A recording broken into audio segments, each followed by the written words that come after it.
The system welcomed the player to the world of Dreamside, where their dreams can come true. It was the most famous game across all categories. A national game that everyone played, including idols, actors, politicians, and others in the game. You could meet players of all ages and nationalities. Players fought as a team in a new hero. The system asked for his name. The guy called himself K. He logged into one of the game's channels. The system informed the new player that he could make all his unfulfilled dreams come true in this game. The hero could become the number one that no one would dare to surpass, and that was his dream. He raised his sword menacingly. The guy stated that the first position in the rankings of this Dreamside game is not his. He intended to fix it. The system reported that the channel would soon close. Seeing the release notice for the game Dreamside 2, the guy thought it was strange. The system welcomed him into a new channel. He booted to Earth. 30 minutes ago, the guy as usual finished express delivery. He didn't realize what happened and started pressing the button in his smartphone many times. The guy was tapping too much on the username select button to pre-order Dreamside 2 as suddenly the elevator he was riding in stopped and he fell over in surprise. The emergency button didn't work and the rescue service he couldn't get through to. While the guy nervously waited, a system notification appeared in front of his eyes that seemed very strange to him. The guy did not understand how this menu could fly, assumed that this hologram, a little understanding, it seemed familiar to him. The system asked for confirmation. The guy did not understand what it meant. A gamer like him could not resist not to press this button. Having confirmed his actions, he received a task in which he needed to escape. The difficulty was F, rank. He needed to leave the elevator in which he could be eaten by parasites. The system informed him that in case of failure, he would be killed. The reverse report started, and the guy was shocked by this information and didn't understand what was happening. When he noticed the strange sounds, he said it was too much for the game because he didn't want to end his life that way. Suddenly, a bunch of cockroaches and other bugs started coming out of every crevice. Even though the guy had read the description of the task, he still didn't understand what was going on. The screams of the guy from the elevator were heard even on the street. The girl with the dog hearing. The strange screams stopped for a moment. The guy managed to complete the task as a reward. He received a ragged sword. The elevator doors opened slightly. He thought that the parasites could not, get out of there. A portal appeared to open during the game exit. The guy didn't understand what was going on and what the screen with the task was. He assumed he was going into withdrawal because he couldn't play anymore. Suddenly, the guy noticed a goblin who was about to attack him. The guy started running away from him. After getting hit by the monster, the guy felt that the feelings were real. He assumed that everything was happening for real, and this was not a fictional world. The guy's health scale went down from being slightly injured by the goblin that attacked him. The boy realized that he had to get out of here as soon as possible, but he didn't know how to do it because there was a goblin wandering around. The hero didn't fully understand what would happen if he was hit again while he was trying to escape because he had less than half his health left. The goblin took in more air to smell the guy and realized that one more blow from the goblin could send him to the other side of the world. The guy realized the danger of the situation he was in. He didn't want to really die. The hero noticed that the goblin was not so intimidating. Monsters tried to scare the guy with his scream, but he was not subjected to his provocation. The goblin was quite small, though it appeared spectacularly because the guy was distracted. The goblin tried to attack him with a wooden hammer, but the guy managed to dodge in time. The hero had no time to think because he had little health and decided to run away from this confrontation with a small monster. The guy noticed a ladder that he could climb, but running up to it, the system informed him that the hero is undergoing training and further passage through the location is limited. Realizing that the exit was also blocked, the guy drew his sword and realized that he had no place to run and needed to fight. The goblin intended to attack the guy by throwing his wooden hammer at him. The guy managed to dodge, but the hammer hit the wall where he was standing. The guy seeing all this assumed that he was finished. He didn't believe he could defeat such a small but strong opponent. Suddenly, the system reported that the hero's accounts was tied to the phone. He was rewarded for disabling the server, but the game level for them was insufficient. The guy didn't realize what was happening. His body suddenly calmed down, and he assumed it was some kind of ability. The goblin kept trying to attack the guy, who without doing anything to get the new monster's ability took his hammer away. The guy realized that the goblin was a normal F-rank dungeon mob. He would have just ignored him if this was happening in Dreamside. Suddenly, the guy realized that the chance of him losing was very small, and he could come out of this fight a winner. The goblin swung to attack his opponent with his wooden hammer, but the guy noticed his advance. The guy realized that he had an advantage from the beginning and tried to block the goblin who attacked him from the jump with his sword. Raising the sword tip to the top, the guy managed to pierce the body of the monster, who did not expect such an outcome of events and was defeated. Suddenly appeared magic circles. Hero assumed that this is not the end of his trial. He was wary. He assumed that there must be at least 5 monsters here, because it has always been so in games. Expectedly, more goblins appeared, and the guy had doubts whether he could cope with so many monsters. The guy stated that he had to deal with them. He shouted out that he was ready for their fight. The monsters started screaming furiously in response. After defeating the goblins, the system informed the hero that he had exceeded the task, and all monsters on the 13th floor had been destroyed. The guy got the title of Evil Executioner after the guy left this floor, intending to advance further. The system reported that now the Hammerblins will despise him. The hero received ragged rags. To him came the epiphany that this is really a game, because today was the official release day. The guy realized that it's a game, but everything happens in reality. But to the end, he was not able to find out the true nature of what is happening. Suddenly, the guy realized that, surprisingly, he was very calm. The system had made a change. The guy decided to look at his stats, because such was available in the games. In front of him began to appear menu, because the level of the player was low. He was available only part of the skill of using the celestial body. Kang Sojun didn't understand where he got the skill that he had to earn by grind for a month last time. In the last game, he had played for hours to get this skill. The guy assumed that this was the reward for shutting down the server that the system had previously told him about. Dreamside is a modern game that was incredibly popular, and the reason for its failure was its incredible difficulty. A lot of gamers quit the game because of its difficulty, and because inexperienced players were sticking it to more experienced players. Previously, because a member of the team did not heal, the rest of the players died. It was necessary to prescribe commands every time a spell was used. Many users left as a result because they could not get used to the mechanics of the game and left negative feedback about it. The main reason why the game sucked was the 3 lives. If the player died 3 times, his character was deleted. So there were few cool players in Dreamside and a huge difference between the rankers. Those in the top 12 were considered not human. Users called them gods, as well known as those above. The Heavens users made gaming legends about them. The number 1 ranker of this game was Kang Sojun. Everyone else admired his strength and didn't understand how he achieved such strength. Earlier, after 5 years, Dreamside's server was shut down, and a poll appeared on the main page asking what things the character would like to move to Dreamside to. People called the things offered as rewards for shutting down the server. On this ended the first Dreamside that Kang Sojun played. Kang Sojun couldn't have expected to be rewarded for shutting down the server like this. If he knew it would be like this, he would have chosen a mystical item that returned 3 important items that had been denied access. The system reported that the player could use part of the celestial body skill. Kang Sojun found it unsurprising that the sword fell naturally into his hand, and he felt something he hadn't felt in the game before. The guy realized that his mind was affected by the calmness of the celestial body, and it meant that the other 2 skills he would also receive as rewards, but he couldn't use them because they were for later in the game. The dungeon transformation system began to report that the parasite had appeared in block 103 of the dungeon's desecrated physics tree. The reward was a standard survival kit. The guy was surprised that the system didn't interrupt the task, adding that the dungeon boss would appear soon. Powerful cracks began to appear all over the building. The girl noticed this, assumed there was a mild earthquake. Suddenly, a goblin began to appear in front of the girl from the next room, and it was heard that those present were about to leave. The girl saw the monster, froze with horror, and did not understand what to do in such a situation. People in other places also observed the strange appearance of monsters in their homes. Pets were frightened. The girl sat in shock and did not understand what it is happening in their house. Goblins began to attack her and her boyfriend. People on the streets of the city also observed the strange appearance of monsters. They began to try to escape from them. Kang Sojun heard shouting coming from upstairs and assumed that his task had already begun with 10 minutes left. The guy realized that everything is bad, because if everything is like in the game, there will be more Hammerblins, and then the boss. Clutching his head, the guy realized that in such a case, a lot of innocent people who had nothing to do with it would die. Undergroundization is a phenomenon in which a normal zone becomes infested with parasites and whole swarms of monsters appear in it. Such was the main concept of Dreamside back then. Kang Sojun assumed that the task is dungeoning, then those who aren't players won't be able to fight against the Goblin Hammer. Trying to find a way out of the situation,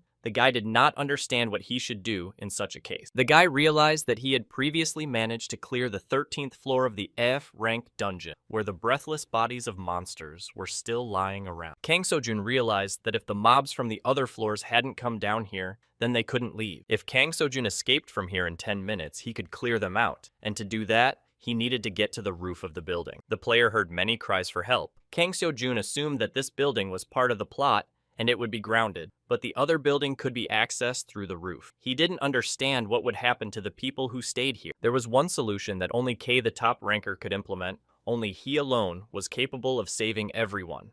The guy decided to stay here and raid this dungeon. He was sure that in training, the boss can't stand the light and was hiding in the basement. The only way out was to get to the dungeon boss in 10 minutes. The player realized that he had no other option. Suddenly, Kang Seo-jun noticed that a magic portal had appeared in the building and was shining all around. As he approached him, the guy realized that the infestation of the area had stopped. He believed he could handle the task. Kang Seo-jun used the calmness skill. He started walking into the portal. To complete the task, the system reported that the player had discovered the room of the secret infected nature seed. Moving, the guy noticed that the place was the basement parking lot of a real building. The guy assumed that something like this would happen, but thought that in the second part of the game, that nothing would change after realizing that what really happened in reality and was a change. The Hammerblins sensed the human presence in the area and became wary, preparing for battle. The guy managed to hide. He almost got caught by the monsters that walked the perimeter of the parking lot. Kang Seo-jun noticed that the goblins were going upstairs through the portals, and to save the people they had to be blocked. But to do that, they had to deal with the boss. Walking around the parking lot a bit, the guy noticed the presence of a huge goblin boss who was roaming the area. The boss of the task-infested nature was a huge monster with an earring in his ear who was waiting for the player to appear.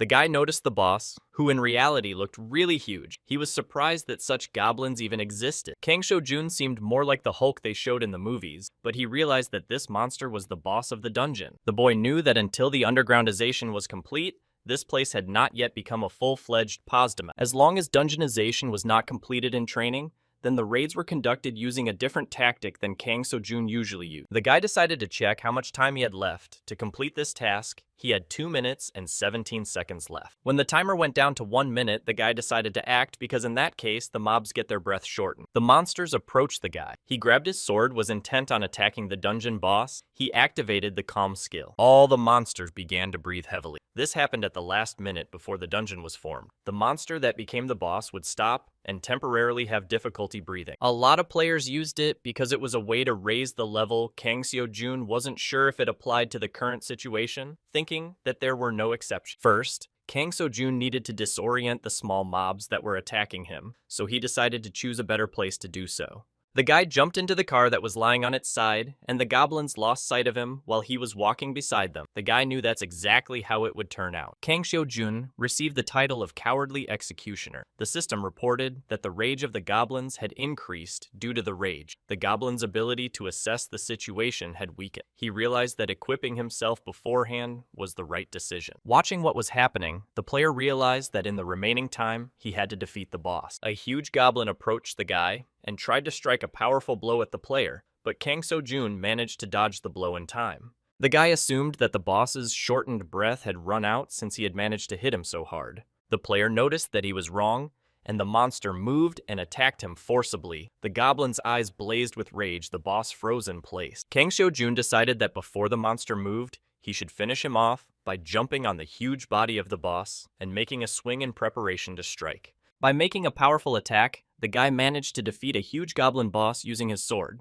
After So Yu-yoon of Good Morning greeted everyone, reported the weather forecast for the next day. Cloud cover and high concentrations of fine dust were expected over much of the country. The anchor added that strong winds are raging in the densely populated cities, and there will be thick fog in the morning. The authorities have asked citizens to stay indoors and refuse from out-of-home activities due to the high concentration of dust. The streets of the city were deserted and inexplicable chaos was going on. The morning that should have been as normal as any other on this day was different. The incident took place around 6 a.m. in Seoul, in the center of Korea, with breathless bodies lying in the streets of the city. Later, the incident swept across the country in an instant. Megacities erupted in fires caused by an unconventional disaster. The internet exploded with videos of monsters suddenly appearing in Korean cities. People were frightened by the media denying it, and some citizens were in doubt about the situation. One of the girls asked her co-worker if she had seen the morning news, and she replied that these monsters were created with graphics suggesting that it was a lie. The girl pointed out that they're quiet, but if that's true, they'll end up like a movie. She gave the analogy of Dreamside. Choi Hannah saw a video of a guy who showed lizards with spears. According to him, they appeared from the sky. The guy said that he would go and kick the monster's asses right away, not noticing that one of them was already moving towards him, and suddenly his video was interrupted.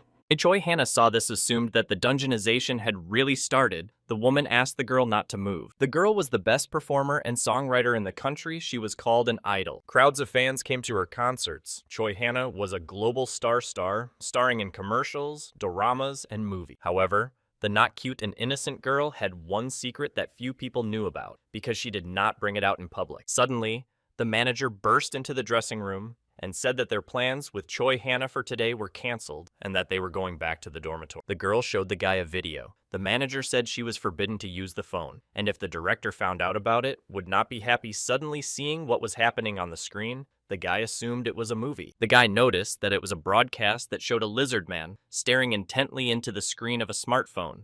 Choi Hannah said that this broadcast was from Namsan Tower, and there was a red wyvern visible. The girl said that Dreamside was real, and the manager didn't believe her and took away her phone. Choi Hannah's secret was that she was a Dreamside player, the one above the sky. The girl asked the manager to give her phone back. This meant that she was one of the 12 that all the players were equal to. Among them, the best player who used weapons freely was the magical shooter Clark. Earlier in the game, a girl asked her teammate if he had checked his gear. Upon seeing their items, Choi Hannah said they sucked as a team. Choi Hannah's hobbies were not known even by her fans, and she avoided any questions from players who might reveal her. To prevent Choi Hannah from being recognized in the game, she used a voice filter and chose a middle-aged man as her character. No one in the country knew that Clark was Choi Hannah's folk idol when the game became a reality. Later, the girl asked the manager to give her the phone because they did not have time for it. The guy replied that he would give her phone to the director and she would take it from him herself. The girl did not understand why the manager confiscated her phone because the world had turned upside down. The guy said to send her to rehab for video game addiction and save her reputation.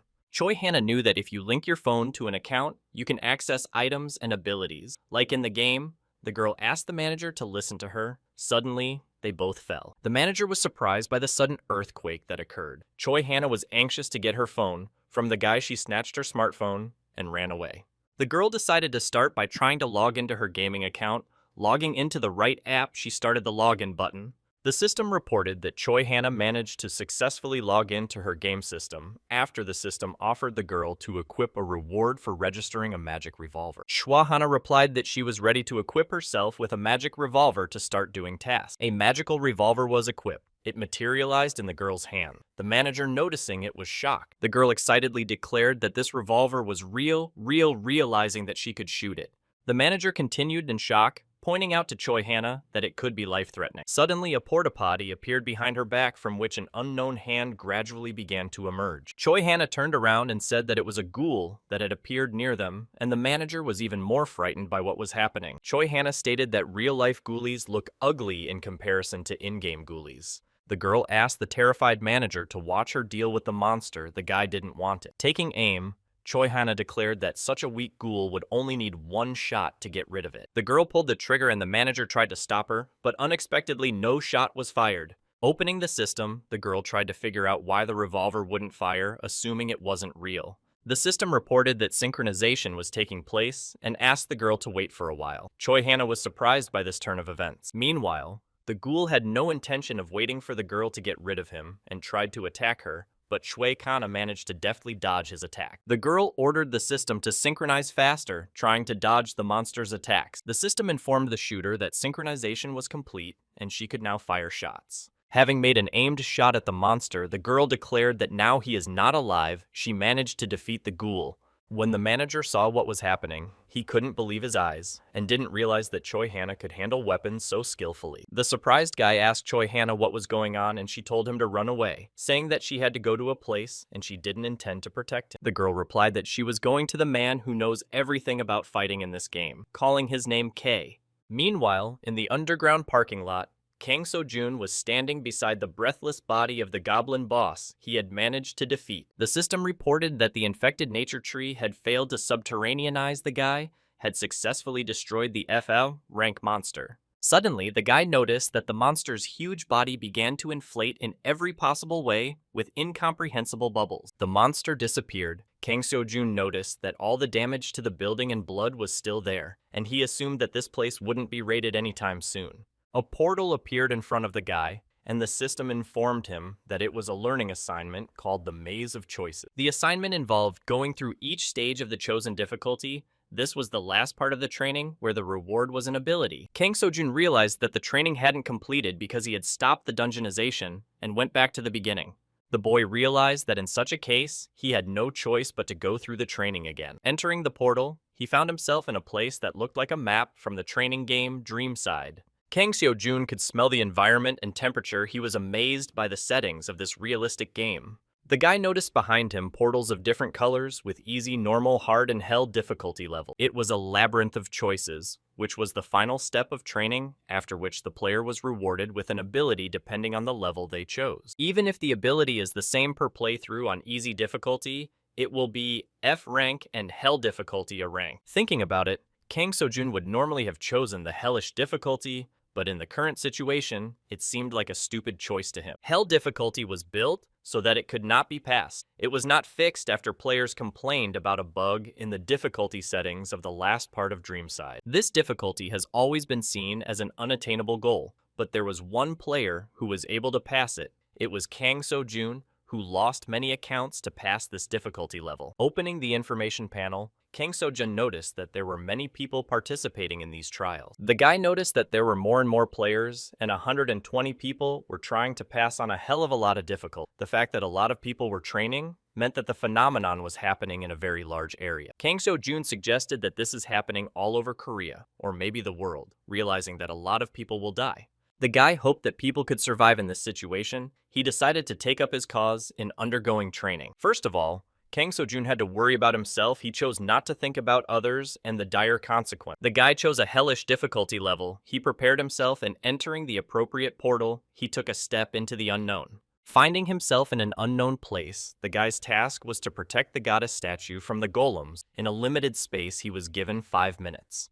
Many stone golems rushed out to try and attack the goddess statue that Kang Seo-jun was protecting. The time limit existed only, and the hellish complexity of the monsters continued to arrive. The guy realized that he had nowhere to retreat to. Kang Seo-jun began to strike at the stone monsters that kept coming and coming.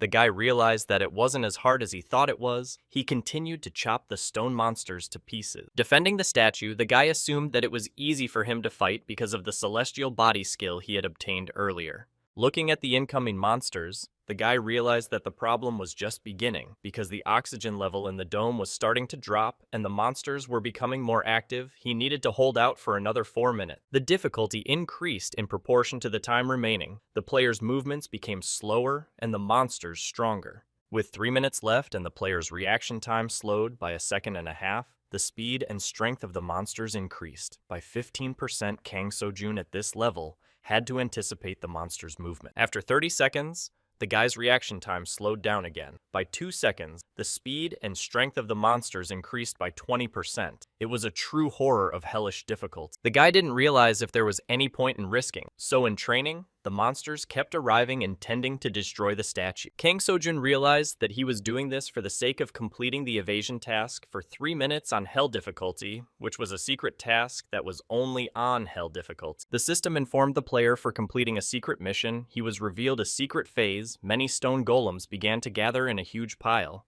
Then there was a secret boss that was combined by many small golems. The boy covered his ears because this stone monster was very noisy. He intended to deal with him. Kang Seo-jun realized that for a secret mission, he could get stat improvements that were unavailable on other difficulties. After dodging the stone monster's blow, the player counterattacked with his sword, thus parrying the monster's next lunge. The player noticed that his sword blade could not withstand such a blow, although its damage went through the monster's body, but the sword would not last long. Dodging the next attack, the guy realized that he could only get the reward when the phase was over. Opening the inventory, the player tried to find an item that will be able to resist the stone boss. He noticed a suitable weapon. Kang Seo-jun put away the ragged sword and equipped a tainted physical level hammer. Armed with a new suitable weapon, Kang Seo-jun decided to try attacking the stone golem once more. The timer was showing 1.5 minutes to the end of a task of hellish difficulty.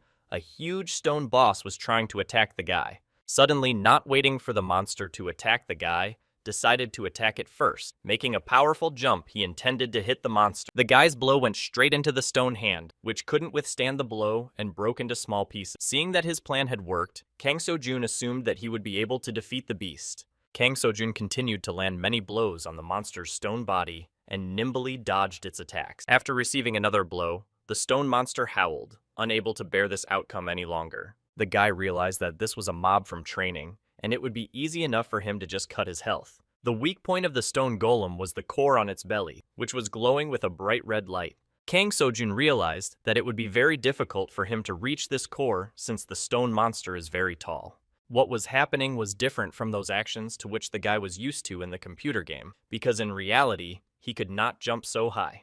Running past the monster, the guy noticed the joint of the stone monster, decided that he should strike it, and then it would be easier to get to its core. After the stone monster fell from its feet, Kang Seo-jun swung his hammer and aimed a powerful blow at the golem's core, shattering the core. The glow in the monster's eyes stopped. The guy realized that this was the end for this golem. He was glad that his plan had worked. Kang Seo-jun saw that there were still 30 seconds left on the timer, and the system congratulated him for completing the first stage of training. The guy managed to save a lot of time thanks to the hammer he got after dealing with the goblin boss. Kang Seo-jun obtained the A-rank stamina award, as well as the hidden A-rank stamina award. He obtained a huge amount of health. Some elements of the initial skill of the celestial body were activated. The system reported that the dragon eye skill was unlocked. The guy was very happy about this outcome. The guy realized that he had only managed to pass the first stage of the huge number that were still waiting for him. Even in the real dream side, Kang Seo-jun spent a month completing his training, losing multiple accounts. Previously, the guy had worked hard to get through the initial stage on hellish difficulty, failing after failing. Now, in the second part,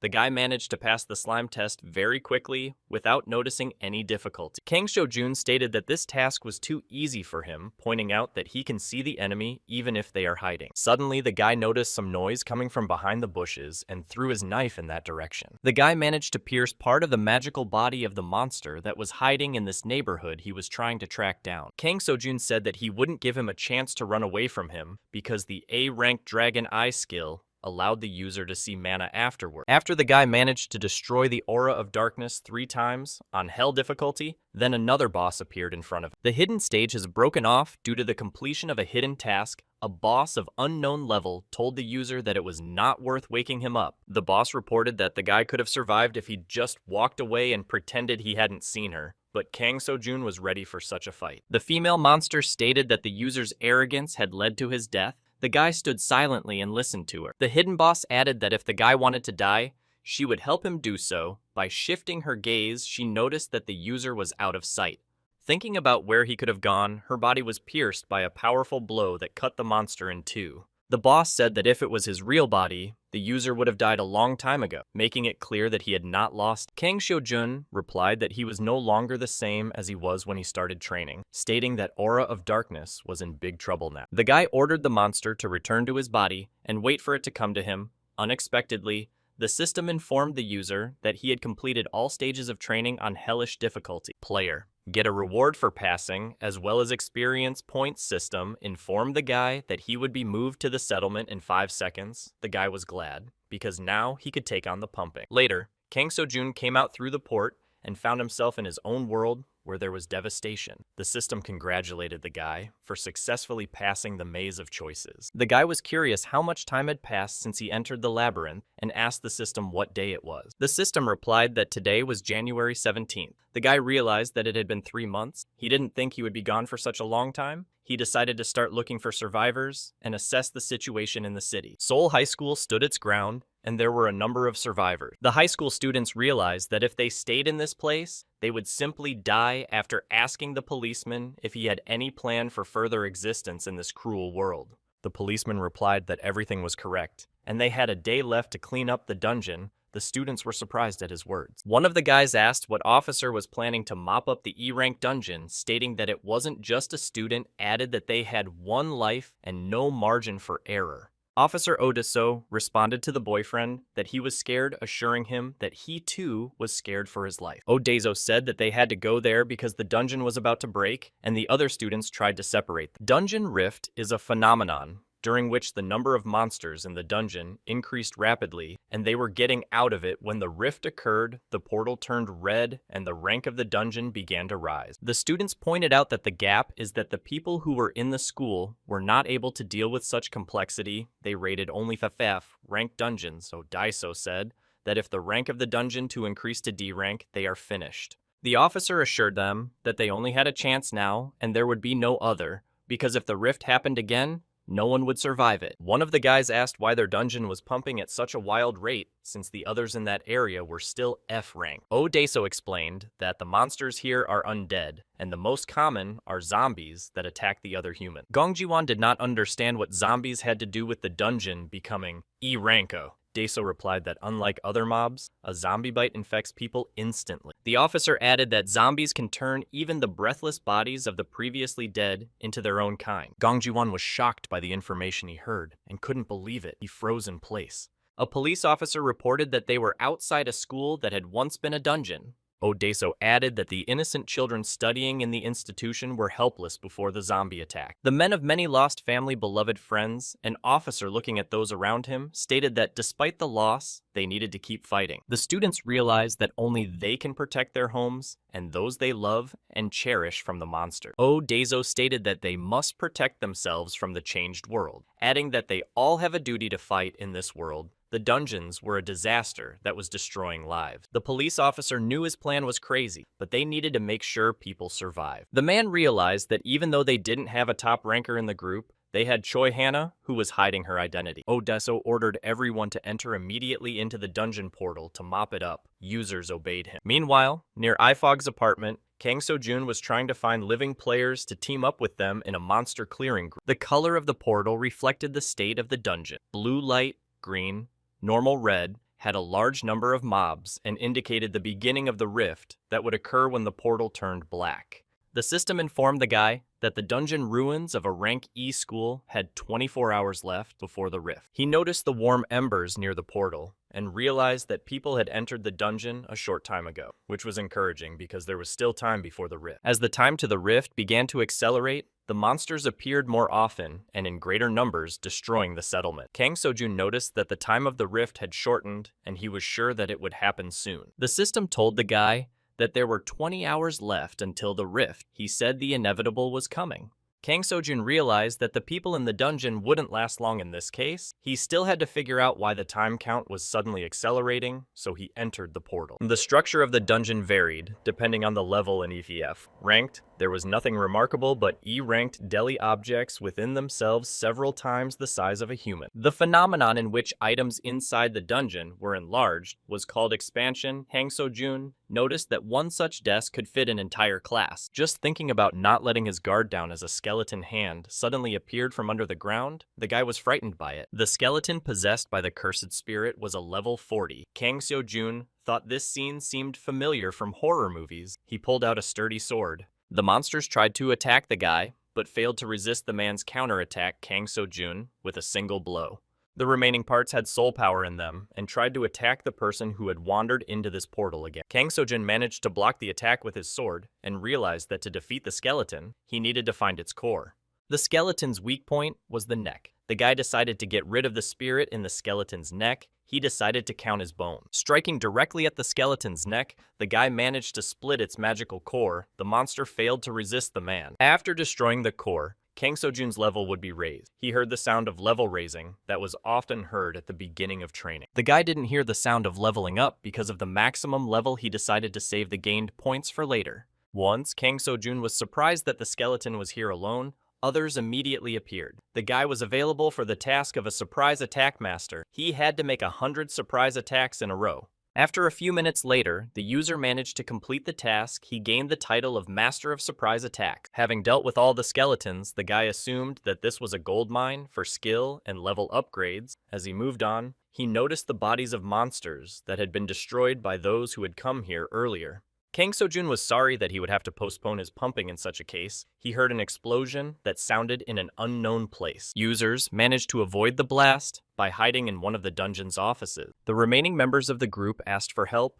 because the skeletons trapped them in one of the rooms. Odeso did not understand what was happening. An hour ago, The squad had successfully defeated a number of skeletons that had attacked them, and they were pleased because things were going well so far. Thanks to Choi Hana, the squad had no casualties as she destroyed the monsters with her accurate shots. The girl asked her partner to be more careful from now on, because she might not be able to come to his aid in time, and the guy thanked her. After the group followed on, and suddenly there was a massive explosion, the team didn't realize what had happened. The officer tried to find out where the explosion came from. He told the crew members to spread out, and everyone was in a state of shock because of the explosion. Noticing the unknowns on the wall, Officer Odeso realized that they were doing badly because they didn't look like mobs. Odeso was convinced that they couldn't be mobs of that level appearing in the E-ranked dungeon. He realized that they were also players. One of the opponents told Odesa's group that there was no point in hiding from them because they would get them anyway. The officer realized that he first needed to get the survivors out of the dungeon, telling everyone that they had to run away. Running away, Odeso stated that they needed to get out of range of the fire spell because otherwise they wouldn't be able to get out alive. Looking at the mages, the officer assumed that the opponents were aiming for the strongest player of their group. The man realized that it might be too dangerous for them. Suddenly, the enemy was beside the officer, and stating that he would not be able to escape from them so easily, the man was shocked by this turn of events. Grabbing his weapon, the officer tried to attack his opponent, but he managed to dodge his attack, and an explosion occurred behind them. The enemy informed Odes that the two of them were alone. He knew the detective's name. The man was surprised that the enemy knew him. The unknown man was a little disappointed at the officer's words. Suddenly, a flash went off in front of Odaisu's face. Then there was an explosion and burning of the place where the officer was. He was not able to resist this attack, but managed to survive it. The man realized that he was too weak for this enemy. The unidentified masked man stated that Officer Odemu was crawling just like a cockroach on the floor and couldn't do anything to him. He was amused. The Wave Rider Spear was a reward for disabling the server, but with a level limit, but its power alone made the spear effective. The officer realized that he needed to wound his opponent no matter what level. His skills made it clear that he was a high-level fighter. Launching a surprise attack, Deso stated that no matter what the enemy was, he would not use the blast on himself. The opponent replied to the detective that he was too predictable. He made a snap of his fingers. After that, there was an explosion. The officer's plan failed, and now he did not know how to get out of the situation. The enemy was surprised that the officer still didn't realize who he was fighting. The unknown man pointed out that since the last time they had met, Odeso had lost his instinct. The man heard the notes of a familiar voice in his head, a recent story that happened before the dungeons appeared. Previously, no one understood why the man became a murderer and what he had against the victim he got rid of. Many correspondents tried to find out the reasons for the criminal's behavior, but the investigator tried to restrain their onslaught.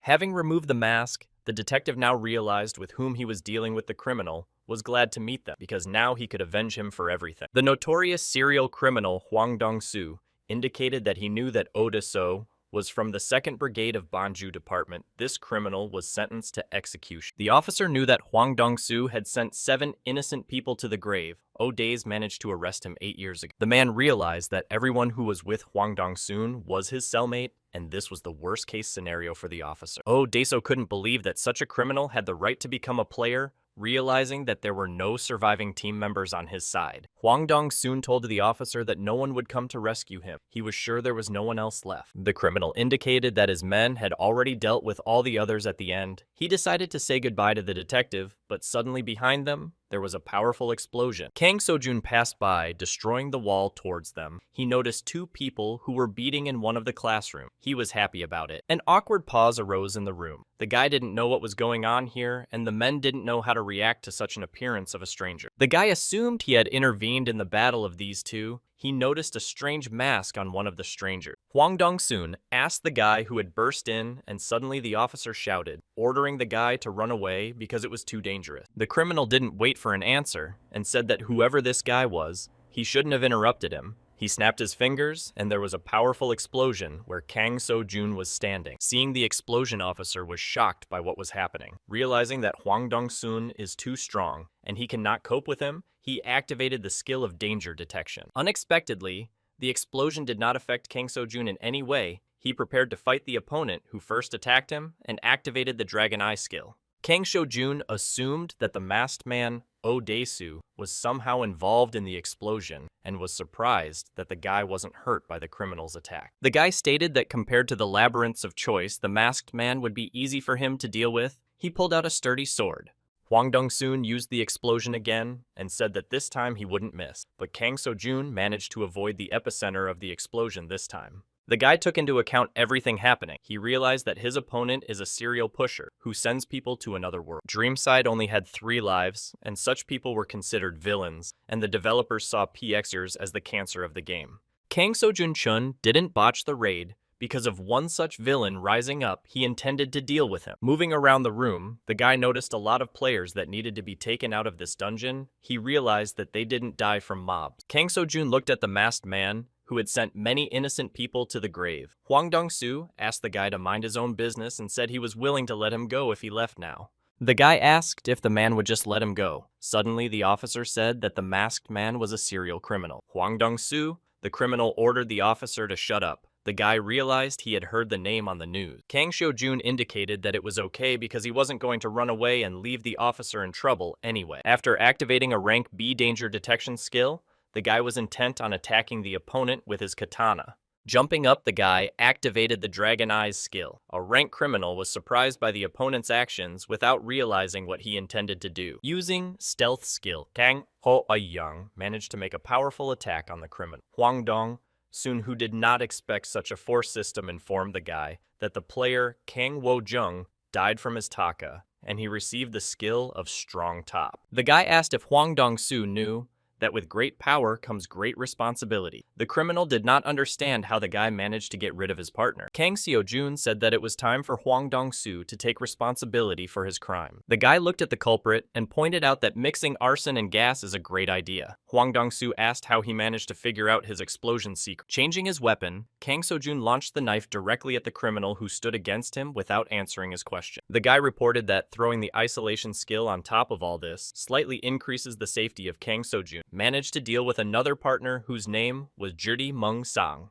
Looking at Hwang Dong-soo, guy pointed out that now it was his turn to go after his partners. The criminal was shocked by this outcome of events. Having received a blow, the criminal asked the guy to wait. Because he wanted to tell him something, he showed with all his appearance that he did not suspect such power. Kang Seo-jun replied that he had no intention of listening to him because he had ruthlessly dealt with the other people who had come to clean up this dungeon. Hwang Dong-soo attacked the guy, who managed to jump back in time from his blow. Behind him, a powerful explosion rang out as the guy used the return of his. The dagger immediately returned to the hand of the guy who was about to attack again, the criminal who tried to escape from him. The perpetrator was not able to escape the punishment that he was very shocked by Kang So-young's intention to send Hwang Dong-soo to the other side of the world. Hwang Dong-soon's last words were regret that he had died so insignificantly from the chickens of some petty kid. After that, Kang So-jung managed to increase his level. The system recognized the criminals as mobs and gave the guy experience points. The perpetrator, who had sent countless players to the grave, had suffered the same fate. Kang So-jun did not feel guilty about his death. The guy got the item Dungeon Grass. Now he understood why the criminals were in a hurry, stating that he should also hurry. Lifting the mask, the officer introduced himself to the guy. Oh Dae-so, indicating that Hwang Dong-soo would be the one who sent his sister to the other world. The man thanked the guy for saving him. After the officer decided to ask the guy for one favor, Kang So-jun was willing to listen to the officer. Oh Dae-so reported that his men had fallen into a trap of outlaws, and he had split up with the others, adding that at least the enemies were 10 men. The officer added that they lost those who died, and all the opponents were criminals. The prisoners became players. The prisoners who became players were not attacked by monsters. The officer suggested that the criminals found some object to help them in this, adding that their target was the shooter Clark. Kang So-jun was surprised to hear that Clark's shooter was the famous star Choi Hana. He asked the officer if he had understood correctly, and the man nodded affirmatively. Later, Kang So-jun and the officer went outside and were near the auditorium and took the bodies of the dead so they wouldn't turn into zombies. Kang So-jun never thought that Dreamside's famous shooter was this girl. The man replied that he was also surprised when he first heard about it, because in addition to the fact that the shooter was a girl, it was the same Choi Hana. The officer continued to admire along the way the famous idol singer, who turned out to be an excellent shooter of the popular game. The 12th place in the ranking was occupied by a shooter with the nickname Clark, who was given the nickname Magic Revolver Shooter for his skill in handling weapons when it came to shooting. This player had no equal. Kang So-jun couldn't believe that Choi Hana spent so much money on donations for Dreamside and was surprised to hear about it for the first time. Oh, Daeso told the guy that he hadn't logged into Kang Seo-jun's games for a long time. I couldn't believe it, because Choi Hana was very different from Clark in the game. He was interrupted by an officer who informed him that their plan had worked and the number of monsters had stopped increasing.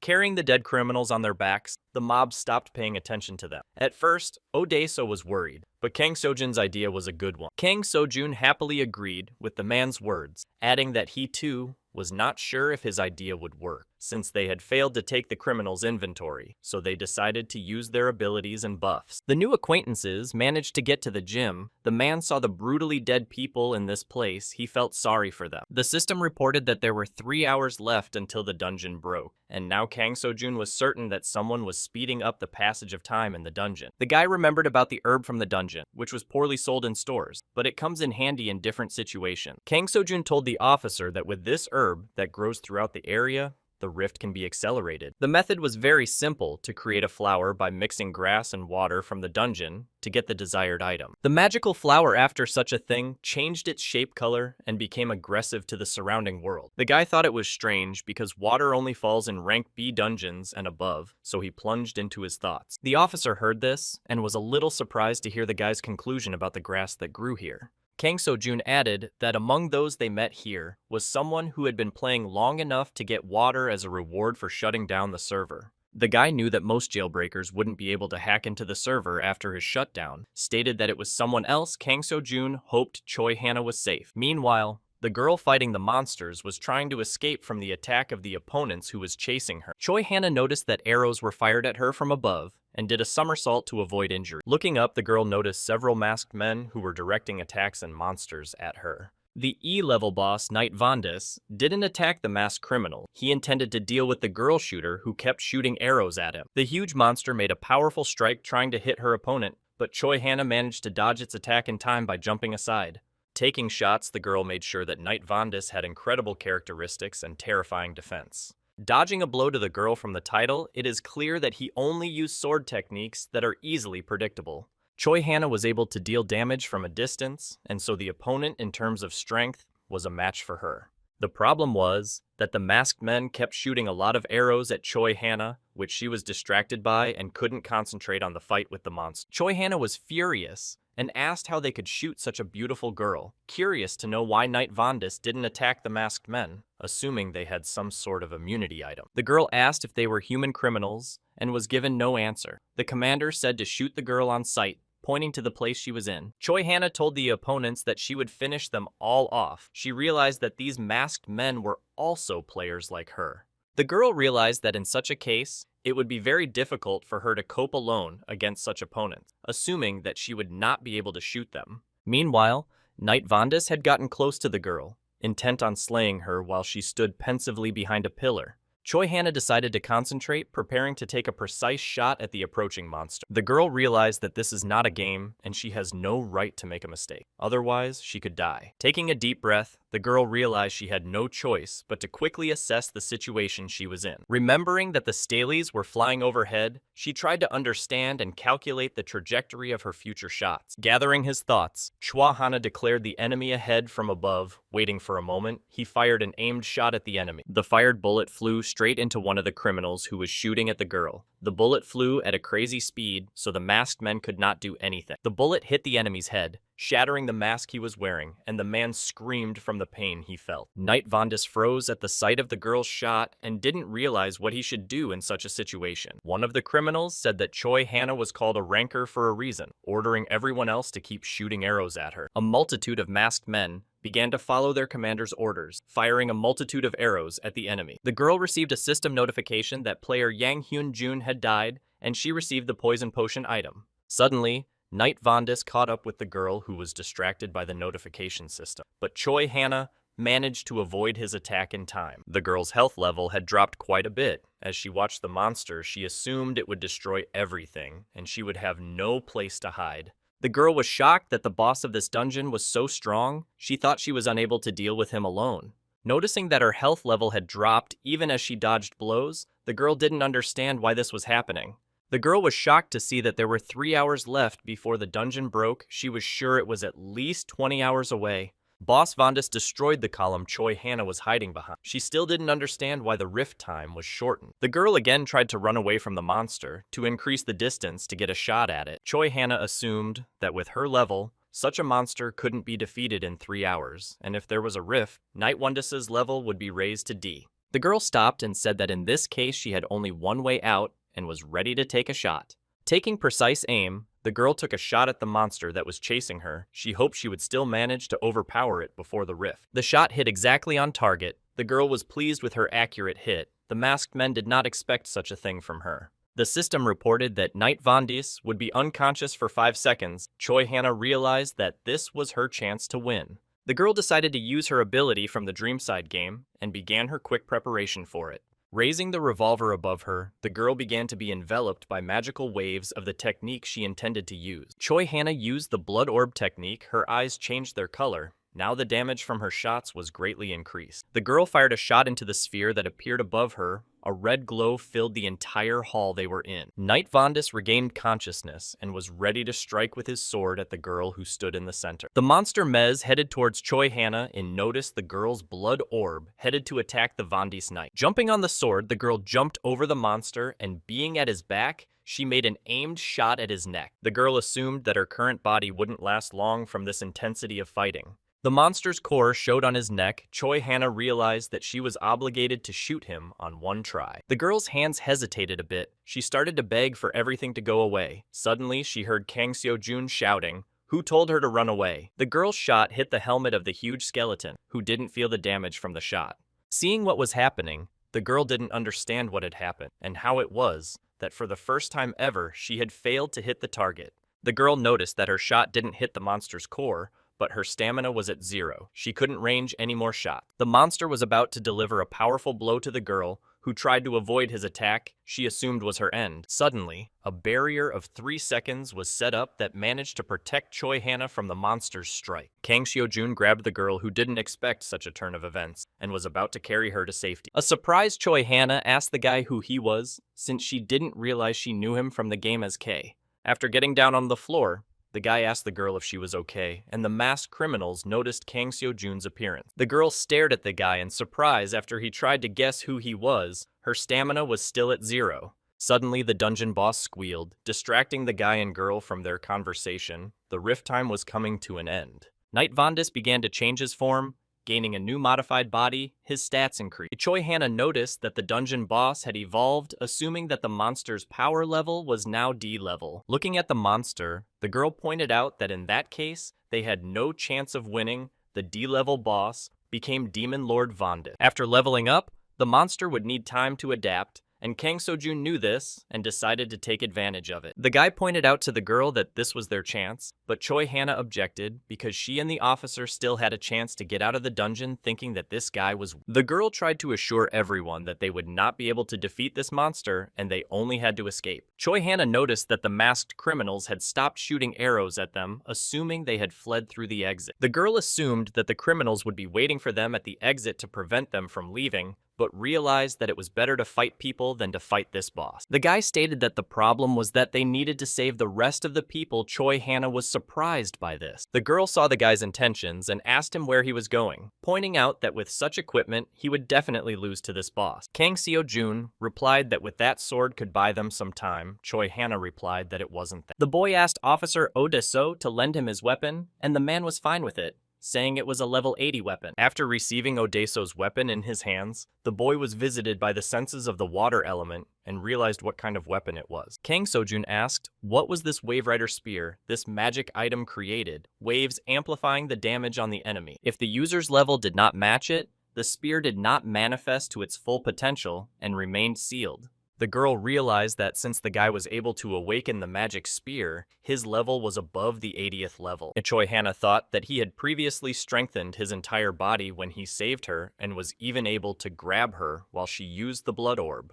Kang Seo-jun announced to everyone that he was ready to start his battle with D-rank boss. Lord Wondus Choi Hannah realized that he was a high-level player. Suddenly, the guy gave the potion to the girl, asking her to drink it. Choi Hannah did not expect this turn of events. she was shocked by the dungeon. Kang Seo-jun stated that he was now ready to fight the evolving demon lord who was intent on getting rid of humans. Using the Wave Rider's spear, the guy intended to launch a powerful attack on the monster that was also ready to attack him. With a powerful swing of his sword, the monster managed to block the lunge of Kang Seo-jun, who had approached him. The guy activated the A-rank Dragon Eye skill after he tried to find the core on the monster's body. Kang Seo-jun noticed that Demon Lord Wandis's weak spot was in the same place as normal skeleton. Suddenly, the guy used the rolling wave technique. A powerful water whirlpool began to surround the monster's huge body. The guy continued to use this technique more and more, squeezing the monster without letting it somehow resist it. Finding himself in water captivity,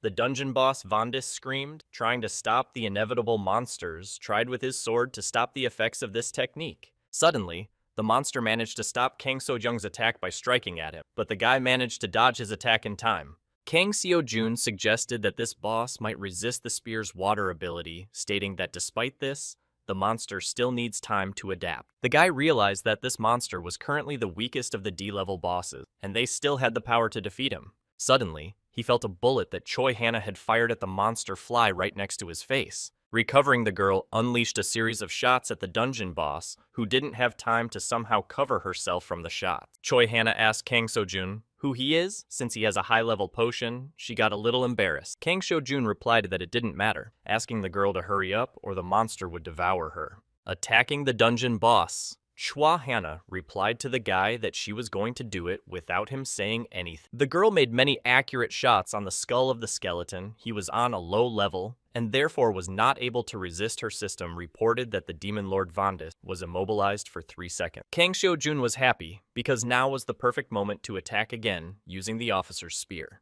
The guy used the ferocious wave technique as he swung his spear at the monster. The released spear flew precisely into the boss's core, that was in his neck. The monster did not know how to react to his take. A powerful wave accompanied the attacking spear of the monster, who did not understand what was happening to him. His armor began to crack. Predictably, everyone noticed how the Wave Rider's spear pierced through the monster's body, piercing through its armor. Kang Seo-jun managed to destroy the dungeon boss's core that was in his neck, and the monster's breathless body hovered in space for a moment. The body of the monster collapsed to the ground, began to fade away. Little by little, the system informed the guy that he had managed to defeat the boss of the D-level Demon Lord Wandis. The people around him, seeing the guy's strength, were shocked to the point of not realizing what this guy was capable of. Kang Seo-jun managed to pump up to the next level. They managed to mop up the fallen school's D-rank dungeon. The criminals were waiting for the survivors to come out of this D-rank gate to get Choi Hannah, who was the key to their plan. The commander ordered everyone to get ready because they couldn't let her survive. One of the subordinates said that the girl was suspiciously long gone, suggesting that she was dead.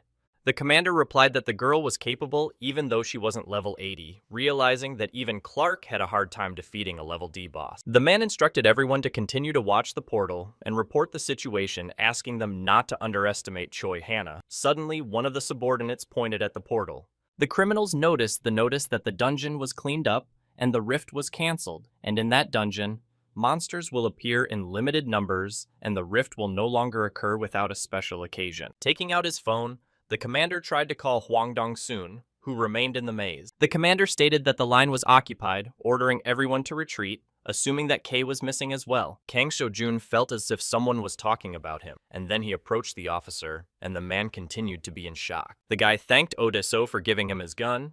The man replied that it was nothing compared to what Kang Seo-jun had done. Suddenly, the girl interfered in their conversation. She shyly asked what was not Kay that guy. Choi Hannah showed her whole appearance, hoping to hear a positive answer to her question. Kang Seo-jun replied that the girl is right, and he, officer, Daeso was surprised by the answer, pointing out that there is no such thing. The officer realized that the boy's abilities were impressive, but he knew that ranker number 1 had left the maze of choice because he had been told about it in the morning, and it seemed impossible to him that he had come out of there and come straight to them during the rift. It seemed to the girl, too, that the chance of such a coincidence was negligible. She reflected on the officer's words. Choi Hannah had come to this dungeon just to meet Kay. She knew that rumors spoke of places that never became dungeons. Looking at the guy, the girl didn't know who was behind all this, and so she thought that this guy was Kay, assuming that it was a mistake. Choi Hannah realized that this guy had saved her, and the group assumed that she had mistakenly thought he was Kay, and asked Kang So-jun to forgive her, saying that she should have thanked him for saving her first. Kang So-jun replied that it was no big deal and that he didn't need to thank or apologize. The guy suggested that everyone start by looking for survivors in this dungeon. Choi Hana was surprised by her words and agreed with him. A little later,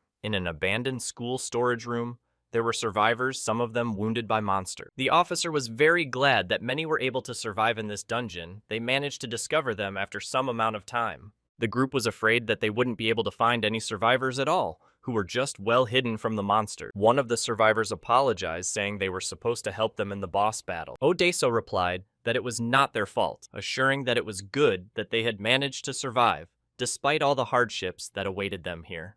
Kang So-jun heard that they had enough potions to raise the injured man to his feet for a successful exit from the dungeon. The guy agreed with the officer's words and was also glad that the other people had escaped and managed to survive, realizing that the players would become stronger in the... Choi Hana thought that Kang So-jun would be useful to them, even though the detective was against the idea. One of the survivors recognized the star Choi Hana. The girl asked Choi Hana if she was okay because she could help her. Choi Hana replied that she messed up a bit, stating that it's no big deal. The surviving girl was surprised by her word. The officer stated that they could now go to the camp. He suggested that Kang So-jun join their group. After the boy joined their group, he and Choi Hana cleared a path for the survivors through the monsters that filled the streets of the city they were about to pass through to the camp. One of the guys wasn't surprised by Choi Hana's strength, but the new guy made him surprised by asking who he was. The officer replied that he would explain it to him a little later. After their group reached Banjo Station number 3, they stood at the threshold of the entrance to the survivors' camp. Kang So-jun realized that all the monsters outside were F level, and they had gotten out of the dungeon during the rift before they had lived in small spaces for a long time.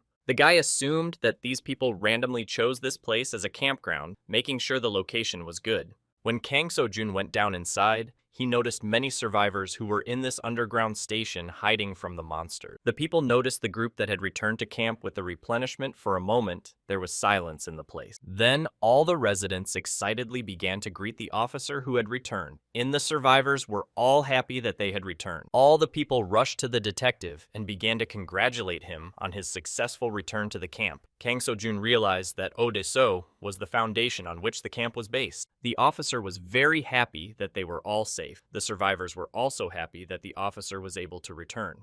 The old man was very pleased that Officer Odeso managed to return to the camp unharmed. The man asked the old man how he was doing. One of the guys stated that they were unharmed, but one of them was injured by monsters. The officer was very upset about it. The old man realized that they had not had it easy all this time and offered them a break, saying that he would bring them food. The people in the camp started counting how much food to give to the warriors so that there would be enough for all of them. The officer was going to talk to Kang So-jun.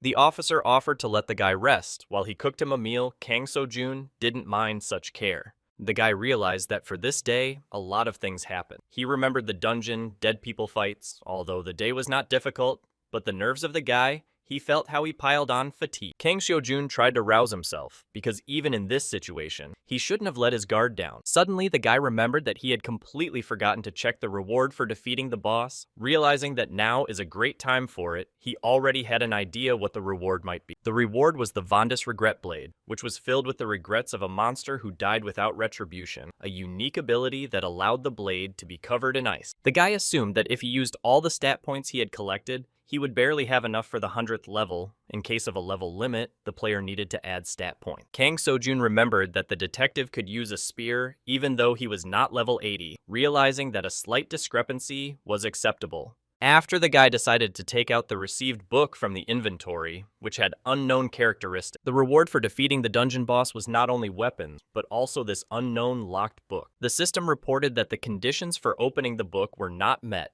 Using it without access was impossible. Putting the book back in his inventory, the guy said he couldn't use it and was very upset about this outcome. Since the book was a legendary item, it was the reason why Kang So-jun came to this dungeon. The guy decided to try to reach the right level to open this book because he needed it.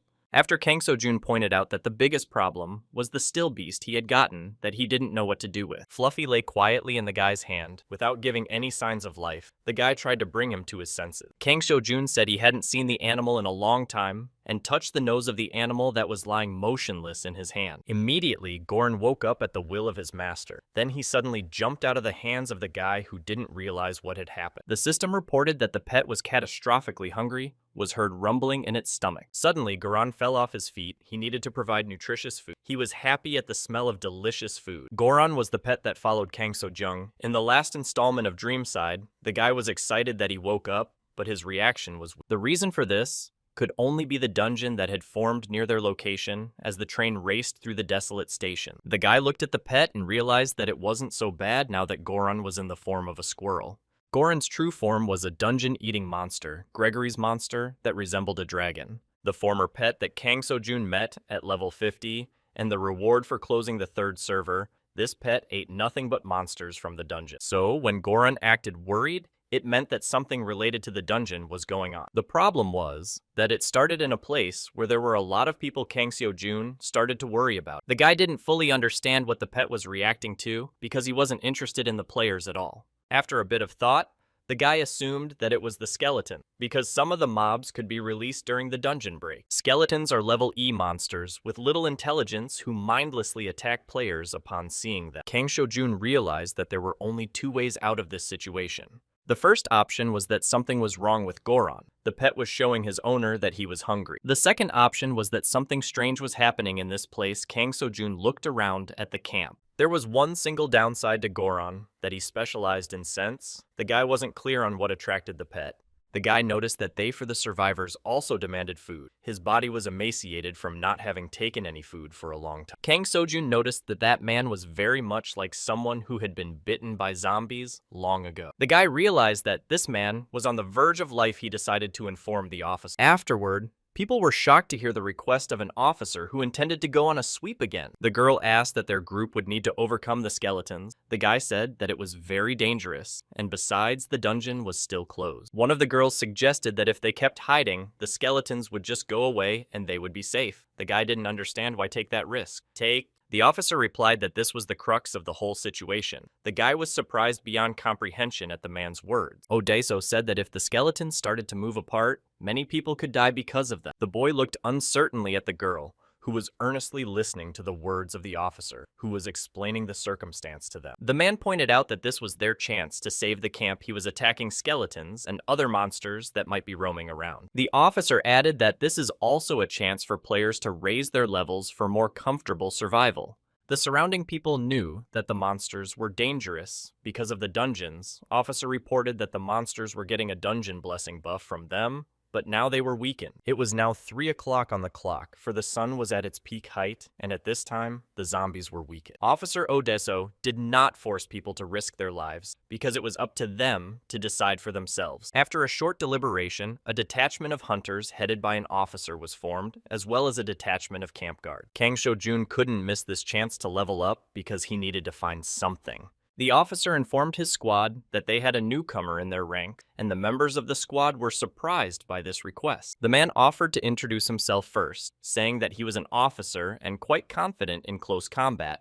Pointing to the boy, the officer said he had special training, and his potential was greater than all of them combined. The guy introduced himself as Gong Ji-won, who used to be a grocery store clerk and is now a player. Gong Ji-won said he would do his best and thanked him for his attention. Kang So-jun didn't understand why this guy introduced himself as if he was speaking to his new classmates. The girl introduced herself as Choi Hannah, saying that she was level 17 and good with firearm. The guys were shocked by her beauty. Kang So-jun realized that Choi Hannah didn't need to talk about herself because she was already popular and everyone knew about her. The guy realized that if he told people too much in the future, it might come out wrong. He heard Chang Gyong introduce himself. The guy stated that before the accident, he was working for his father's company and had houses in Kanama and Socho, and he came here to buy another house, but eventually this accident happened. Judging from the gear Chang Gyong had played back in the first Dreamside, it was expensive but weak. The officer told them to all follow him, and then they would be safe. After the officer stated that they definitely didn't know this guy Kang So, June looked at the people who surrounded him. The girl asked who the guy was, and the interlocutor assumed that he was a rookie who had recently been brought in by an officer from a sortie.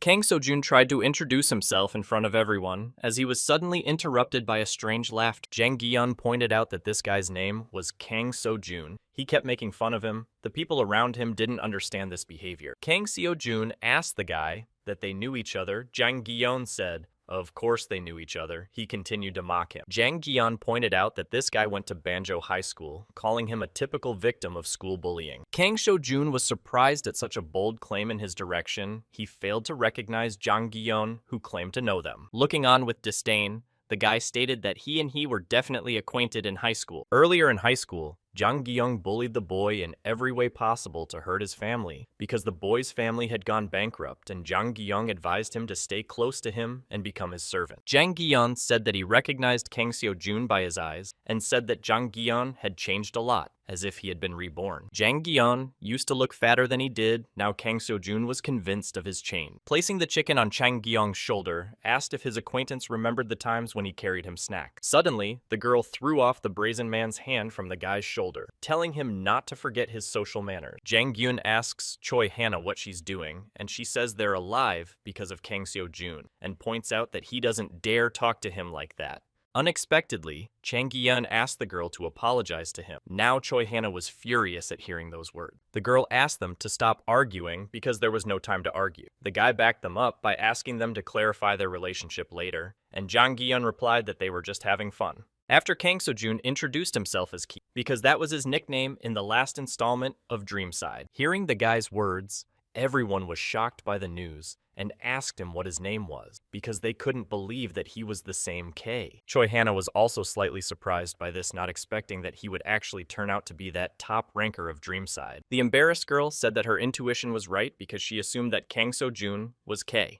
The officer apologized for his surprise that he had fought so well. The girl asked the guy that he had gotten out of the maze yesterday. Unexpectedly, their dialogue was interrupted by Jang Gi-yeon saying that Kang Seo-jun is just lying to them and is not K. Jang Gi-yeon didn't believe that this kid was a top ranker of the game. Choi Hana was embittered by such a statement to K. Suddenly, the guy noticed Kang Seo-jun wearing a shirt that only falls out of Boss Wanda. The guy didn't believe it, assuming that Clark had definitely helped this guy in defeating such a strong dungeon boss. Jang Gi-yeon decided to expose Kang Seo-jun by asking what level he was. He continued to believe that he couldn't overpower the boss alone.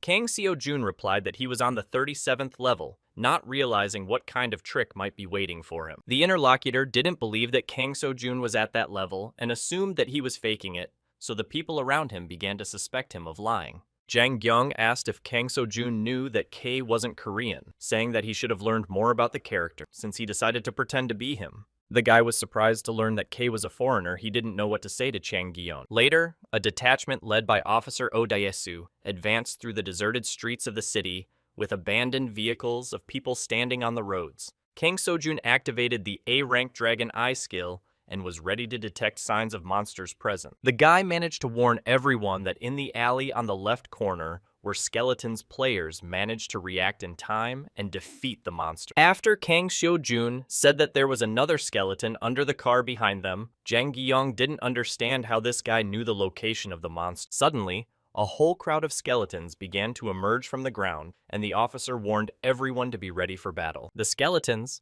seeing the humans even more fiercely, began to climb out of the ground, preparing to fight a small group of people.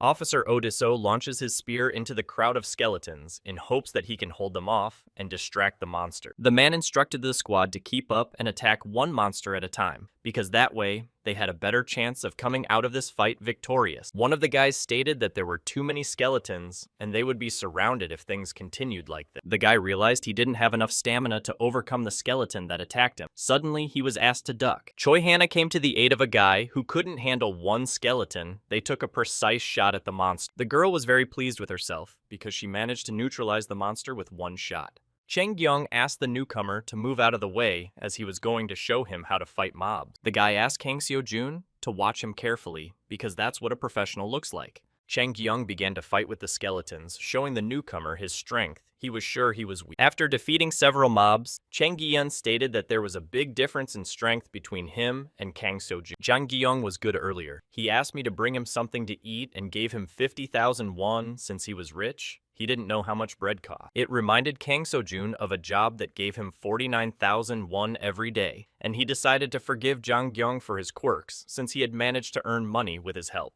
The guy realized that right now he should be doing more important things to raise his level and become stronger than he was now. Goran absorbed a rusty longsword, then he broke his helmet further, absorbed a skeleton, and was gaining interest to satisfaction. The boy was surprised that his pet was still hungry and asked if Goran could smell something tasty nearby. The pet used its sniff to look to the southeast and realized that there were monsters there. After the skeletons sensed the presence of a human in this room, they started trying to move towards the southwest. Kang So-young managed to defeat the skeletons with his bare hands, which were smelled by his pet Goran. The boy was surprised that he didn't get anything from those skeletons. Goran smelled something tasty a meter away from his master. Kang So-jun tossed the skull to the pet. After realizing that this was what Goran wanted, Goran began to squeak with delight.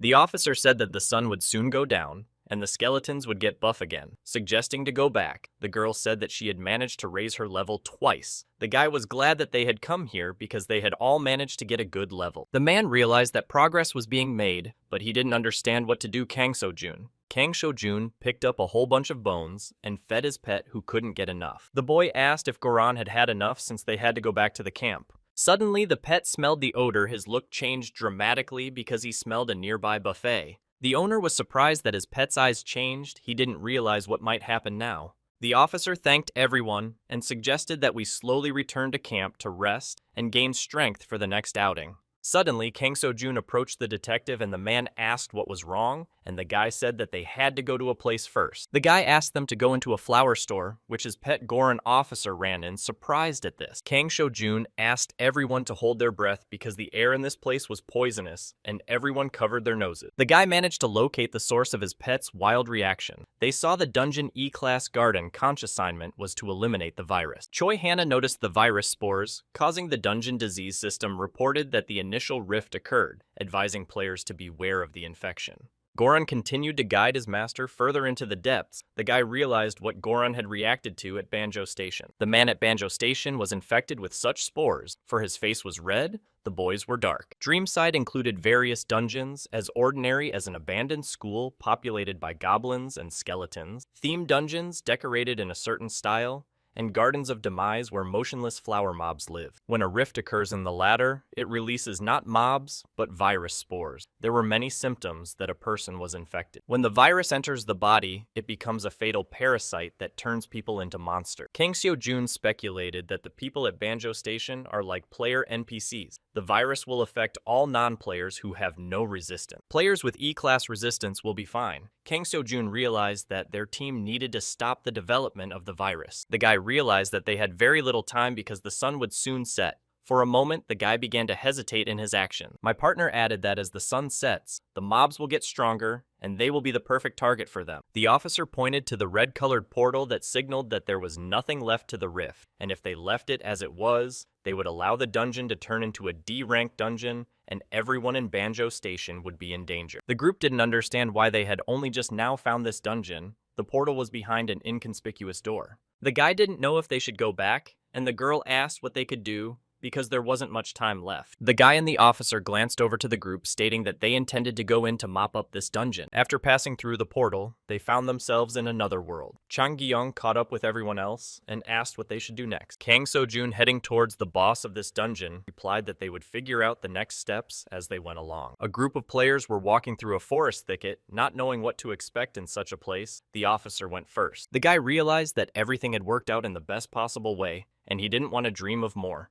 Earlier, the group had decided to conduct a small raid and sent the best players to the dungeon and the rest to the camp. Kang So-jun realized that only his Hanu and Daesu would be enough for a sweep. They needed at least 4 players to enter, so they took Ji-yeon with them because he had equipment with a good defense rating. The officer assumed that with this formation, they could clear the dungeon and get back to the camp in one piece. Chang Ji-young asked Oh Daesu why they took a low-level cheater with them, suggesting they go back and get someone better. Kang So-jun realized that Jang Gi-yeon didn't realize that he was the weakest link among them and continued to follow the path he had set out. Suddenly, the guy in armor said that he did not agree with this choice. He tried to take the fruit that was hanging on the plant. Kang So-jun asked him not to touch it, and he asked why. He replied that it was a dungeon apple, suggesting that it would be great for replenishing mana. Chang Gyung was convinced that the more ripe the apple was, the more mana it would give him, so he tried to take a bite out of it. An unexpected shot stopped the boy's intentions to eat the apple. He was frightened because a little more and the bullet could hit him. Choi Hannah asked her partner to keep a close eye on her surroundings because this was not a safe forest. As he looked up, he noticed the many spiky vines that were about to grab him and expressed his gratitude to the girl for saving him. The officer realized that it was a mistake to take Chang Gyung into the team. After walking a little further, Kang So-jun told the team that this was the location of the dungeon bosses. The team noticed that the boss of this dungeon was in a greenhouse and his name was King of Flowers. The monster looked like a sunflower because this flower often witnessed human death. Experienced players called him Submertnik. The dungeon boss was already waiting for the people who entered his dungeon. He was ready to fight them. Kang So-jun asked everyone to be careful, assuring that when they defeat him, they would receive a flower bulb. The flower bulb could be used as an antidote if it was grinded and made into a tincture. Then it would be a cure for Kang So-jun's dungeon disease, assuring that they could use it to cure the sick at Banjo Station. The officer indicated that this was their only hope. He hoped to get this antidote. He wished everyone good luck. Chang Gyung stuck his nose up and said that they shouldn't worry because he was with them, telling them to trust him. Suddenly, people smelled a worse odor than before. Choi Hannah asked why the flowers smelled worse than slop. A huge monster in the shape of a sunflower noticed the people who approached him. He began to attack them with his vine. Kang So-jun noticed the monster's attack and advised everyone to dodge the thorny vine. A multitude of thorny vines headed towards the people the dungeon boss was intent on massacring. A huge liana struck the ground, blowing everything around them, and the team managed to dodge the enemy's powerful attack in time. Officer Otis So stated that the monster attacked them. Without giving any sign, Chang Gyung was slightly scared by what was happening. The man asked if everything was all right, and suddenly Choi Hannah's revolver appeared near his face, intending to fire a series of shots at the monster. Choi Hannah took a shot and managed to pierce one of the monster's leaves that surrounded its huge head, cutting off one of the thorny vines it was attacking with the shot. The girl was surprised at such a reaction from the plant monster. To her shots, she intended to take a couple more. The dungeon boss was angered by this turn of events and had no intention of giving up after such a thing. Jang Gyung asked Kang Seo-jun to move away and stay out of the way, saying that he could handle him himself, but his partner didn't think so.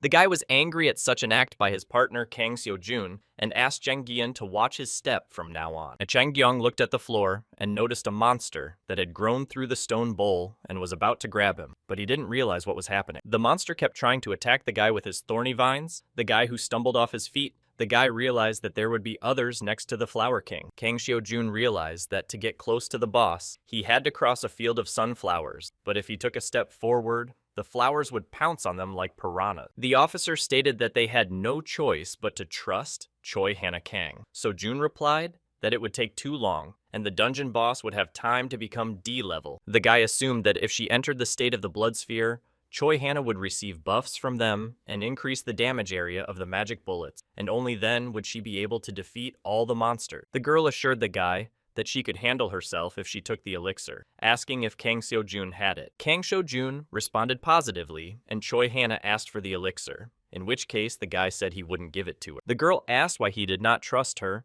The guy said that because of the others, he did not have a chance to raise the level, because it was very important for him. Seeing Kang Seo-jun rushing into the midst of the monsters, Jang Gyun didn't realize what he was doing and was sure that nothing good would come out of it. Many thorny vines headed to attack the guy who ran into the territory of the plants. He tried to dodge them first. Kang So-jun deftly began to chop down the vines that were attacking him. He intended to defeat the boss of this dungeon and raise his level. Chang Gyung was surprised at what he saw. He had no idea that his partner possessed such powerful strength, realizing that he had underestimated him all this time. Looking at the guy, Chang Gyung didn't understand how he could do such a thing at the 37th level. The officer pointed out that it was K. The guy still couldn't believe that it was true, and Kang So-jun was the K that everyone knew about from Dreamside. Once in the thick of things, Kang So-jun realized that there were two options, or the boss's level was at a very high level. Either monster is using an unbalanced attack ability, their boss kept attacking the guy. The dungeon boss tried to deal damage on the guy who came very close to him. By making a powerful strike, Kang So-jun managed to chop the dungeon boss into two pieces. He assumed that this dungeon had been cleared. Seeing Choi Hannah's powerful attack, Chang Gyung was shocked by what he saw and froze in surprise. Kang So-jun was satisfied that he had managed to topple a strong boss in the form of Sunflower as a spit.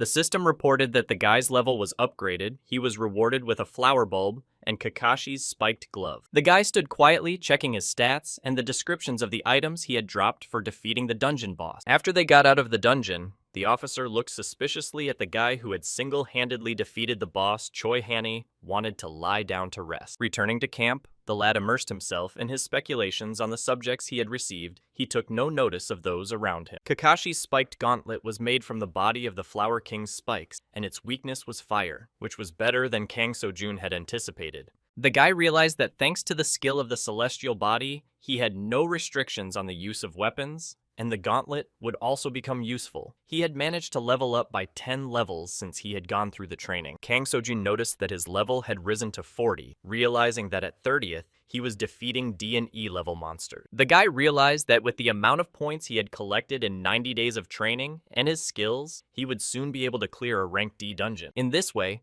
the guy intended to build a clear line between himself and the other players. Suddenly, his dreams were interrupted by the words of his partner, who kept saying that what was happening was impossible. Jang Gyun's eyes widened, and he kept saying that there was no way he could believe that Kang Seo-jun was K. Suddenly, Choi Hana asked the team to stop, indicating that a fight had recently taken place in this place. The girl reloaded her gun. Everyone else drew their weapons, preparing for the worst-case scenario. The team noticed a lot of dead bodies, and the officer assured them that they had all gone to the next world, suggesting that something had happened in their camp. Upon reaching Banjo Station number 3, the team tried to find survivors, but there was no one in the camp. Kang So-young saw a lot of human footprints on the floor. He thought it was strange that they led in different directions, as if people were walking back and forth. The guy was sure there had been a raid by monsters here, assuming the people had turned into zombies. The officer didn't give up hope that someone would respond to his cries, but Kang So-jun said that the dungeon disease had gotten here. Oh Daeso was surprised to hear this guy explain that there was no sign of skeletons in this place, and that meant that it was about the progression of the disease. The girl heard the people speaking and tried to gather her strength to call them to her aid, for she was powerless. Choi Hana pointed out that they had cleaned up the dungeon, asking how in that case the virus had spread. Jang Gyeon heard someone's voice. The team managed to find a survivor who asked for help, and they started to remove the rubble under which the guy was.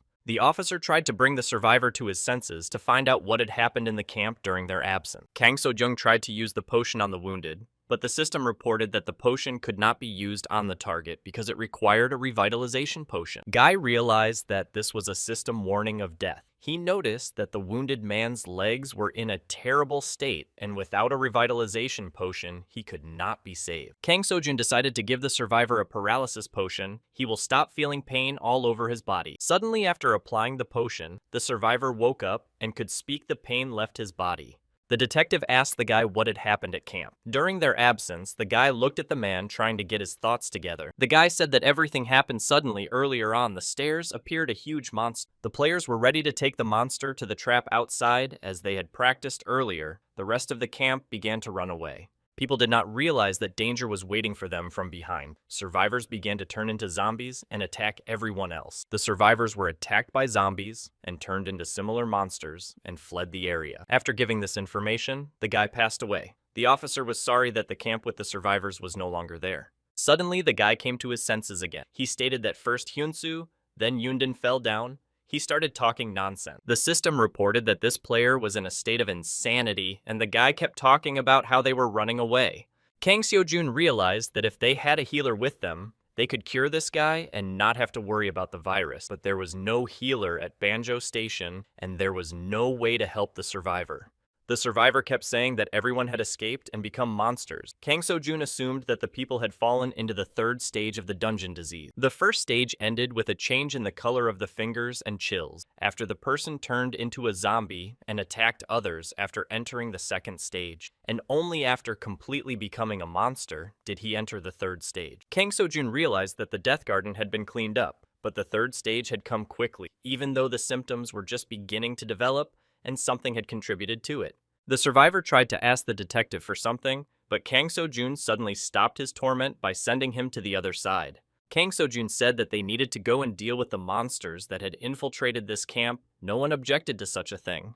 The dark tunnel where the trains used to run exuded strange noises. The team intended to go there. The huge monster that had earlier defeated the camp was waiting in one of the dark corners of the station's dark tunnel.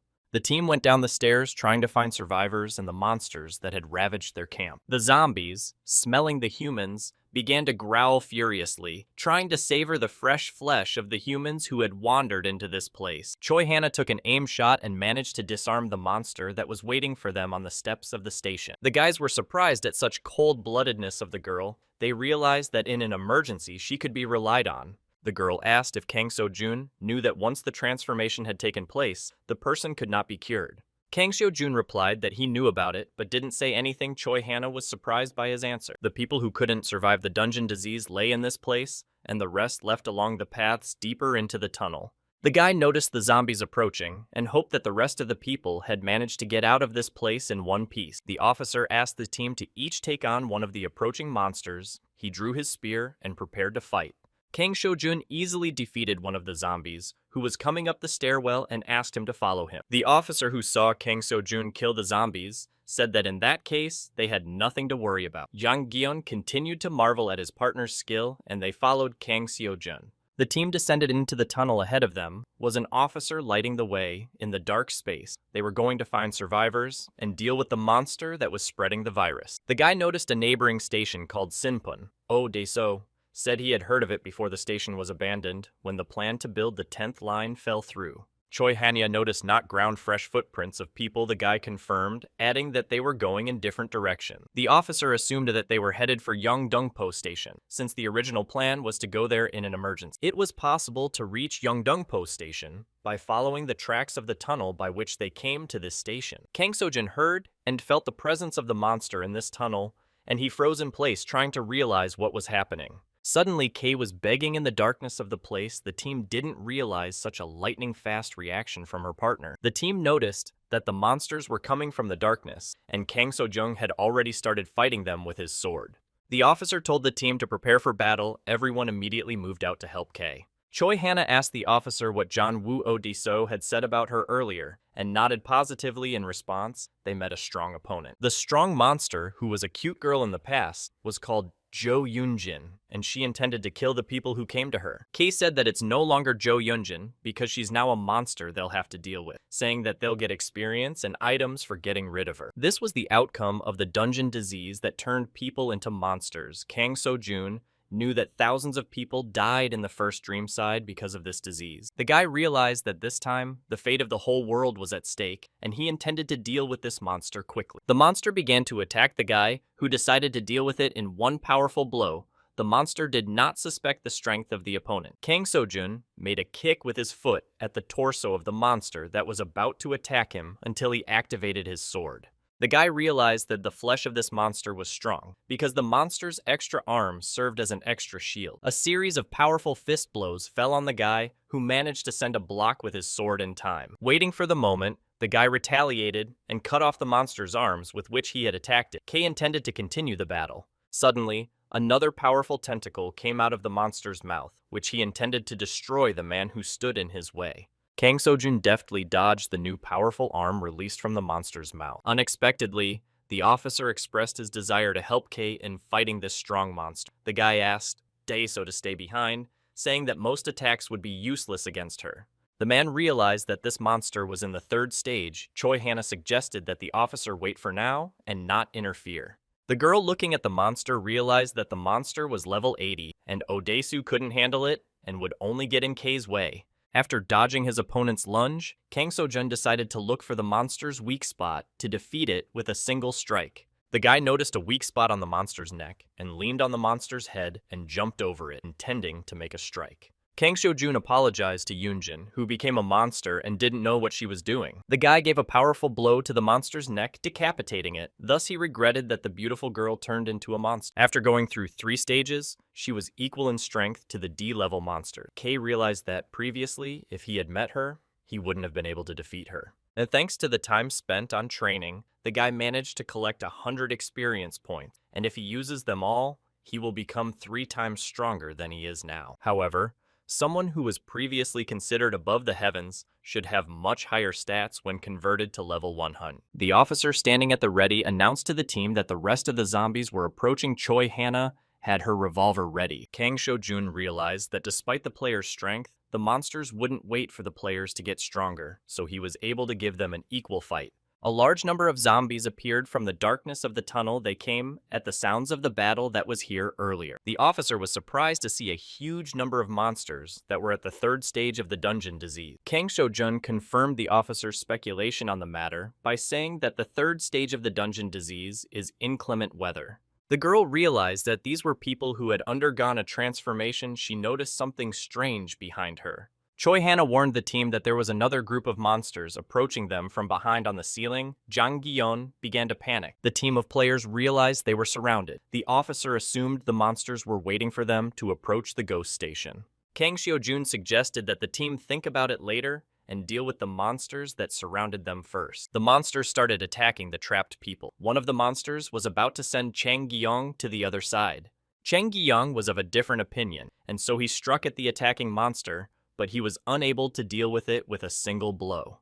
The boy was surprised at how Kang Seo-jun was able to deal with monsters with a single blow, and he froze in despair. Suddenly, Kay came to his partner's aid, and with one powerful blow, managed to send the attacking monster into another world. Chung Gyeon stood silently shocked and looked at his partner's strength, not understanding how he was able to eliminate monsters so easily. Kang Seo-jun asked the team members if they were sure that the other survivors were headed to Yeongdeungpo Station. Choi Hana said that there was a shopping center and other stores near Yeongdeungpo that would make it easy to replenish supplies. Ki said that in such a case, he too should go to Yeongdeungpo Station. The girl didn't understand his plan.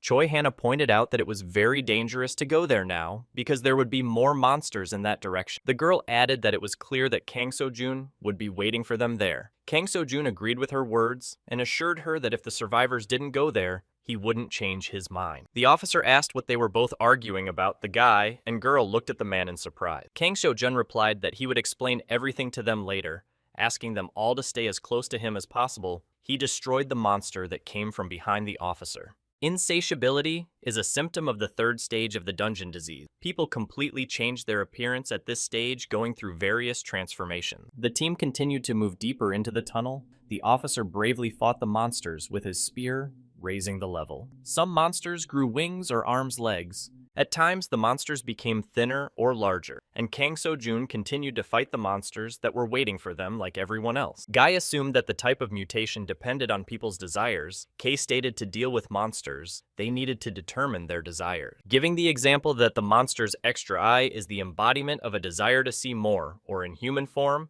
he was blind and wanted to fix it. Such a monster with a huge eye was about to take out a guy who had prepared for battle.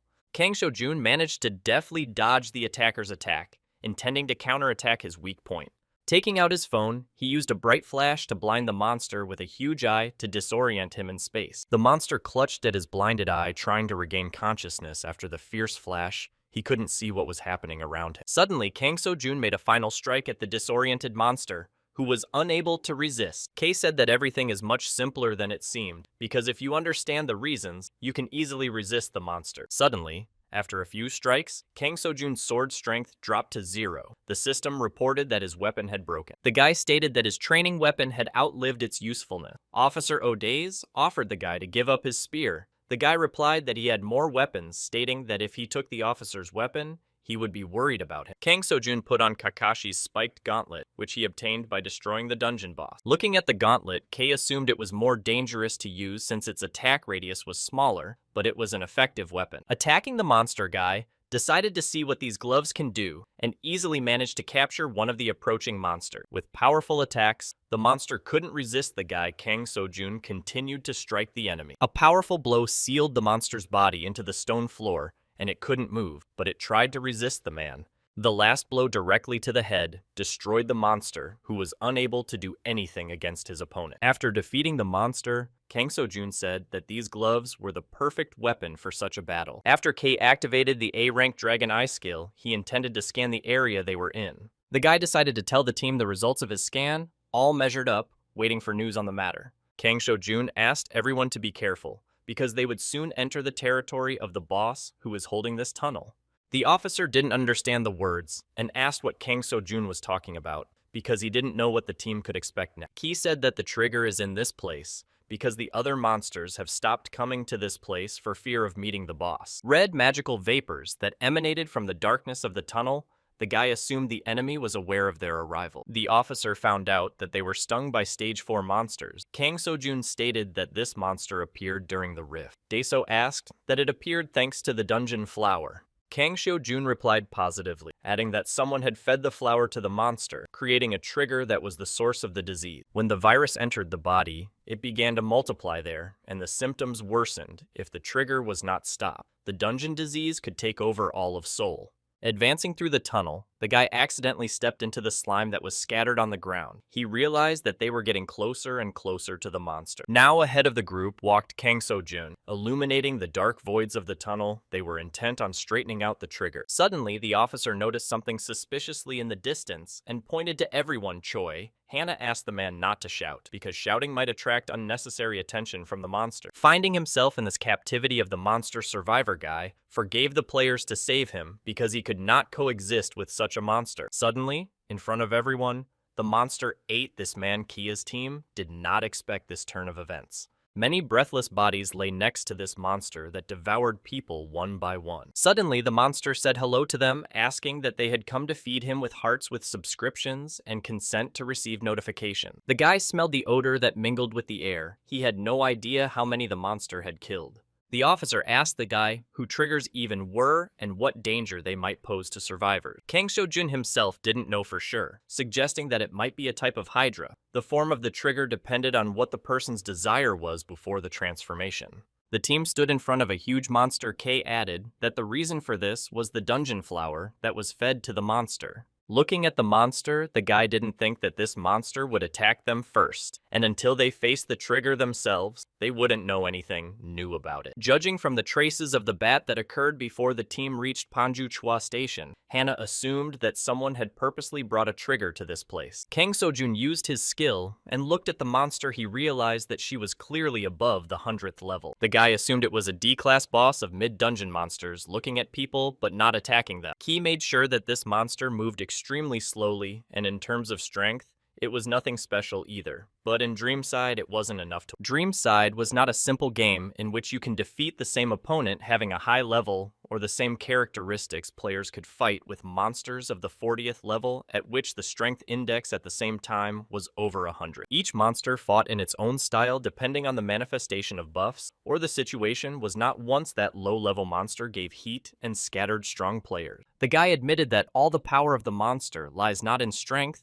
but in endurance. He noticed that the monster's galas were filled with rage. Predictably, the huge monster began to attack the team that managed to dodge its blow.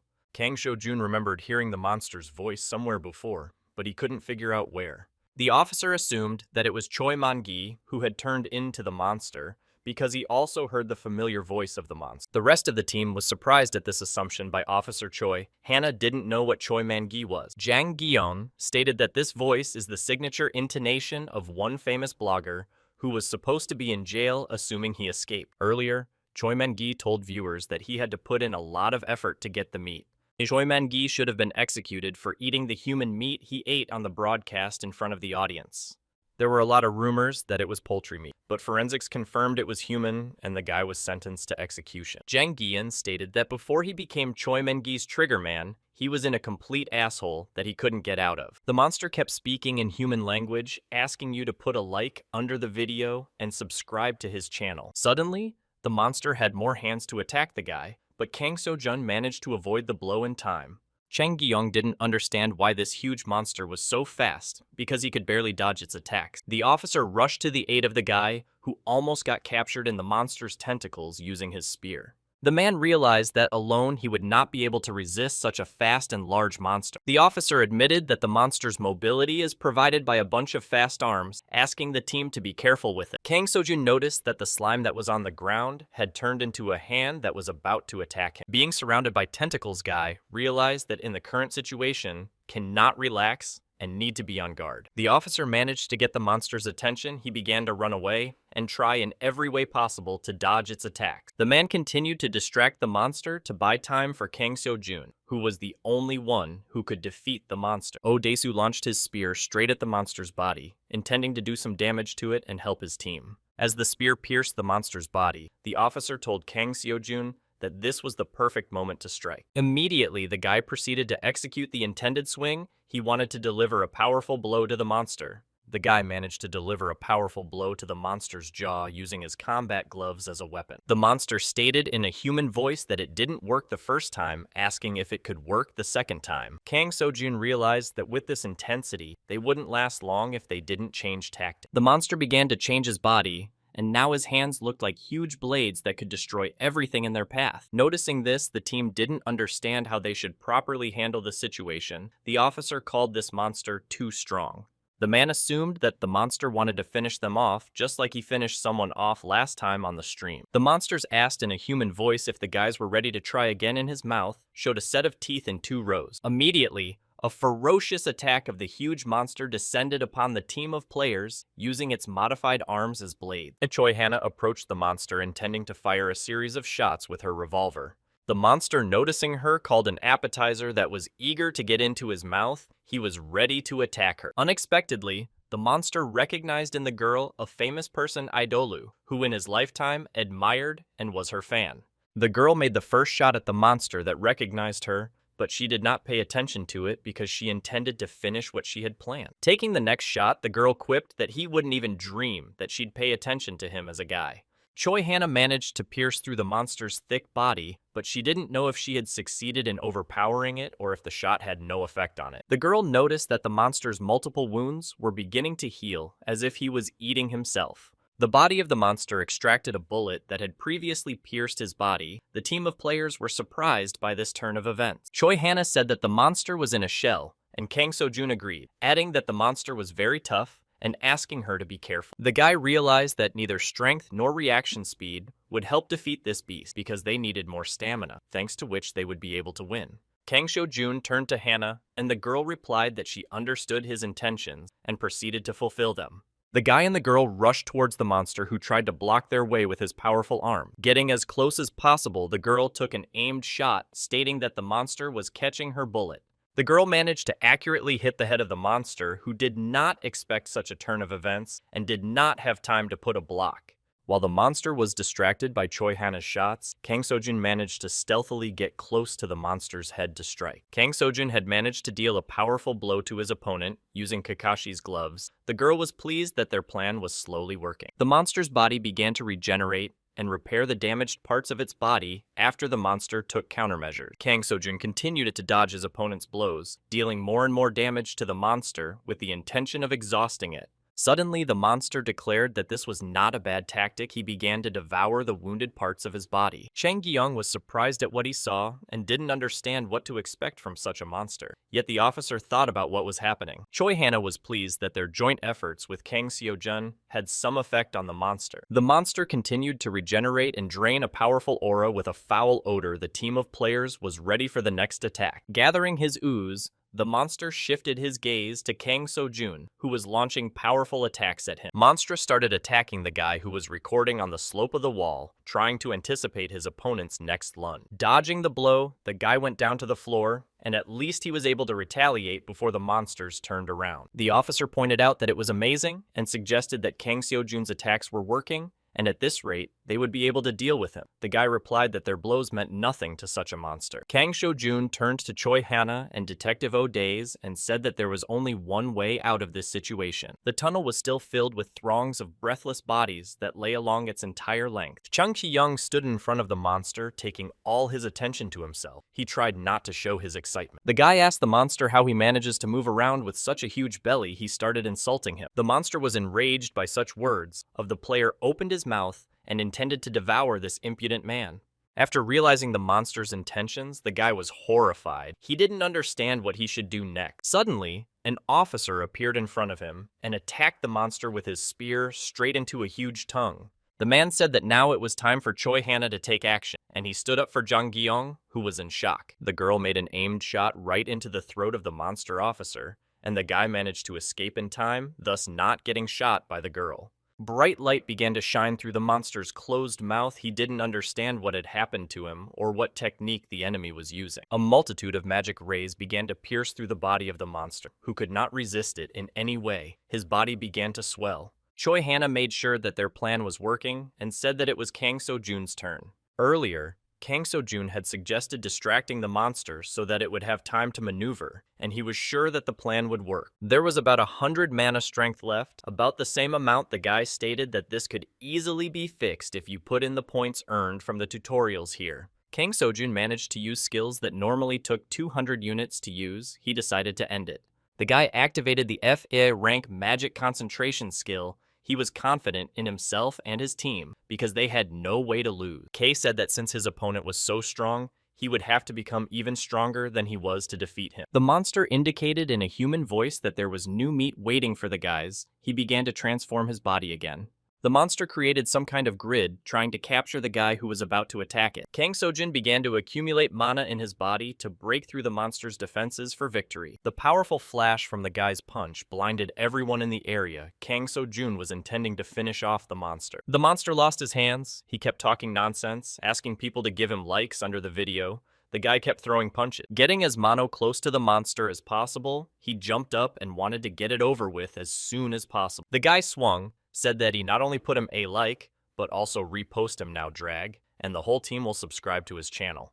The monster continued to regenerate his limbs, but he couldn't do it quickly because he had too little strength left. Kang Seo-jun gave a powerful blow to the head of the huge monster that was in the tunnel the team was watching. With the next blow, the player managed to powerfully imprint the monster into the ceiling of the tunnel, and he didn't realize what had happened. The system informed the guy that he had managed to defeat Choi Man-gi, who was a trigger-happy glutton. He managed to raise his level as a reward. Kang Seo-jun received a ring of attention. The monster's huge body began to vaporize. Many teeth began to fall out of the jaw of the once ferocious beast. After the monster's body disappeared, the breathless body of Choi Man-jin, who was previously a human, appeared in front of the team. The officer stated that as the life leaves the body, the mana also leaves this guy, making sure they didn't maul him too badly. The guy didn't understand what kind of freak had arranged all this, and for what purpose fed the zombie a magic bud, realizing that they just had to find out. Suddenly, Kang Seo-jun noticed a similar sign on the guy's neck that he had seen before.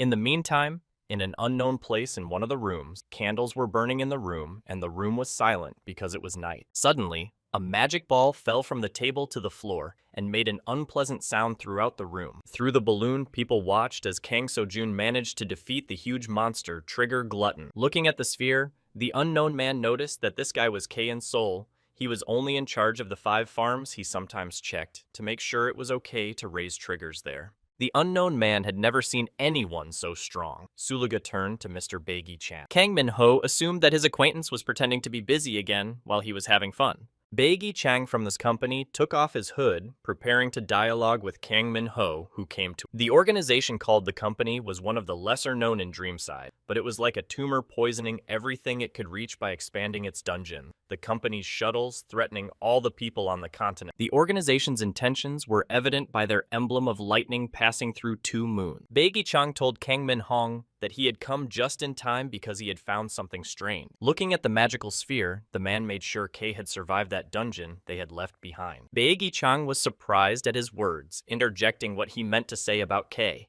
The man explained that if the reports were to be believed, there was no choice among the newcomers on the easy difficulty level in the labyrinths, and there were no applicants who would be sent to the hellish level. Baegi-chan suggested that all of these challengers have passed away. Kang Min-hong suggested that this is possible, but if Kay is alive, he will definitely try to stop them. Kang Min-hong wanted Baegi-chan to ask his farmers if they had seen anything suspicious, but he said there was no need. Baegi-chan said that apparently he had already managed to find the person they were looking for. Meanwhile, the 4-player team was advancing to the next station to locate possible survivors and provide them with protection. Kang Seo-jun was determined to get to the bottom of this case and find out what kind of organization was going against the people. The sword-piercing Asray's neck monsters that were brutally torn apart under his command, a dungeon that only one man could handle. The guy's true essence was Croc, and he still had data that hadn't been erased, so by eating people he could foresee the current situation on Earth. But Kay, who was supposed to die during the training, survived. The guy assumed that Kay had changed his activities. Suddenly, the guy's musings were interrupted by an interlocutor. Kang Seo-jun asked Baegi-chan why he froze, assuming something was wrong. The man added that they were no longer who their organization used to know, as even Kay was now just a newcomer in training. Kang Seo-jun suggested that they should report it to the head of their organization. because if it was really them, they were in big trouble and needed to be dealt with immediately. Meanwhile, in the tunnel, the guy was running away from a huge number of monsters that were chasing him. The monsters almost managed to catch up with the fleeing guy. They intended to turn him into a zombie. The zombies continued to chase the lonely guy, who didn't want to become like them, and was surprised that the zombies didn't get tired.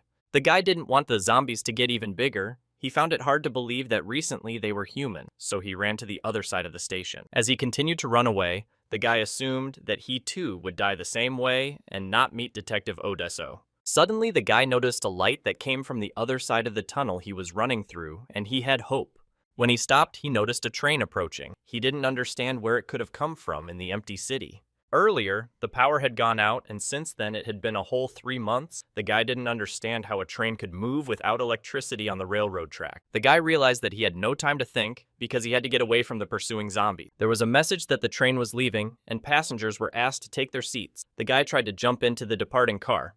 The system reported that the car doors were closing. The guy tried his best to run into the car to survive. The guy at the last second managed to slip through the closing doors of the carriage. He was pleased that he was able to do it. The train began to depart from the platform. Zombies tried to penetrate into the interior of the car, but they did not succeed as the train began to leave. Taking a breath, the guy realized that he had to run away from the zombies and decided to go to Yendinpo Station, thinking that the detective should be there. The system reported that the guy had entered the Class D-themed dungeon of the ghost train, and after a while the duty officer would start checking tickets, and stowaways would be targeted by the station staff. Seeing this explanation, the guy was shocked by what was happening because he could not think that the train would turn out to be a dungeon. The team kept moving toward Yendinpo Station, through which the train with the D-rank-themed dungeon was passing. Chang Gyun still couldn't believe that Kang So-jun had managed to defeat such a strong monster in the tunnel.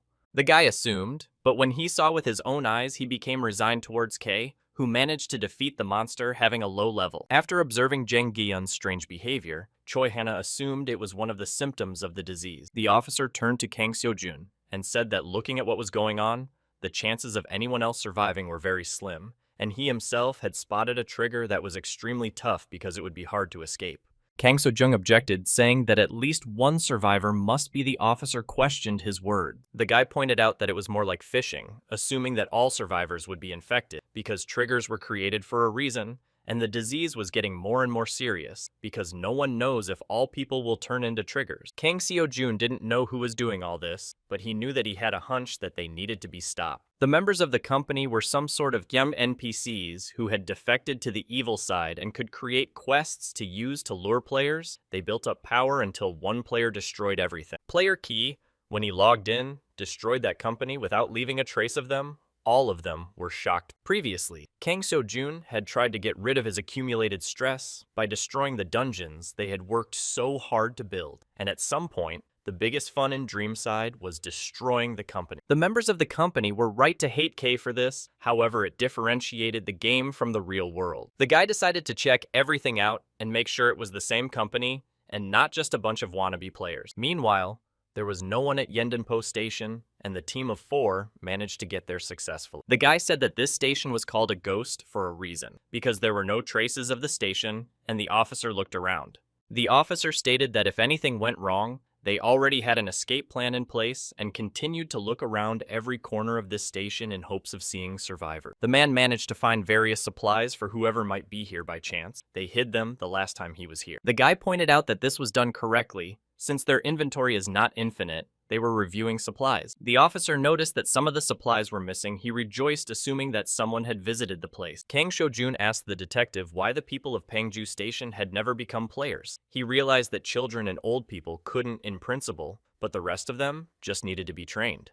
Choi Hana replied that at the time, the internet was limited, so other people were never able to join the ranks of players. The guy asked that Hannah could use the internet network. The girl responded positively, indicating that she had just updated her phone. The girl added that only people with such a switch were allowed to communicate with the others, because there was a level system available only to players. Kang So-jun found out that currently the only way to become a player is to sell out to ARC. The guy asked what the acronym meant. Choi Hannah replied that she hadn't been there often, but it was the only surviving base in the city of Ark. Meanwhile, at Panju Station, masked men came down and noticed a lot of remains and breathless bodies. The wounded MOBA seemed very suspicious. They decided to find out what caused the deaths of so many zombies. The masked looties were convinced that Mr. Baegi Cheng was right. Yun Ben Go, from the company's initial third bait group, was inspecting the station. Suddenly, a train arrived at the station. The system asked the honored passengers to take their seats. Members of the company were surprised at this. The masked men, learned of the existence of a themed dungeon that many had talked about and few had been able to get into, they knew that this train used to run on the first line, but suddenly found itself on the 10th. One of the men said that there had been construction work here before, suggesting that the railroad track had been laid then. The second partner told the boss that this train was going to Yendonpo Station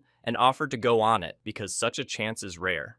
The boss was surprised and asked that the subordinate was tired of living. The man did not understand his hint because he did not suspect anything strange in it.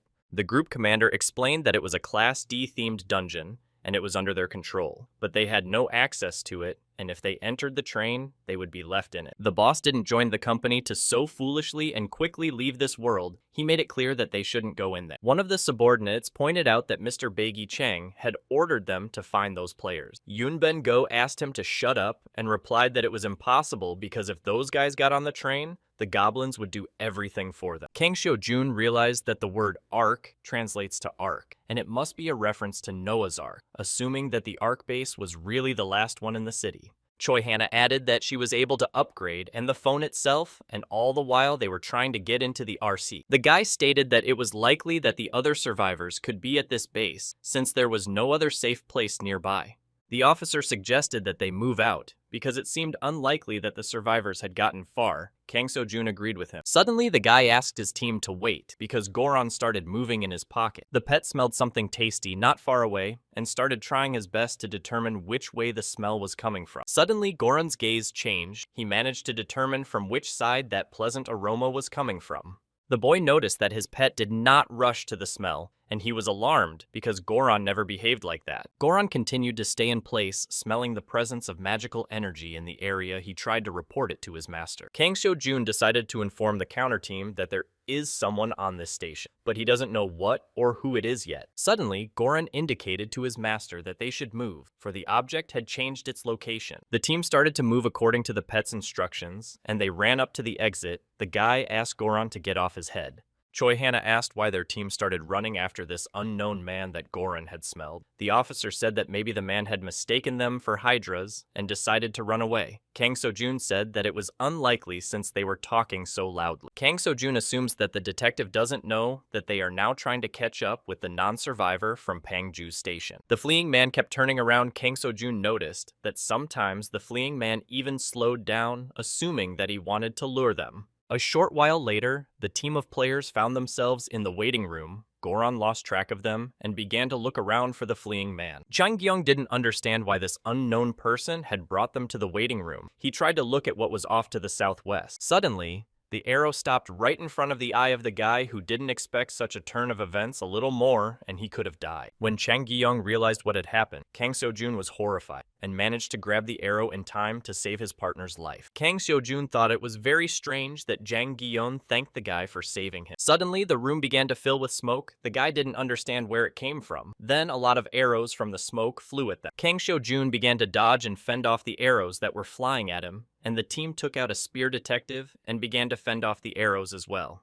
The detective managed to dodge the arrow that flew right next to his face in time, and Kang Seo-jun was surprised at his marksmanship. Kang Seo-jun noticed that another arrow was flying straight at Choi Hannah, who was standing behind him and tried to save her. The girl, noticing the impending danger, did not intend to stand idly by and drew her revolver. Hannah managed to make a precise shot, thus defusing the arrow that flew straight at her. Kang Seo-jun realized that he didn't have to worry about the Choi Hannah turned to the guy and tried to tell him her guess. Kang Seo-jun agreed with her guess.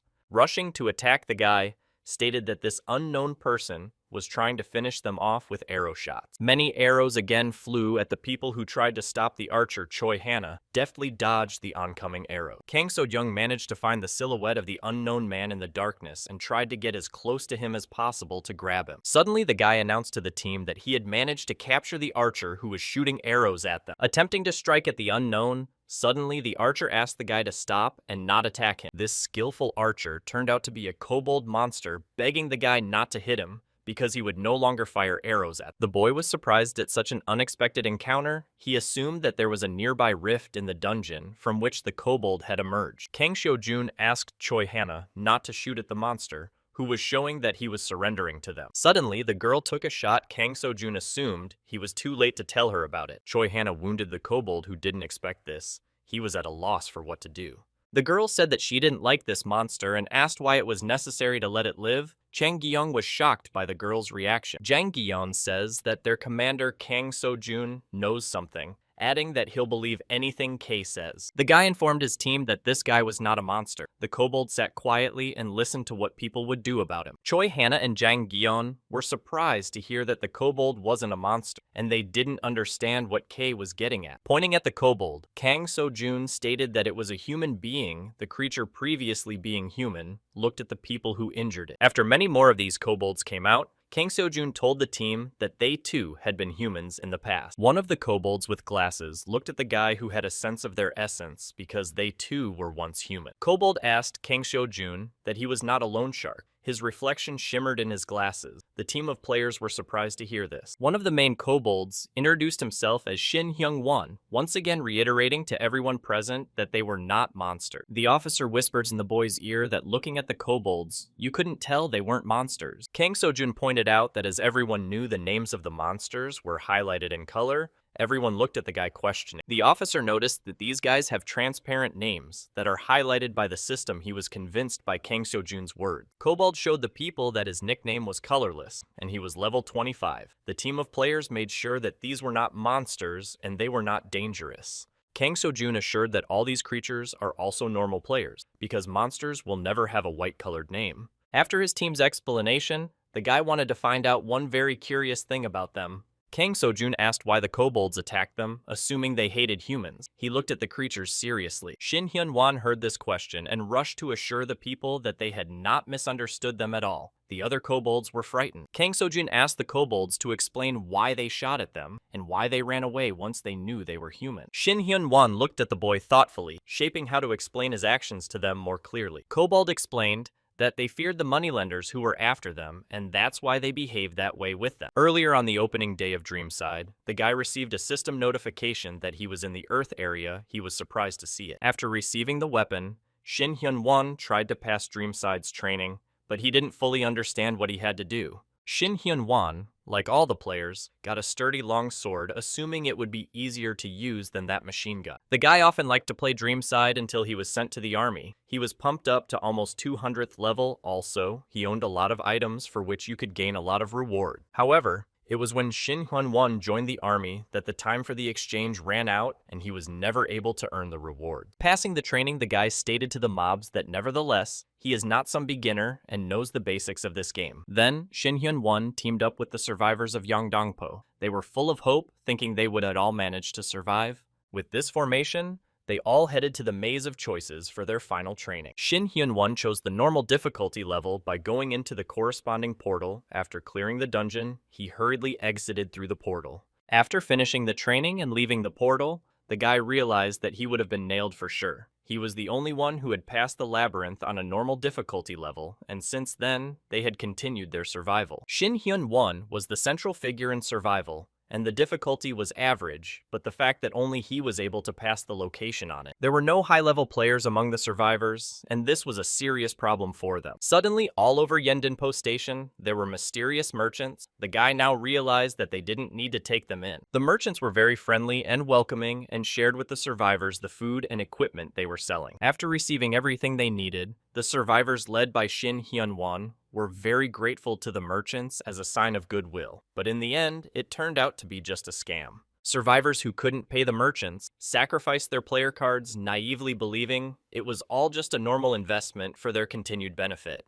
Shin Hyun-won explained to Kang Seo-jun that their merchants had just driven them into a trap they couldn't get out of. In addition, they had not previously known that the food the traders had so graciously shared with them contained psychoactive substances. After signing the contract, the merchants never mentioned the most important thing. If they did not pay for their goods and services on time, they would have to pay with their own bodies. As it turned out, It was written on the back in very small print. The survivors then turned into kobolds after realizing that the traitors had fraudulently taken their bodies. Shin Hyun-won reported that after the traitors disappeared and the so-called moneylenders appeared, and according to the terms of the contract, they took the bodies and disappeared, while their souls remained locked in the bodies of the kobold. That was just the beginning. The moneylenders came to them once a week to collect the interest, because that was also in the contract. Shin Hyun-won told the people that he didn't know where the loan sharks used the memories of their past lives because he thought they were useless.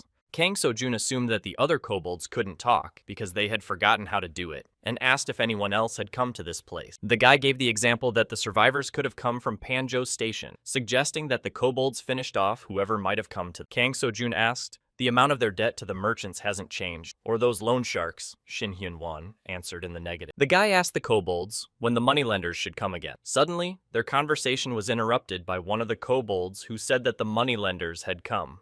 The monsters approached the waiting station where the kobolds were located to collect a percentage of the debt owed to them in the form of memories. The moneylenders went down to the station and did not notice any creatures there. They were looking for kobolds that had hidden themselves. The team of players also hid themselves. Not wanting to be seen by the loan sharks, Kang Seo-jun said that they were in for a rough time. Choi Hannah whispered to the guy and asked if he was okay. Kang Seo-jun nodded positively and asked what was wrong, but the girl said he looked pale. Kang Seo-jun answered the girl that he was just angry at the situation they were in, not knowing what to do as he watched the moneylenders who were searching for kobold. The guy pointed out the obolds were buying absolutely everything for the same price, and the percentage of debt was also all the same. Choi Hannah agreed with him, adding that the degree of memory loss varied among the kobolds, as some could speak human language and some could not. The guy didn't understand the reason for this. The girl was shocked by the situation. Kang Seo-jun pointed out that every person has a different amount of knowledge in his or her head because Shin Hyun-won's memories consisted of 23 years of life. The guy went on to say that some survivors were younger and knew less, and they were baby chief. The detective suggests that this is why Shin Hyun-woo is trying to fight the loan sharks, even though he realizes he's much weaker than them. Kang So-jun asked the team what will happen to the kobolds when they forget that they were once human. The girl and the man realized the inevitable. The team realized that the kobolds would then turn into monsters after forgetting the past. The detective added that the kobold's body contains a human soul, and so the system is still identifying them as players. The guy noticed that one of the kobolds was preparing a trap for the loan sharks, who came to them to take their memories. One of the kobolds pressed a button that activated a trap for the enemy who strayed into the area. Suddenly, the moneylenders were engulfed in clouds of smoke. They didn't realize what had happened, but were wary. One of the monsters stated that the kobolds do not change and continue to resist them. He swung and was ready to make a strike. The moneylender hurled his weapon at the kobolds who were hiding. They did not expect the enemy to be able to detect them so quickly. The rest of the kobolds prepared to take aimed fire from their bows. They waited for their commander's command. Upon receiving the command, the kobolds fired many arrows at the moneylender, who was surprised by such an attack and did not try to dodge it in any way. The moneylender easily managed to fend off the arrows that flew at him without expecting any trick in these actions. Suddenly, the arrows turned into grenades that were near the moneylender and had to detonate. Predictably, there was a powerful explosion, and the kobolds tried to shield themselves from the blast wave that hit the room. The kobolds were excited about what was happening, saying it was a good thing they were sure they were rid of the moneylender. Suddenly, the moneylender grabbed one of the kobolds by the head, ordering them to remember for the rest of their lives. Bringing the kobold, the moneylender continued that if they took something, they should pay it back with interest. Suddenly, everyone saw the kobold's head being crushed. Everyone was shocked at such cruelty by the moneylender. Throwing the breathless body aside, the monster declared that it was time for retribution. The other kobolds were at a loss for what had happened. Wiping the blood from his face, the monster intended to go after the rest of the debtors who were hiding at the station. Noticing one of the debtors the monster was about to attack him, the kobold could not move from his position. Suddenly, Kang So-jun intervened, and with one blow, he severed the arm of the monster attacking the kobold, and the moneylender became furious. The guy made another strike at his opponent that silenced him for eternity. The next monster tried to attack the guy who sent his partner to the other side of the world. The guy realized he wouldn't have time to dodge. Suddenly, Choi Hana's shot sounded, hitting the head of the monster that was about to attack Kang So-jun. The girl asked if she had hurt him. Kang So-jun replied negatively, thanking her for her help. The guy noticed the monster's strange look on his face. He didn't understand what to expect from it, but he was ready to fight it. The monster looked at the man who had interfered in their squabble with misunderstanding, not understanding what he wanted. The guy was surprised that the moneylender was a goblin, besides he was a Wakeby player being at level 80. Wakeby pointed out to the guy to mind his own business. The guy asked if he was human. The goblin was surprised to hear such a thing. Kang Seo-jun said that it doesn't matter, and they need to stop talking and get down to business. Grabbing the goblin guy's horn indicated that it was time to act. Wakeby was shocked at such brazenness from the man. Kang Seo-jun managed to topple the monster over himself, sealing it into the ground for the goblin, which was a surprise he couldn't handle. Grabbing the goblin's weapon, the guy intended to use it to attack the immobilized Wakeby, who was shocked by what was happening. Kang Seo-jun ordered the goblin to eat the weapon. Wakeby replied that he just came here because he shouldn't have been here in the first place. The guy didn't listen to the monster's excuses and just finished the job by sending Wakeby to the other side of the world. Kang Seo-jun dokusked that in order to become a goblin, you have to kill your own parents, and they were very different from kobolds. An unexpected fire occurred near the guy, but he managed to shield himself from it with his glove.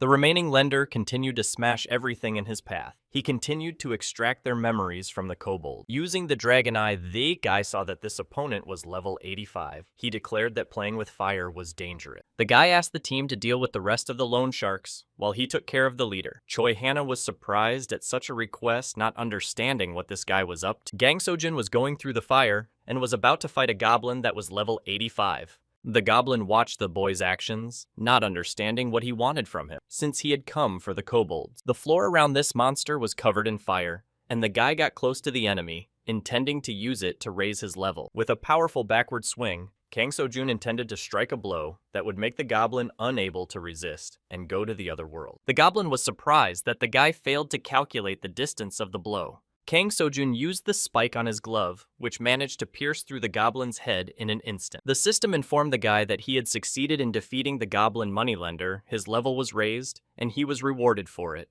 The lad received a double contract, reading which it became clear that everything was unfair from the beginning, assuming that the moneylenders concealed the contents by means of some special object. Meanwhile, Choi Hana managed to get rid of the last goblin moneylender by taking a precise shot at him. The detective asked if that was the end of their battle. Kang Seo-jun said that the room was now eerily quiet. The team noticed that the breathless bodies of the goblin moneylenders began to emit a strange glow and slowly disappeared. Detective Odeso asked what it was. Kang Seo-jun assumed that there was a return of the players' souls. Suddenly, the strange action reached the kobolds, who did not understand what was happening. They began to gasp. The kobolds began to fall off their feet. One by one, the team of players did not know how to behave in such a situation. The detective asked what was going on. The girl was at a loss. Kang Seo-jun tried to get an explanation from the contract he had gotten. Kang Seo-jun saw a problem described in the contract with loan sharks coming to collect interest. Then after their demise, all authority passes to the other party to the contract. Looking at what was happening, the guy assumed that all the souls who had contracted had blended into one. Suddenly, this sphere started to leave this place. The team of players did not understand what to do in such a situation. Kang Seo-jun ordered the team to immediately follow them. Choi Hana didn't understand why they would do that. The guy said they had to hurry because those children were in danger, and the team followed Kang Seo-jun. Following the showers, the team descended on the pier of nearby railroad station. Suddenly, an electric train arrived at the station that was not supposed to appear at this place. Chang Gyong did not understand what was happening. Kang Seo-jun was surprised that the electric train was still running in such a place without electricity. The guy knew that the railroad train used to move on the 10th line, not understanding how he ended up here. Suddenly, Goron started moving in the guy's pocket. Then he came out feeling a lot of food, asking to be fed to his heart's content. The guy realized what was the cause of such a violent reaction of his pet to the appearance of an electric train. The train came to a complete stop at the station. The system reported that passengers can take free seats because the train will soon depart from this station. Team of players stepped aboard the train. Dreamside had a lot of different dungeons, which is just the main content of the game. Among the so-called mobile dungeons in the form of wagons and ships were also trains that traveled to station. Kang Seo-jun, as soon as he entered the world of the game, then this train was not here. The guy assumed that in front of their team, just one of the mobile dungeons. Choi Hana pointed out to the guy that the soul sphere they were chasing had entered this electric train. The detective asked Kang Seo-jun what they should do about the situation, and the guy asked Oh Desu what he should do. The boy asked if the man had realized that this train was a dungeon, saying that if they entered it, they might lose forever the chance of finding any survivors at Banjo Station. The detective thought about Kang Seojun's words for a moment. He couldn't give him a definitive answer. The man realized that earlier, the kobold Shin Hyun Wo had told them that there were no more survivors on this station. Kang Seo-jun had replied that this was correct. Oh Daesei assumed that if any of them had survived, they wouldn't have passed by Yendenpo Station and escaped to the next station, and there was no sign of the battle, and not even a Hydra had appeared in the time they had been here. The detective pointed out that they might call him a cynic, but he thought it wasn't worth chasing a ghost, and they didn't know if anyone had survived, stating that first and foremost, they needed to save the children whose souls were now in front of them. Guy made sure the detective also agreed to step aboard this electric train. He was pleased with him. Kang Seo-jun announced that their team was going on a trip. Jang Gyeong expressed his displeasure about it, but no one took his opinion into consideration.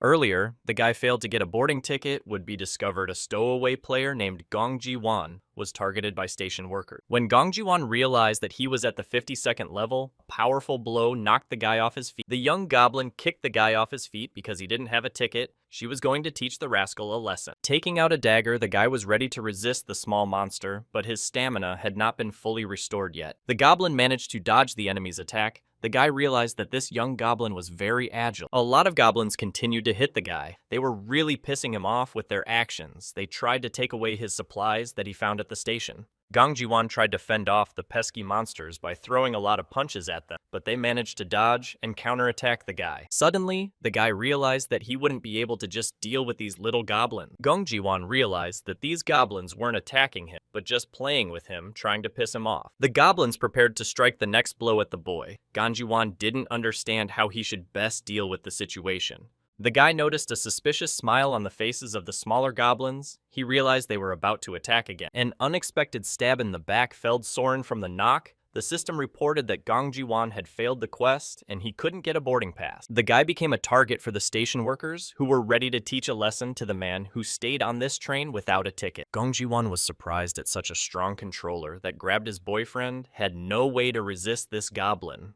The conductor of the train, dragged to a place unknown to the guy, passing through many different cars. Unexpectedly, in one of the cars, listened to strange noises. Suddenly, a guy with red eyes like a dog on a chain started aggressively lunging at the conductor who had brought Gong Ji-won into this wagon. Gong Ji-won tried to run away from the place out of fear, but he was unable to do so because the guide had shackled him. The guy noticed a lot of players who, just like him, couldn't get a ticket and got into this place. Gong Ji-won was frightened and cowered in a corner, but the other people were not in a hurry to attack him. A little later, at the tail end of the train, young goblins continued to bully the players who boarded this train. Suddenly, a four-man team led by Kang Seo-jun appeared in front of them, and the monsters looked at them suspiciously. Kang Seo-jun noticed the small goblins using his skill and realized that although these monsters looked harmless, they were definitely above level 70. The lad allowed that it was this race of goblins who amused themselves by disposing of their opponent. Choi Hannah asked the guys to look around, saying that things might not be as simple as they seem at first glance. To the team, it seemed this wagon was more like a freight car with a lot of small, annoying goblins. Kang Seo-jun stated that it's still a D-class dungeon, and it doesn't matter what it looks like in C. He realized that dungeons didn't always match their appearance, because the E-class dungeon of the ruined school looked like a normal school, but inside, it was clearly larger than it should. Kang Seo-jun looked out the window and said that they were not underground, but above it, and he thought it was strange that the view outside the window was different from the city. The guy added that in all likelihood, it was not an easy dungeon, because as soon as they entered the electric train, they were constantly receiving alerts. The team entered the D-class dungeon of the running train. It was in Zone F. The system informed them that soon the station staff would start checking their tickets, and if they didn't, they would be targeted by the conductor. The detective realized that they had hit a themed dungeon. Small goblins swarmed to attack the stowaways. To clear this kind of dungeon, players had to understand the rules that are only in this particular dungeon. Defeating the goblin Kang Seo-jun managed to get a boarding ticket. After successfully hitting the small goblin, Choi Hannah also managed to get a boarding ticket. Detective Oh Da-so and Jang Gyeong also managed to earn a boarding pass by straightening out the goblin. The man assumed that they had managed to pass the first quest. Chang Gyeong was happy, because the first quest was easy. Suddenly, Kang Seo-jun asked his team members to throw away the tickets they received, and they were surprised to hear this. The guy explained that they didn't have time for a full-fledged raid, suggesting that station employees start catching stowaways from the tail end of the train. Kang Seo-jun suggested that the team lure the guide to this place to defeat him and search for the escaping souls. The tickets were fed to Goron, who was happy to eat them, but it wasn't enough for him. Choi Hana suggested that Kang Seo-jun wanted to bait them into being a guide, and the guy said he was right, because they don't yet know where the children's souls are. Having eaten all the tickets the Goron received, the guy pointed out to find out where the souls are and survive, they need to act unpredictable. Chang Gyung asked the guy what they should do with those little goblins that were running all over the carriage. The smaller goblins, realizing the power of this command, scuttled away from them into a corner, showing with all their appearance that they were afraid of them. Jang Gian stated that these small monsters were scared of Mr. Kang Seo-jun. The guy asked the team to get ready. The system reported that the players failed the quest, and they were targeted by the station worker. The station duty officer was about to grab the stowaways who were in that tail car. The goblin was taller than the boy, but Kang Seo-jun was not intimidated by it. The guide smiled wryly at the boy. The conductor asked the guy where his ticket was. Kang Seo-jun told the station attendant that he had lost his ticket. The goblin said that if there was no ticket, but the guy didn't let him finish by delivering a powerful blow to his chin. The station duty officer did not expect such a turn of events, and on inertia from the impact flew off, twisting all the objects on his way. The goblin was a bit confused as he was facing such a strong player for the first time. Grabbing his weapon, the conductor striking the man asked, how dare he treat the station duty officer like that? Unexpectedly for the goblin guy, managed to counterattack the guide who collapsed to the floor with a clatter. Then the guy grabbed the horn of the goblin who tried to become his strength had riddled, and now he was not able to resist the man. The leg kick followed right in the face of the monster who failed to block this attack in time. Having received such a powerful blow, the goblin was unable to recover from it, as he noticed the guy's intentions to continue the beating. Predictably, Kang Seo-jun threw an additional fist strike using Kakashi's magic glove. Having disarmed the goblin guy, asked that he was a station employee who checks tickets on this train. The goblin was in no hurry to answer his question. Putting the spike to Kang Seo-jun's throat, Kang Seo-jun asked the guide whether he would continue to remain silent or answer the question posed. The team watching was shocked at how Kang Seo-jun had the strength to talk to the goblin like that. The system informed them that this was a dungeon with a certain theme depending on the situation. The system reiterated to the guy that he should track down the goblin kid on the ghost train in the allotted time and earn a ticket if they fail this quest, then the station workers will try to catch him. The guy realized that all he had to do in the end was beat the ruffian, and now they wouldn't have to worry about a ticket. Kang Seo-jun kicked the goblin, trying to get information from him, and tried to threaten the stowaway. The guy ordered the guide not to talk to him like that. The goblin began to sing the words of a popular song. Kang Seo-jun asked the goblin where he hid the souls that entered on this train. The conductor replied that he forgot the guy asked if he wanted to live. Guy ordered the goblin to answer the question posed, and he replied that he really didn't remember where the souls were. The petty goblins saw what was going on. Man, with the ticket checker, Goblin admitted that the souls are in Area D, assured that he knows nothing else. The Goblin said that in this area all the traders gather. The guy asked the conductor to give him the keys to the carriage doors. The station attendant on duty was surprised at such a request from the man. Kang Seo-jun pointed out that the Goblin could wander around Area F as much as they wanted, and they didn't have to fulfill the quest to pass on. The Goblin tried to stealthily hide the keys he had, but Kang Seo-jung managed to spot it. The guy tried to take the bag of keys from the goblin, but the conductor tried to resist, saying that he was not allowed to give the keys to passengers. Kang Seo-jun manages to stop a goblin station worker from robbing him after the system reports that the guy managed to get hold of a hidden unknown packet. The hidden item was the master key to AF Kang Seo-jun's zone, and told everyone else that they didn't have much time and it was time to move out.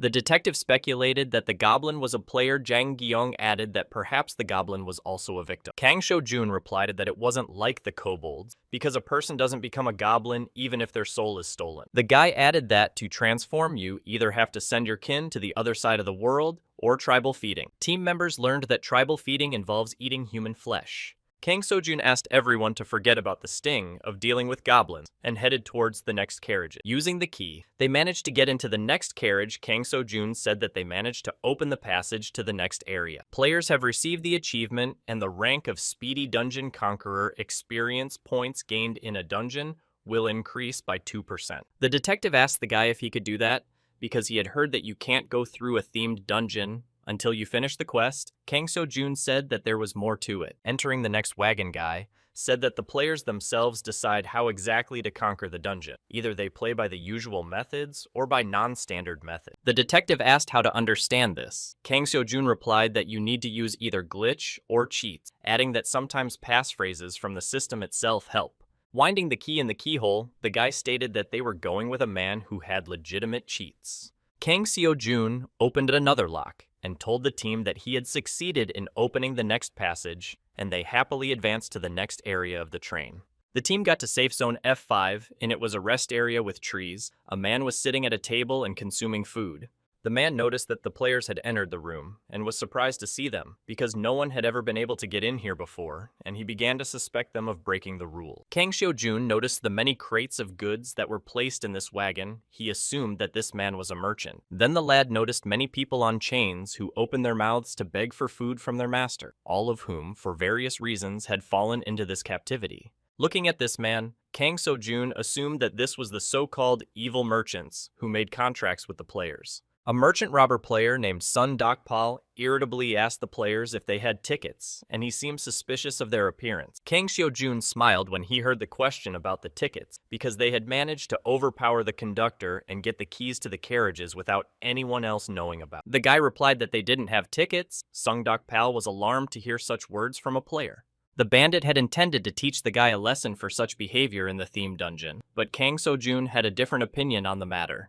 Kang Seo-jun looked at Song Dokpal and asked if it was too hot today too. He intentionally said those words. The man looked at this guy, who was giving him ambiguous hints with misunderstanding. K's team also didn't realize what kind of nonsense their leader was carrying. No one in this room understood Kang Seo-jun's hint. The outlaw merchant indicated to the insolent fellow to go with him to the same place for clarification. The detective asked Choi Hannah to be ready. The girl reloaded her revolver, saying she was ready. Sung Dokpal assumed that the players were tired when they reached this place, so he suggested that they stay here and eat. Choi Hannah thought it was suspicious, but one of the robbers came to her and recognized her as a popular starlet. The merchant allowed the guest to call him Mr. Song, indicating that he was in charge, and the second guy called himself Kang.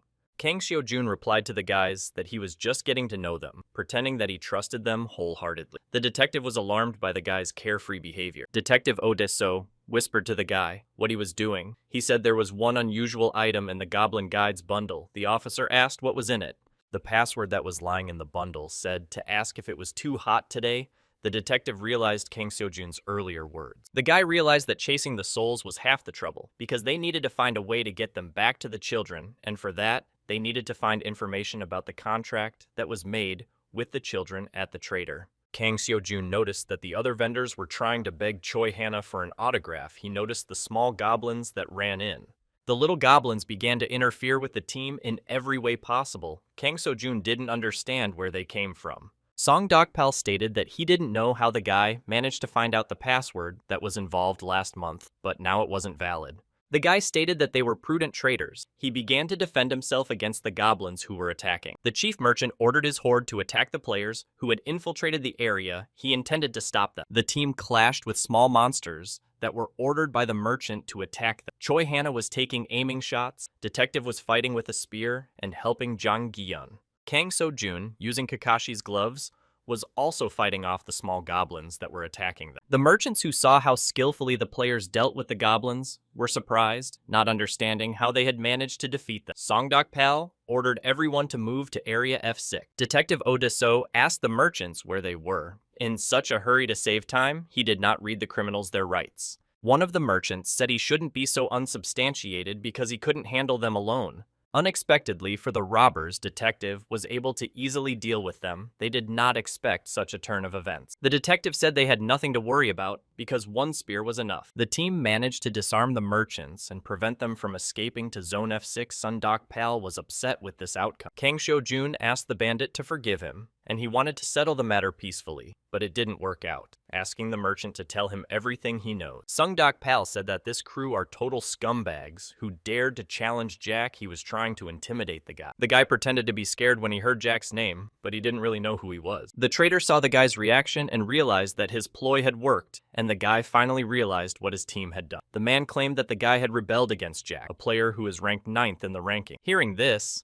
Kang Seo-jun suddenly laughed angrily. The brigands didn't understand this guy's reaction. The guy's team also didn't understand the reason for his laughter. They all looked at him questioningly. Kang Seo-jun asked Songdok-pal that the con artist Jack was on that train. Jack ranked 9th among the dungeon merchants. He had climbed to the top of the world without taking part in the fighting. Jack was usually characterized in one of two ways. The first implied that Jack was terrible. It was never a good idea to borrow money from Jack, because it could lead to a very unpleasant and long story. The second option implied that Jack was a reliable man who made fair deals and honored the terms, and only from him could you find the best quality. Jack was ready to go to the ends of the earth to sell a client and then suddenly disappear as if he never existed. So Jack was nicknamed Mirage. Kang Seo-jun stated that this guy stole things from him using trade fraud, and these things were expensive. Suddenly, there was foam coming out of the merchant's mouth. He couldn't answer the guy's question. Kang Seo-jun didn't understand what the hell was going on. The merchant lost consciousness and collapsed on the floor, suspecting something strange. After the soul of the merchant began to leave this body, the guy frozen in place did not guess what was happening in this wagon. Suddenly, loud screams distracted the guy. He noticed that the other merchants were starting to fall to the floor as well.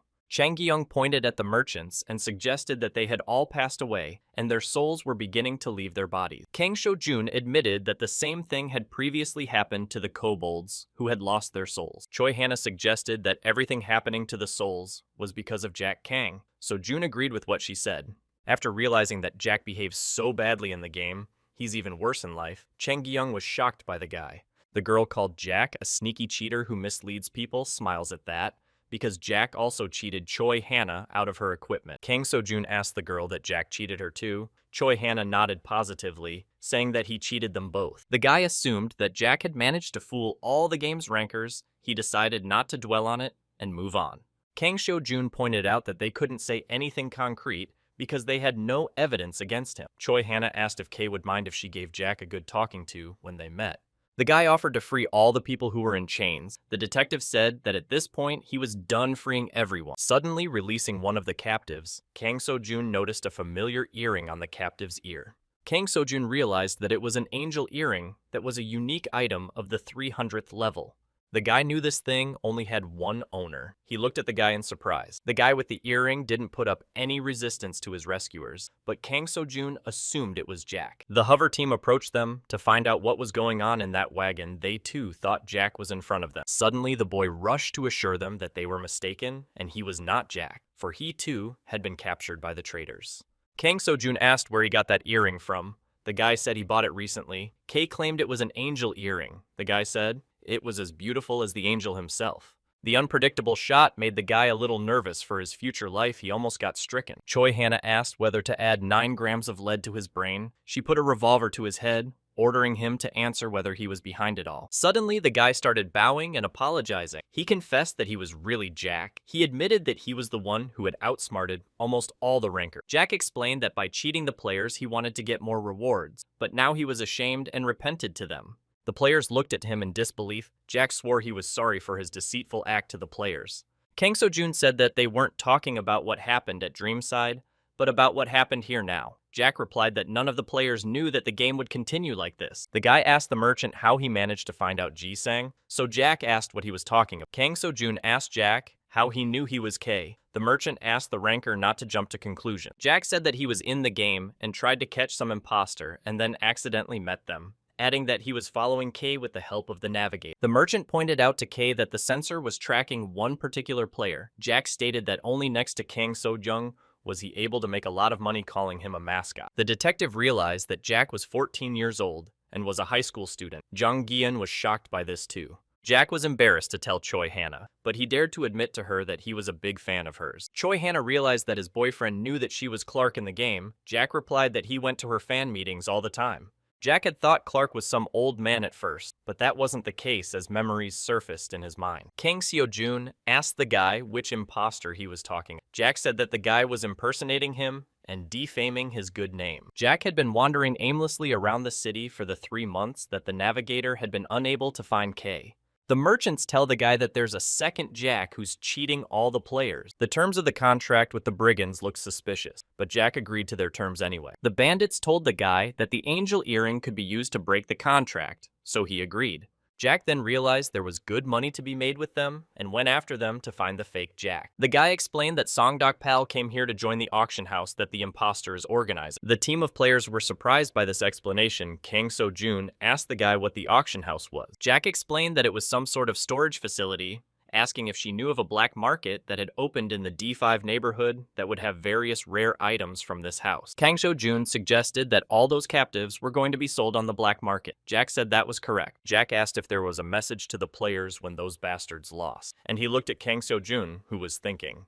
Kang So-jun realized that the bandits were red players, and after they died, they should be able to drop items and experience as monsters. The bandits were still alive, and their souls had simply left their bodies and moved to another place. Looking at the captives, the guy realized that they were vessels for souls like Extra Life. Kang So-jun admitted that the organizer of all this was called the owner of the goblin, but it was that imposter Jack. Choi Hannah was surprised to hear about the goblin owner. She didn't know such a person could exist. The guy explained that goblins have a hierarchy, each of them obeying the commands of the one above the only and strongest goblin rules over all the others. Lycan was the owner of the goblins, who was able to subdue even the king of these creatures and manipulated them. Kang So-jun added that it was because of them that all these events started, saying that they needed to find the owner. The detective assured them that they should hurry up. Choi Hannah assumed that they were now in Area E. The guy stated that he had an idea. The detective, along with the girl, looked questioningly at Jack. Jack informed the players that he knew of a shortcut, suggesting they explain everything on the way there.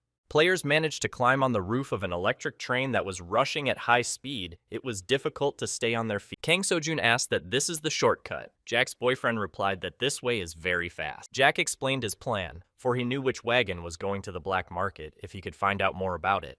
The system informed the guy that he was in a hidden area on the roof of a train. A hidden mission called Night of the Four Gods had begun. A portal emerged. Kang So-jun pointed out to Jack that he was talking about this being a safe road. The guy replied that he was mistaken. The players noticed that the level 72nd Spectra began to approach them undead with scythes intent on dealing with the players. The monsters began to strike at the team that was on the roof and did not want to participate in this task. Kang So-jun advised everyone to be careful because these monsters were very agile, and he put on Kakashi's spiked gloves. One of the monsters tried to attack the guy with his scythe, who was on top of a moving train. Kang So-jun deftly managed to dodge his opponent's strike and tried to assess the situation they were in. Jack explained that specters are ghosts that can't take physical damage, and he was sure that this advice would help them win. After hearing K activate the FF rank Calm skill, and he intended to attack the spectre, using the skill guy 100 available to make attacks that concentrate all the mana at the point of impact. Making a powerful blow, the damage from which passed on the monster, who did not expect such a thing, his body began to disappear.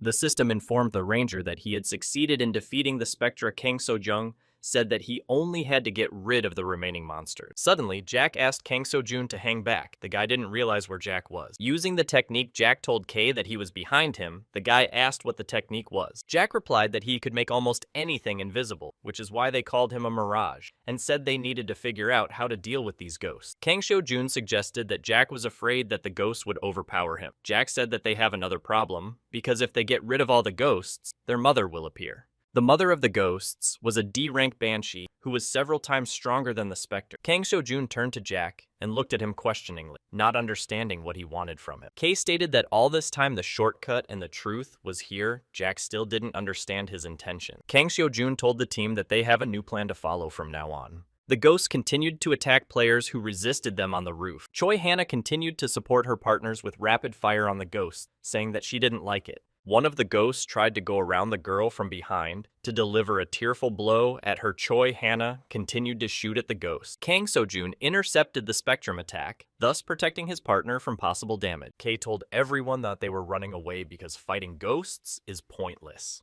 Choi Hannah didn't understand how they could defend themselves against ghosts. The detective was surprised at the guy's indication that they should retreat. Chang Gi-young didn't realize what was going on. Kang So-jun explained to the team that if they get rid of all the Spectra, the Banshee boss will appear, saying that they are not in a position to fight her right now. The guy added that Banshee would be a good help to them, decided to take advantage of this. The guy stopped where he was. Detective Oh So, along with Chang Gi-young, looked questioningly at Kay, not understanding what he suggested they do. A little while later, The ghosts kept arriving and trying to slay players who got into the secret area of the train. Chang Gyong's defense was reduced by 7% after taking damage from the ghost. He didn't have time to fight them. The guy started running away from the monsters, asking for help. The detective stated that there were more ghosts and advised everyone to run away. Earlier, Kang So-jun asked Jang Gyeon, along with the detective, to lure the Spectra. The guy agreed, but didn't expect the monsters to be so many. Unknown was following player B25, who was able to outrun everyone else with incredible speed. Observing what was going on, the Unknown stated that the player had one last push left to defeat the enemy. Monster entered the room to the Unknown upon hearing that player B25 had managed to triumph. The master asked his subordinate what he needed. The monster silently staring at the master. Fake Jack asked the monster why he came to him, assuming he wanted to die. Monsters asked the gentleman to check the report he had brought him. For a second, there was an awkward pause in the room. Suddenly, Fake Jack struck his subordinate, smashing a glass against him. The monster didn't realize what he had done wrong. The imposter said that his subordinate spoiled his mood, because even expensive wine lost its taste. The guy asked the monster what he was staring at him. The goblin hat allowed him to subdue and control goblins. Due to the abilities of the goblin hat, this monster was under the command of this fake. Jack the Goblin asked his master for forgiveness. The guy asked the goblin what he wanted to show him. The goblin was told that one of their station workers had been attacked. Fake Jack assumed the goblin was now telling him about that guy. The subordinate nodded positively, asked the gentleman to look at the screen. The guy saw how Kang So-jun had previously managed to overpower one of the conductors who checked the tickets of the passenger. As far as the Fake Jack remembered, the guide was a tough guy, and he was surprised that there were players here who could deal with a man as big as the station worker. The guy noticed that the team of these players had moved further into the depths of their train. He was starting to worry. Looking at the girl Fake, Jack didn't recognize them at first, not realizing who they even were. Recognizing Choi Hannah, Fake Jack was shocked by this appearance of a celebrity on this electric train. After, the guy was glad that such a beauty was in such a place because he could capture her with the help of Monster. Fake Jack wiped away his drool and declared that this fundamentally changes the whole situation, ordering the goblin to capture them and bring them to him. The guy pointed out that the main thing was to bring him the girl, and they could kill the others if they resist. Meanwhile, in carriage D6, the players leaving the detective and Chang Gi-yong outside continued to move inside the carriages. Choi Hannah asked Kang So-jun if Oda So and Jang Gi-yeon could handle the Spectra alone. Kang So-jun gave his girl a positive response, stating that Jang Gi-yeon has the strongest armor of them all and is a detective from the Major Crimes Unit and must have excellent. Jack reported that they were in place. They approached Zone D5, in which there were body goods. People, this is where you could make all your dirty desires come true. The guy took out a mask and explained that everyone behind the door wore masks to hide their identities because it was a black market. Jack said that he only had one such mask, and the three of them, Choi Hannah didn't know what to do in such a situation. The girl said that one can't go there alone because it's too dangerous. If it's uncovered, there will be many problems. Jack informed his partners that he had an idea about it. Choi Hannah asked what he was talking about. The guy offered Kang So-jun to take his cloak, which had an invisible effect. The system informed the guy that he had gotten the recluse's cloak. Kang So-jun realized that by wearing this cloak, he would be able to enter the marketplace and find information regarding the treaty. The boy pointed out to Jack that it wasn't enough, but he replied that he had another way. A little later, in Zone D5 in the Black Market Casino, the Black Market Casino was bustling with people present playing for money. Music could be heard, and a lot of talking was going on. A lot of masked people sat and gambled for money. Each of them came to this place pursuing different goals. One of the players felt an icy wind that passed near him, but it was Kang So-jun wearing an invisibility cloak. The guy managed to enter this place through a portal instead of through a door. The scale of this dungeon just amazed the guy. He wondered where he should start. Suddenly, Kang So-jun noticed a suspicious goblin who was looking around the corner in a hurry. Kang So-jun followed this monster, assuming that he could lead him to the information he needed. The goblin entered one of the offices of this room. Meanwhile, Yang Gi-yong and the detective continued to run away from the ghosts on the roof of the train. The detective told the guy that he was a good runner. The guy was happy to hear such praise from his partner. They continued running. Jang Gi-yeon said that they couldn't fail the assignment from Mr. Kang So-jun because he relied on them as himself. The detective was curious as to whether the others there were doing okay. The specters continued to chase the players who were running away from. Meanwhile, In Zone D5 in the black market at one of the casino sites, it was too quiet and empty. People had gone out somewhere. Ji Sung-seo Jack, along with Choi Hannah, entered the place they intended to try and execute their plan. The girl wasn't sure if Jack's plan would work. The guy replied that everything would be fine. Choi Hannah assumed that if they were exposed. The unexpected voice of the goblin made the girl and guy, nervous Choi Hannah, allowed that they had already been revealed from the doorstep. The goblin asked the newly arrived guests that they were merchants. The girl began to worry, therefore, about. The goblin guard asked the people what goods they were going to sell here. Choi Hannah tried to answer him confident. The girl removed her hood, making it clear that she was a commodity that her master wanted to sell on the black market. The goblin realized that it was the same Choi Hannah that Mr. Jack had asked him to bring, and he rejoiced at the surprise. The goblin guard suggested the players go to a quieter place. Jack the masked man pointed out that the goblin was cute. After the players followed the goblin, who promised to lead them to a quiet place, one of the people present noticed them. The monster clutched at the bars and screamed furiously at the whole building. He smelled someone's presence in the place. Kang Seo-jun had never seen orcs being traded as well, and he was surprised by this as he continued to stay in this place using the invisibility cloak. Suddenly, he heard a guard's voice ordering the prisoner to move on, and Kang Seo-jun became wary. The guy noticed the goblin, who was leading the guy to a place unknown to him. Kang Seo-jun was in no hurry to get involved. Kang Seo-jun realized that these were the same contract victims, assuming that this place was a den for prisoners. The guy noticed a familiar face of a player, assuming it was Gong Ji-won, whom he had crossed paths with. Kang Seo-jun realized that he was definitely the guy they met when they were hunting skeletons. The guy realized that to Gong Ji-won's great fortune, he was still conscious but looked very pitiful. Kang Seo-jun knew that the time to save everyone, including Ji-won, was getting shorter by the minute. He decided to tell the detective later, because while he still had other important things to do, Kang Seo-jun was determined to return and save everyone. Now Kay needed to find a goblin who was immersed in the local affairs. He spotted a guard with a large hammer. Kang Seo-jun managed to find a goblin who he thought understood what kind of things were going on in this place. The goblin heard a strange sound behind him. The guy took off his cloak, intending to disarm this goblin. A powerful punch immediately followed into the monster, who was unable to recognize the danger in time. Kang Seo-jun managed to disarm the goblin with a blow to the head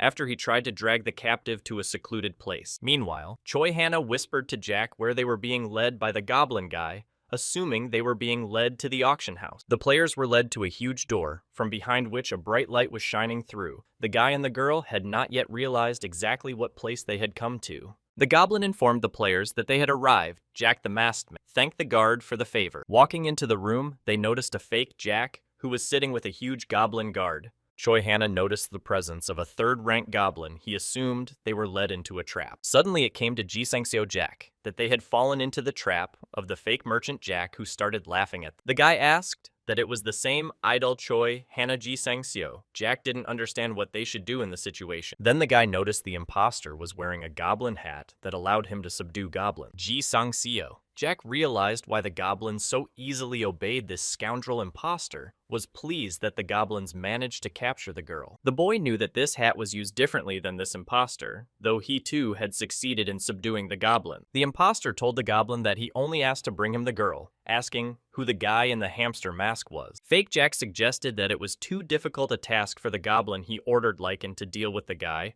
The goblin obeyed the master. Suddenly, Jack asked the dungeon's chief merchant to wait and let him have a word with. The imposter stopped Lycan, stating that this guy knew who he was. He was curious to know what this guy wanted to tell him. Ji Sung-seo Jack stated that any merchant knows who he is. Laughing, the imposter called the guy good. The imposter offered Jack a drink with him. He pulled out a bottle of expensive wine, saying he liked that kind of talk. Ji Sung-seo Jack agreed to have a drink with him, saying who was he to refuse such an offer from the Lord. The imposter said that the interlocutor can relax because there is no poison in this drink after he asked why he was looking for him. Ji Sang-seo. Jack replied that he wanted to talk to him about an exclusive trade agreement because their client would like to receive high-quality goods, but not to be associated with the auction house. The imposter pointed out that it would take a lot of money for something like that, asking if he understood what he was telling him. Showing a sum of 10 million, Ji Sang-seo Jack asked if it would be enough. The girl was surprised to see 10 million gold, not understanding when he had managed to collect so much after she realized that there was no need to be surprised because he was Jack ranked 9th among all the dungeon merchants. The imposter said that 10 million is not enough. He would like a more reliable client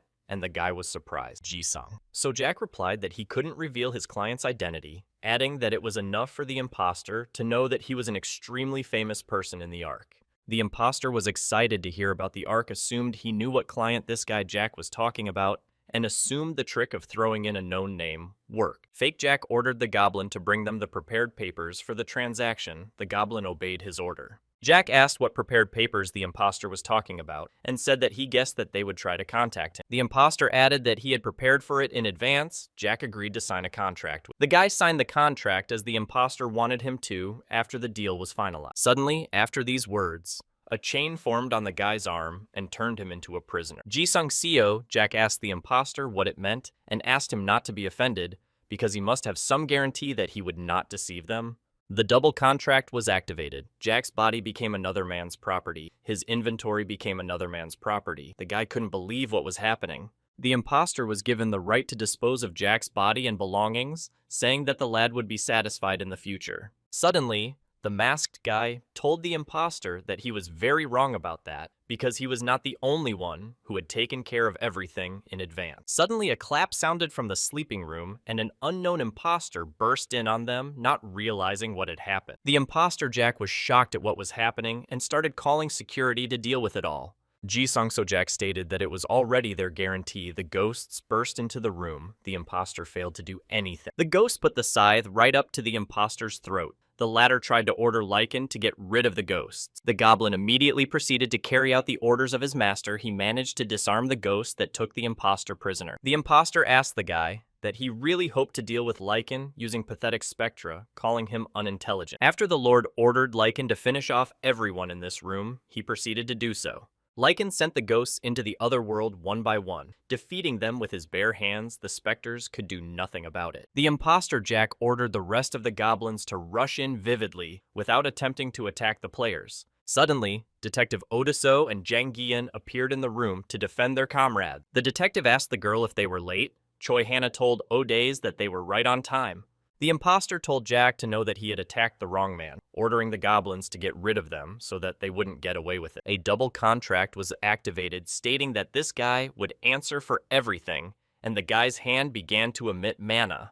Choi Hannah asked if Jack was okay from not understanding what was going on with him. He didn't manage to answer the girl. Suddenly, the guy managed to break the shackles of the treaty. Jack replied to his partner that he was fine. The imposter was surprised at what was happening. After the double contract flared up in the hands of the imposter and just burned to the ground, the guy didn't realize what had happened. The imposter asked Jack how he managed to break the treaty, since no one had ever managed to do that before. Jack replied that this treaty just took off and vanished, asking if the imposter could imagine it. The imposter ordered the guy not to hold him for a fool. Jack objected, indicating to the imposter to shut his mouth. After Jack said that this guy was just a fake imposter, he was shocked to hear he was furious. Jack advised the imposter to worry about something else unexpected. Something happened behind his back again, and someone burst in on them. Lycan managed to catch all the ghosts that were in this room. The imposter didn't realize what was going on. The goblin looked angrily at his frightened master, who was in a state of shock. The system reported that the ghost mother Banshee had appeared near them, intent on avenging everyone. The Banshee was the mother of the Reapers and the boss of Class D. The imposter began in a greenhouse, flickering around the room, not implying what he should do. Meanwhile,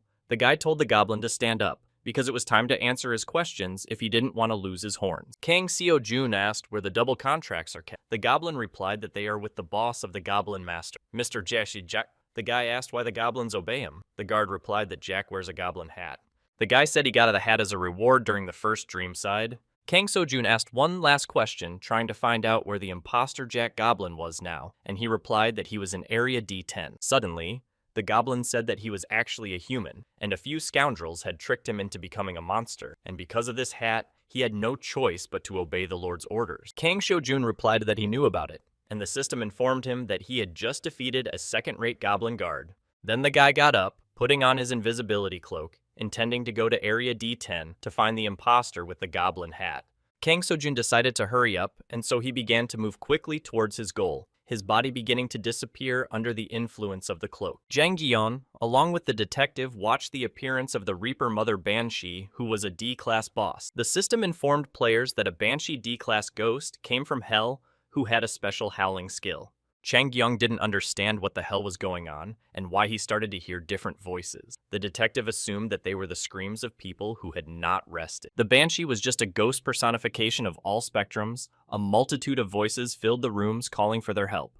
The detective looked at the goblin and added that this ghost would be useful as an ally. Lycan prepared to fight the ghost of the Banshee that had invaded their surroundings, curious as to who would win the fight. The imposter stated that the players made a huge mistake when they decided to come here and attack him. After the guy ordered Lycan to deal with everyone he would be in command of, couldn't resist the order in any way. The goblin attacked the Banshee, who dared to dodge his attack in time. The goblin never gave up hope of defeating the ghost. The detective watching the fight said it was a huge shockwave. He activated a barrier that lasted 3 seconds. The man noticed that the other goblins couldn't withstand the shockwave. Jack said they were lucky to stop it with a barrier, though not for long. Jack looked at the Banshee, stating that they could not get into this fight. The ghost told the goblin that he was a king without a kingdom. Suddenly, more goblins came running at the strong cries and were surprised at the sight, asking if their king was intact. Lycan continued to stand on his feet and fight against the ghost he could do nothing to subdue. The gazes of the ghost and the goblin king locked into one, but they had no intention of backing down from their goal. Suddenly, from the impact, there was a bright flash that blinded the players who were in the room. Those present noticed that the Banshee had managed to fend off an attack from a goblin, who was beginning to lose ground to her. Lycan tried to strike at the ghost, but the Banshee managed to block his blow with her scythe. The Banshee took steps to counterattack her opponent, who didn't fully understand the ghost's intentions, trying to parry her lunge. The detective stated that the Banshee, as expected, was very fast and able to block many of Lycan's attacks. Watching the fight, Jack assumed that at this rate, the Banshee would easily defeat the Goblin King. Suddenly, the goblin's shackles were shattered by a Banshee strike. The watchers did not realize what to expect in such a case. The imposter expressed his indignation about turning to Lycan, ordered him to fight properly. Guy ordered the goblin to quickly protect his lord. Lycan froze for a moment. He was tired of obeying him. The goblin was unable to contradict the imposter. From behind his magical hat, he grabbed the chains and intended to fight with them. The Goblin King managed to hunt down the ghost with chains, who kept attacking him. But the Banshee did not expect this turn of events. Banshee noticed that her neck was caught in the chains that Lycan had caught her in, and the players watched in amazement. The goblin began to tighten the chains. The Banshee could not resist in any way. Lycan tried to slam her to the floor. The Banshee dropped her weapon from such an unexpected attack by her opponent and collapsed to the floor. The goblin continued to follow his master's orders. Suddenly, the chains around the ghost's neck became even tighter as the goblin continued to tighten them. The Banshee couldn't resist it. The Goblin King managed to defeat the ghost by overpowering her with chains. Everyone marveled at it. Lycan ordered the Banshee to swear allegiance to the king system, reported that the hidden boss Banshee had been defeated. Choi Hannah noticed the Goblin King's intimidating gaze on her. She didn't understand what they should expect next. The imposter praised his subordinate further, ordering him to get rid of these players but keep the girl. After aiming her shots at her opponent, Choi Hannah said that she wouldn't stand still this time. The shots from the revolver did not give much damage to the enemy. The girl realized that everything would be much harder than she thought. Choi Hannah made sure that this monster regenerated its health level too quickly, and the damage from the shots was not enough. Lycan tried to strike at the opponents who tried to resist him. Choi Hannah tried to figure out how to defeat the Goblin King. Suddenly, Kang Seo-jun intervened in their fight and struck at the attacking monster, cutting off its right arm. Watching what was going on, Jack said that something went wrong and their defense was rushed by Kang Seo-jun. Choi Hannah was happy to have such a defender who was just in time to help her team. Kang Seo-jun looked strange, but the girl suspected something was wrong but didn't pay much attention to it. The crew members were glad that their captain had returned to them so timely, and now they didn't have to worry. Kang Seo-jun had hoped that the Banshee would at least be able to push the goblin around, but that wasn't the case. The guy noticed the weapon that the Banshee left behind, and the team commander tried to quickly build a plan in his head for the upcoming battle. Kang Seo-jun turned to Jisang Seo-jak, who was wearing a mask, and asked Kay what he wanted him to do. The guy threw him the robe, saying he didn't need it anymore, and then putting on Kakashi's gloves, the guy attacked the Goblin King. The player managed to make a powerful attack on the monster, but it was wounded and managed to block the enemy's attack. Lycan tried to respond to the guy's lunge, but he managed to dodge it in time. The Goblin King slowly tried to regenerate his arm. Kang Seo-jun put a block on the opponent's powerful attack, looking for ways to counterattack the Goblin King. Choi Hannah stated that the goblin, even without an arm, continues to fight perfectly. She was the first time she had seen such a third-ranked goblin. The detective suggested that the team leave the goblin to Kang Seo-jun and take care of the double contract. Jack replied to the detective that he shouldn't worry about it because he would deal with them himself. After Jack opened the inventory, the imposter asked what he intended to do. The guy replied that it was a stupid question. He found the sheets that were the contracts in his hands. The imposter didn't understand how his items ended up with the enemy. He asked the guy what he had done. Jack assumed that the imposter hadn't even expected him to trick him by offering to explain to him how it happened. The guy had an angel earring, and anyone who dares to lie to the owner of this earring will mirror his own lies on himself. Suddenly, the chain appeared on the imposter's arm. The imposter did not expect that such a thing was possible. The system reported that the player Ji Sang-so had obtained the right to dispose of the imposter's belongings and body. Jack asked the imposter to take a look, because all of his belongings, and even his body, now belonged to him because it was written in his double contract. The imposter ordered the guy to shut his mouth. Jack added that he was now his master. Jack looked at the imposter asking if he had lost something of his watch. The detective was surprised at this outcome. The imposter noticed that his hat was missing from his head, and for a moment he froze trying to realize what was happening. Then the guy screamed furiously, trying to get back the hat that belonged to him. He asked Jack how he dared to steal it.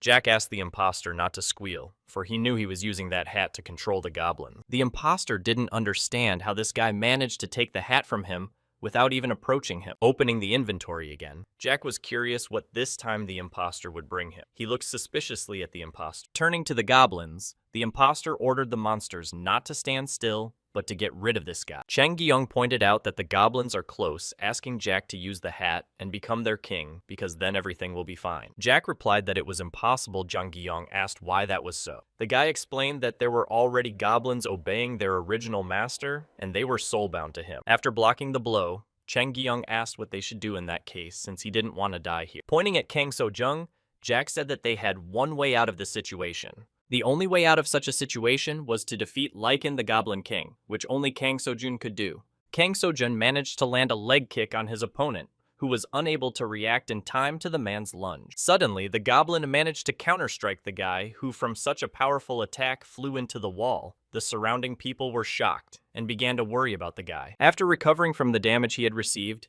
the guy realized that he couldn't let this happen again, or he would lose to him. Kang So-jun realized that this was the strongest D-class monster he had encountered, and his stamina was almost at 0.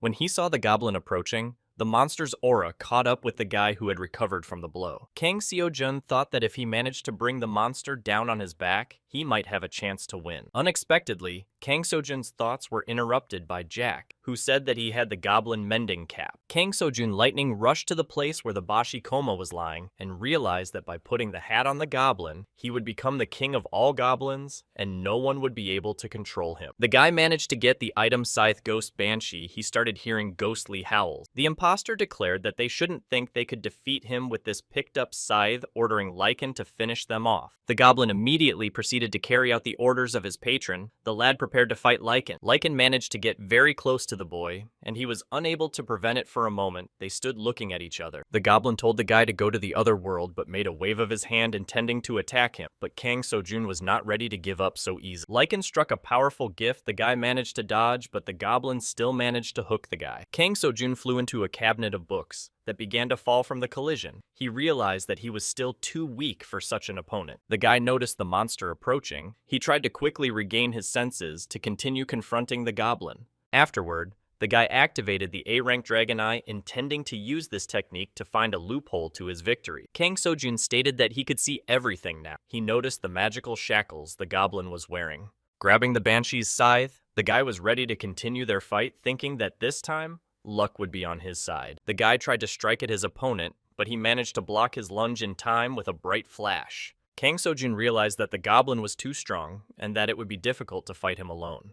The guy tried to use his activated skill to overpower his opponent, but it wasn't as easy as he thought at first glance. Kang So-jun once again tried to scrutinize his opponent with the eye of a rank A dragon. He knew that he wouldn't be able to fight him for long anyway. Suddenly, the guy realized that such a D-class boss needed to be hit at a specific point, and Choi Hannah could help him with that.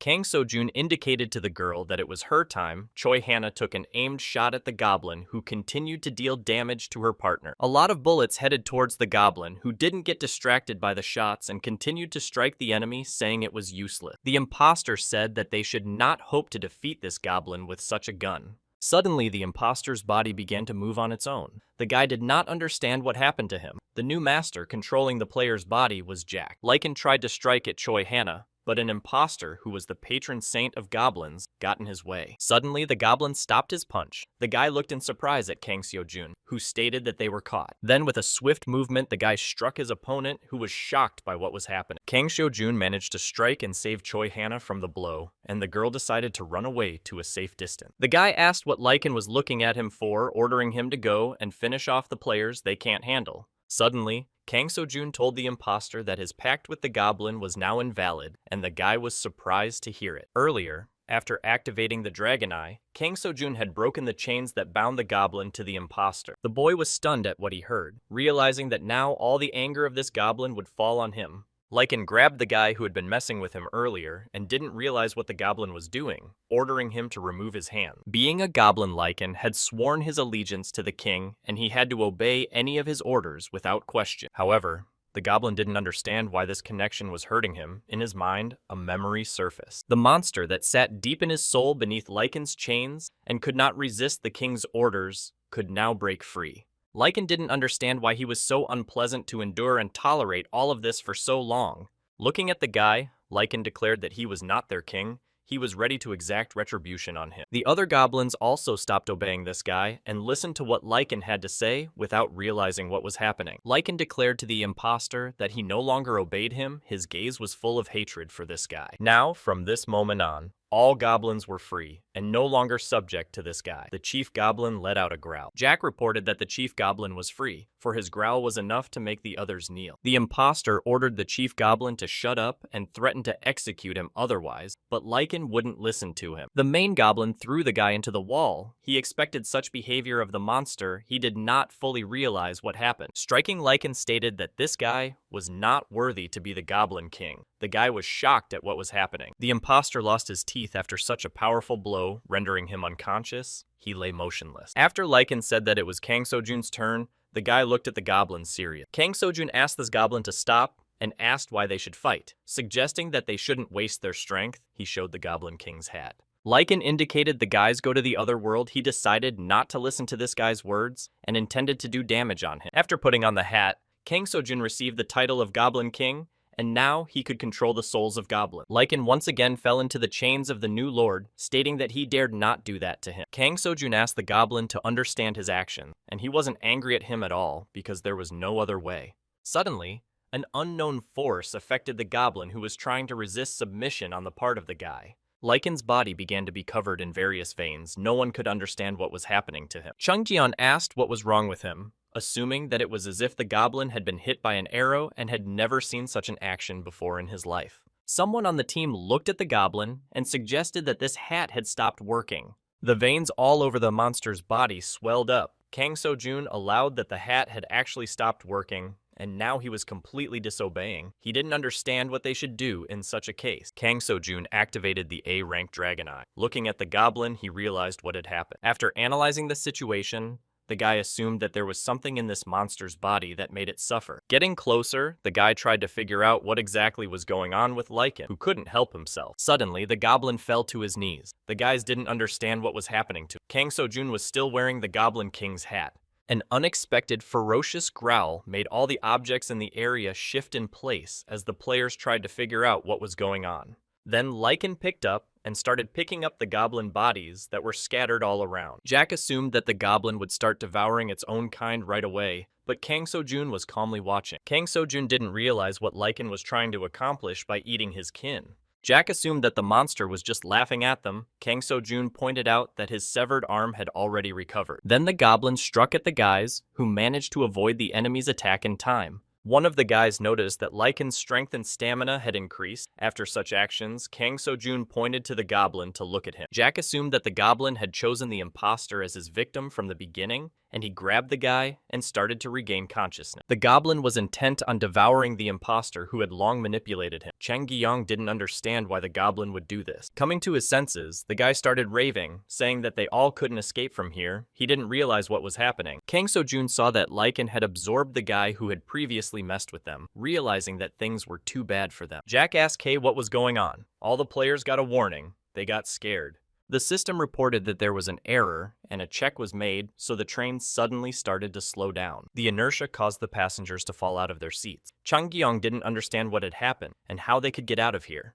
Lycan began to smash everything in the area. His mind and body were separated from each other. Then he climbed onto the roof of the train, running further down the cars. Kang Sojun looked at what was happening and tried to understand what had actually happened. The carriage was filled with fresh air. Suddenly, the guy realized that there was a real Goblin King who was no longer under that hat. Later, in the luggage section of the train, people noticed supplies that should have lasted for a week. The masked men decided to stack all these supplies in their inventory. The second repaired was fine with such a thing. Kim Kap-soo from the National Intelligence Service pointed out that even the goblins were nowhere to be seen. It was too easy for them. Yoo Eun-seok said that they needed to hurry anyway. Yoo Eun-seok added that the ARC base is now in crisis, trying to hint that it's time for them to leave. Kim Kap-soo suggested to quickly put all the supplies away and head back. Suddenly, the chief was asked to come over. Members of National Intelligence managed to find survivors of this train chief to make sure that local traffickers were engaged in human trafficking. Kim Kap-soo stated that they had to go back. He decided to leave these people. The aide was surprised by this decision. The chief explained that they could not waste time to transport these cripples to the ARC base because the main thing was to carry food for the inhabitants. Yoo Eun-sung asked that they would just leave here and not help these prisoners in any way he thought differently about it. Suddenly, Lycan appeared in front of the National Intelligence Service and glared at them with his intimidating gaze. Lycan was sitting on a wagon that contained members of the National Intelligence Service. He began to break the roof of that wagon. Jack said the goblin didn't pay any attention to them at all, even though they were standing right next to him. Kang Sojun didn't understand how Lycan had managed to evolve into such a giant jung. Gion didn't hear what their captain said, trying to find out his thoughts. Kang Sojun said that from the system message, it was clear that this goblin was CD class.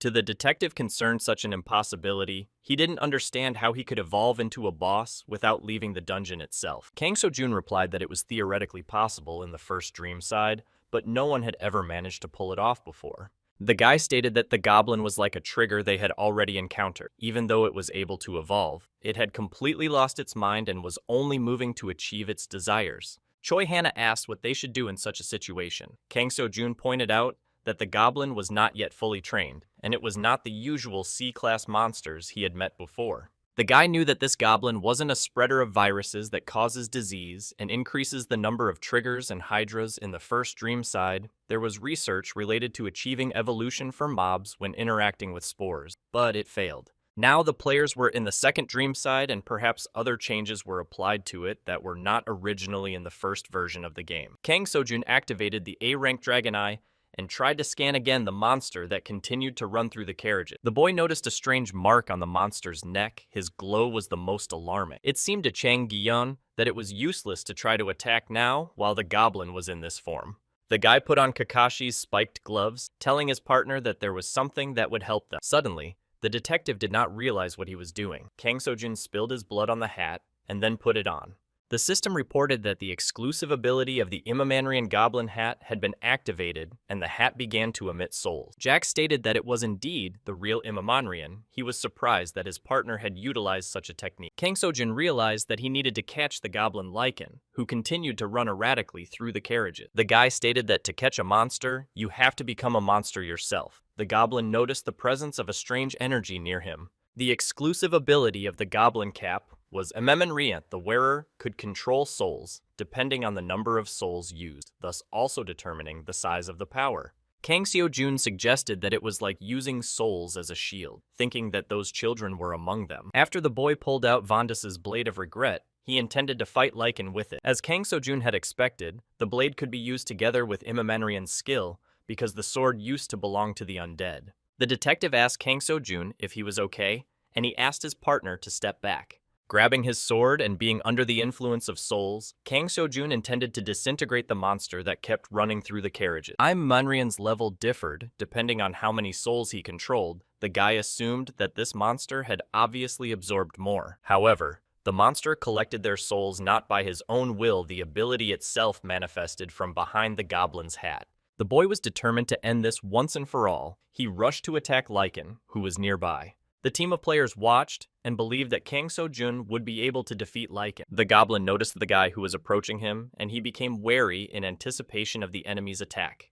Predictably, the enemy struck the goblin, but Lycan managed to dodge the attack, intending to return the favor. After a moment, Lycan noticed that Kang Sojun's attack had not gone unnoticed, as he had severed his right arm again. The guy stated that even he got goosebumps from this. He decided to find the opponent's weak spot as soon as possible. While watching Kim Kap-soo and Yu Yun-seok realize that this guy is going to defeat this huge goblin monster. When they noticed Kang Sojun, they were shocked that a man could possess such strength. The guy looked at them silently. Turning around, he struck at the monster again. Using the Banshee Scythe, Lycan did not give up trying to attack Kang Sojun. Looking at the members of the National Intelligence Service, the guy ordered them to leave if they didn't want to die. Yu Eun-seok hurriedly warned the guy that there was a monster coming towards him from behind. The men were confused. Kang Sojun sensed the Lycan approaching, who tried to devour him with his huge mouth. The guy dodged in time to ask the goblin that he decided to eat him. The monster did not expect such a quick reaction from his opponent. Kang Sojun prepared to parry Lycan's next lunge, which, for a moment froze the souls used, continued to envelop the guy's body. The player understood what Lycan wanted to absorb from the large number of souls used, assuming the goblin had already choked on his saliva. The guy dodged his opponent's blow again,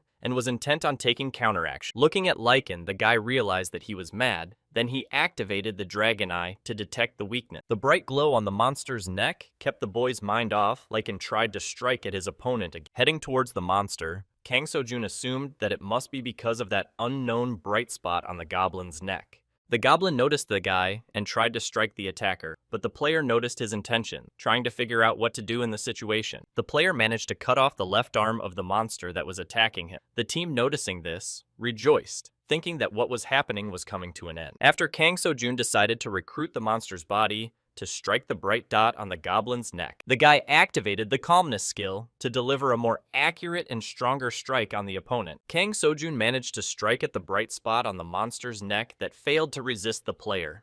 The guy noticed that the place of the cut on the monster's neck began to gradually heal and regenerate. He was very surprised by it. The player noticed a dungeon flower that twisted from that wound and began to devour the goblin's flesh. Looking at the goblin guy, he couldn't think that someone would plant dungeon flowers on a monster. Kang Sojun noticed that this was not a harmless flower he had seen before in the dungeon. The guy assumed that there must be a virus involved that was accelerating the evolution of the object. The player realized that it was created by the people from the company. He realized that the flower was at the center of Lycan's life force. Approaching the monster like lightning, the guy cut off both of its legs, trying to immobilize the enemy. Lycan fell to the ground as he was unable to do anything about the damage he had received to his body. Being at a safe distance, the guy noticed a strange thing in the actions of the enemy, who was angry with him. The wound he received on his neck had almost completely regenerated, which seemed too fast to the player. Kang Sojun did not abandon his attempts to inflict mutilation on the strong monster. He once again activated the F-rank calm skill.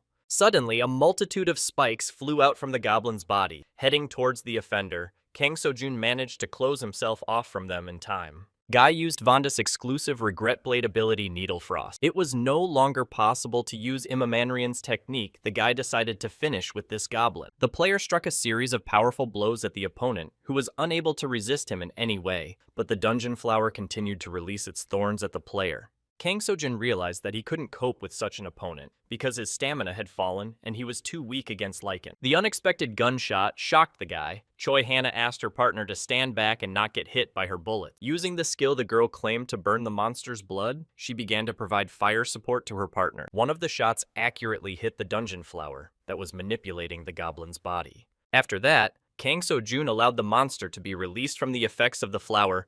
He deactivated the Imamanrian technique. The guy activated the rank B hazard detection. He was trying to figure out what Lycan would do next. After dispersing the dungeon flower, many souls that the monster had collected during this time began to emit.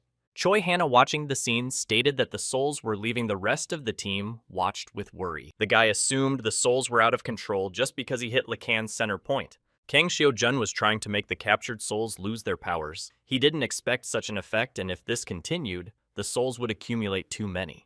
The player knew that the undead themselves most often instinctively attacked the living. Kang Seo-jun realized that the souls would now try to find vessels, that is, bodies they could safely inhabit, which would lead to a bloodbath. The guy realized that he didn't have much time left, and he immediately needed to subdue the souls so they wouldn't harm his team. However, because of the recent battle, the guy had lost almost all of his powers, and besides, he was not a goblin. Kang Shou-jun said that there must be another way to solve this problematic situation. The guy noticed an immobilized third-rate goblin that was lying on the roof of the wagon. The dungeon flower had been destroyed, and now the goblin's body belonged to himself. Lycan was unconscious. The player remembered that goblins are one of the races that can control souls, and besides the cap, was designed to allow goblins to evolve into Imamanrians. Kang Shou-jun realized that his plan was risky, but he had no other choice. If Lycan fully evolves, there's no way Kang Shou-jun can stop him. Putting the hat on this goblin's head, he decided to give Lycan the opportunity to become king of the goblins for a while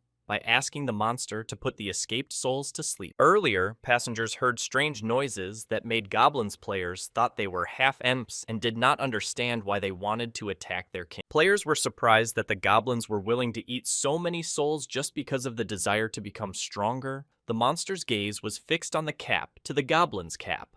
These monsters used to send wandering souls back to the afterlife, but each of them wanted to become stronger by eating their own brethren time after time. So the goblin cap was created to control all this madness. The souls asked for help. They were cold. They tried to influence the mind of the goblin who had previously eaten his kin. Lycan stated that he was not guilty of anything. The souls stated that he was not their king. The goblin replied that he didn't want to be. The goblin asked the spirits to leave him, saying that he was no longer worthy to exist. Kang Shou-jun asked Lycan to appease these souls. The goblin didn't realize who the guy was or whose voice he heard. Lycan noticed the goblin hat the guy was holding. Lycan remembered why the hat was needed, and to stop him, he used Imamanrian. The goblin realized that this man was the true master of this goblin cap. He decided to do his bidding. Lycan called Kang Shou-jun his king and was ready to get rid of all the souls that had broken free. Meanwhile, in the train car, the subordinate asked the supervisor to wait and walk together. Kim Kap-soo asked his subordinate what that was. Just Yoo Eun-seok replied that it was pretty clear.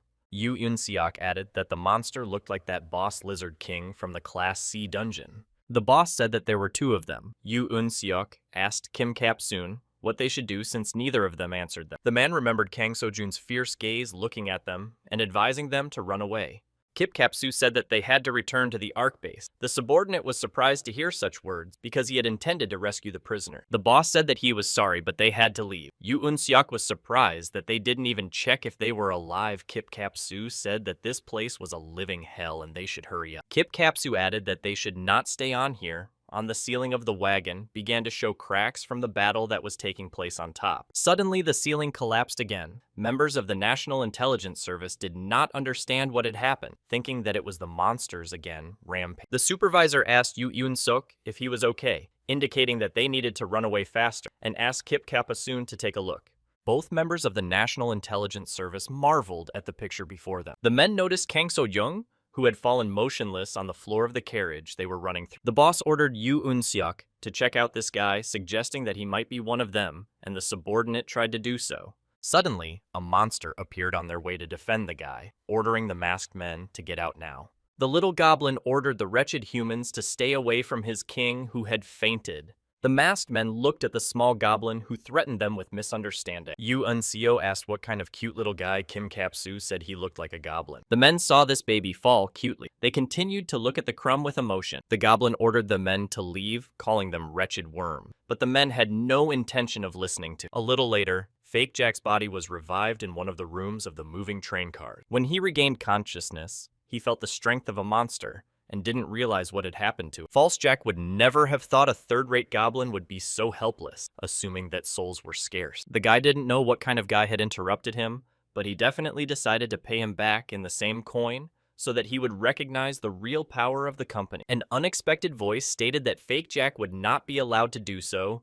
He dangerously drew his blade, ordering the unknown man to show himself. The imposter noticed that no one was in the room. Suddenly, his body stopped obeying him. He started screaming in pain. Placing the imposter on the floor with the help of magic, the guy declared that he was glad to see him, calling him Slave Number 1. Jack ordered the guy to stop fooling around because he wasn't going to let him die until he paid him back. The imposter asked who he even was, and how dare he touch a company employee trying to intimidate the interview. Jack thought about what to say to the imposter, and after some thought, a good idea popped into his head. The guy stated that he was a merchant who would be far more evil than the fake Jack, the one surprised by his words. A little earlier, the souls had continued their rampage on the roof of the train. A guy was trying to stay on his feet. Kang Xiu-jun realized that if this went on, sooner or later these souls would eat him too, and he noticed the souls that were heading towards him. Suddenly, the guy woke up in bed. He realized that these were just memories he had experienced earlier. The little goblin asked Kang Xiu-jun if he was okay calling him the Goblin King.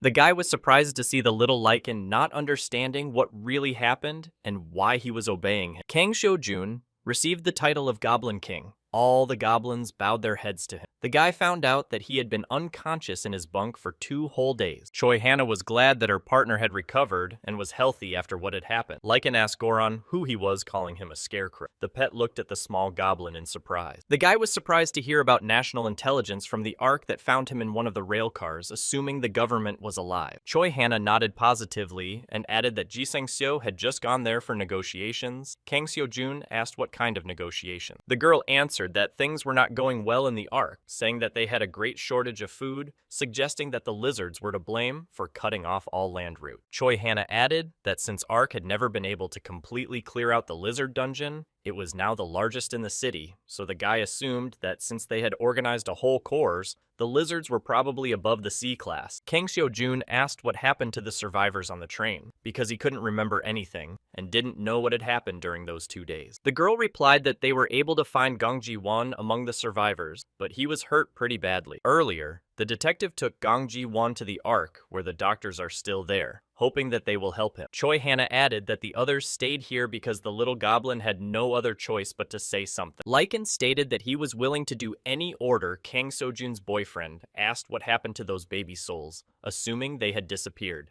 The goblin stated that everything not so desirable to them souls were completely fine. Lycan had preserved them. The guy asked the little goblin if he could bring them back to their bodies because he didn't want to cause pain and suffering.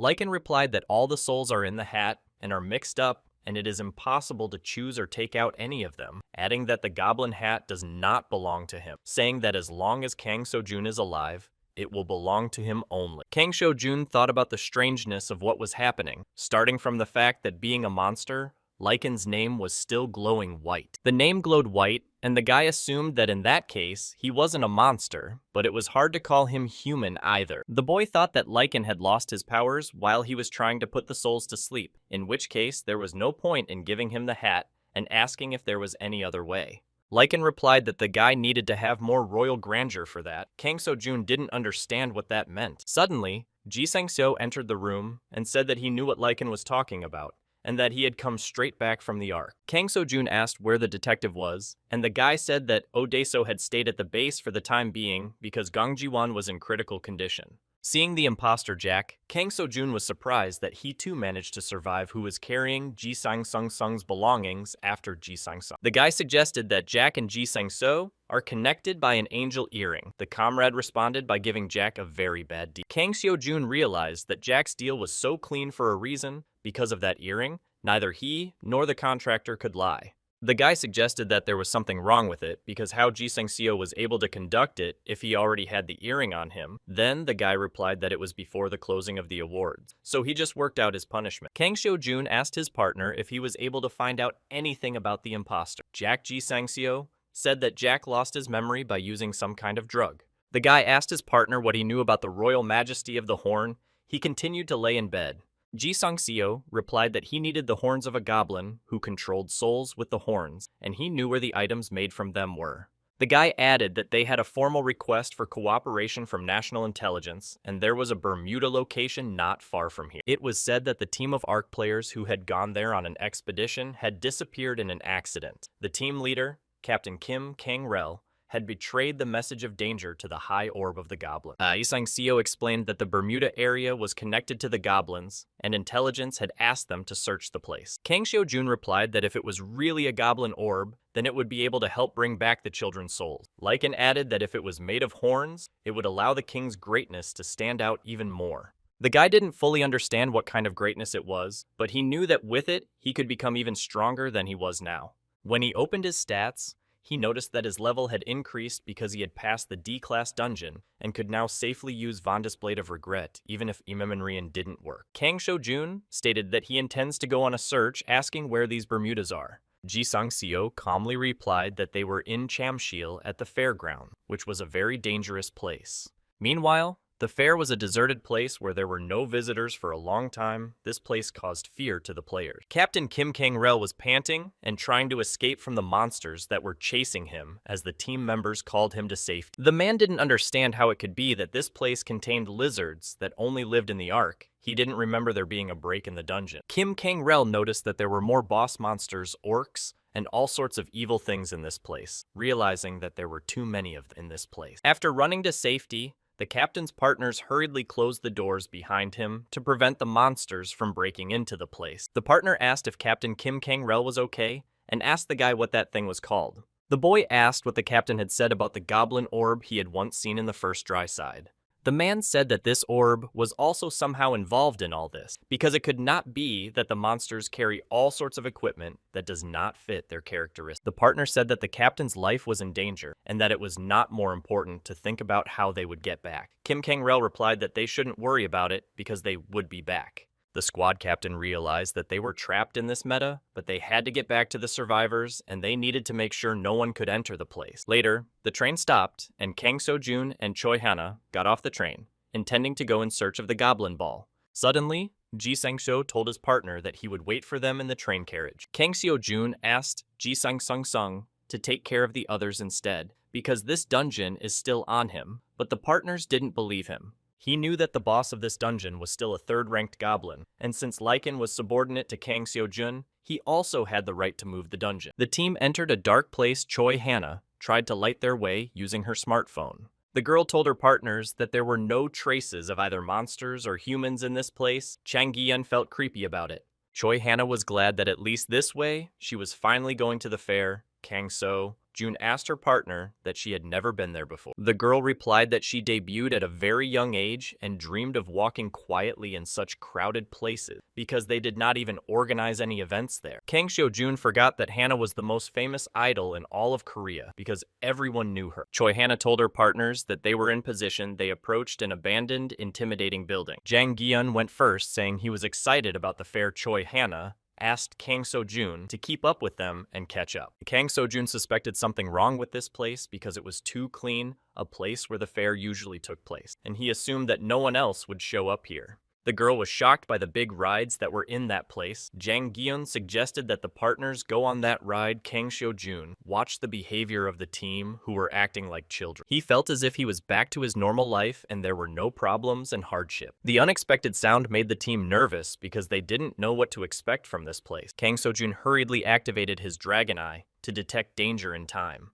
The team gathered in unison, preparing for defense. They were enveloped by an unknown smoke, creating a ring around them. The guy felt a suspicious energy wave. Suddenly, the merry-go-rounds in the square began to spin. Chang Gi-yeon didn't realize what was happening. He didn't notice anyone but them. Kang Seo-jun ordered the team to get ready because they don't know what will happen next. The guy heard many approaching footsteps. He used Votus's regret blade, preparing for the worst. Suddenly, the team of players noticed the crowds of people who came to this place. They were surprised by the people. The host of the fair greeted everyone and said that they always welcome new guests to the fair. Kang So-jun couldn't believe it and added that it was a real fairy tale world full of hope and romance. Choi Hana asked the team leader what was going on here, but Kang So-jun didn't know what to say to her. Visitors recognized the star Choi Hana. The girl said that she is even cooler in life, and everyone started to notice the popular star. Crowds of people started to surround Choi Hana, seeing her dressed like that. People assumed that she was cosplaying someone, thinking that filming would take place here.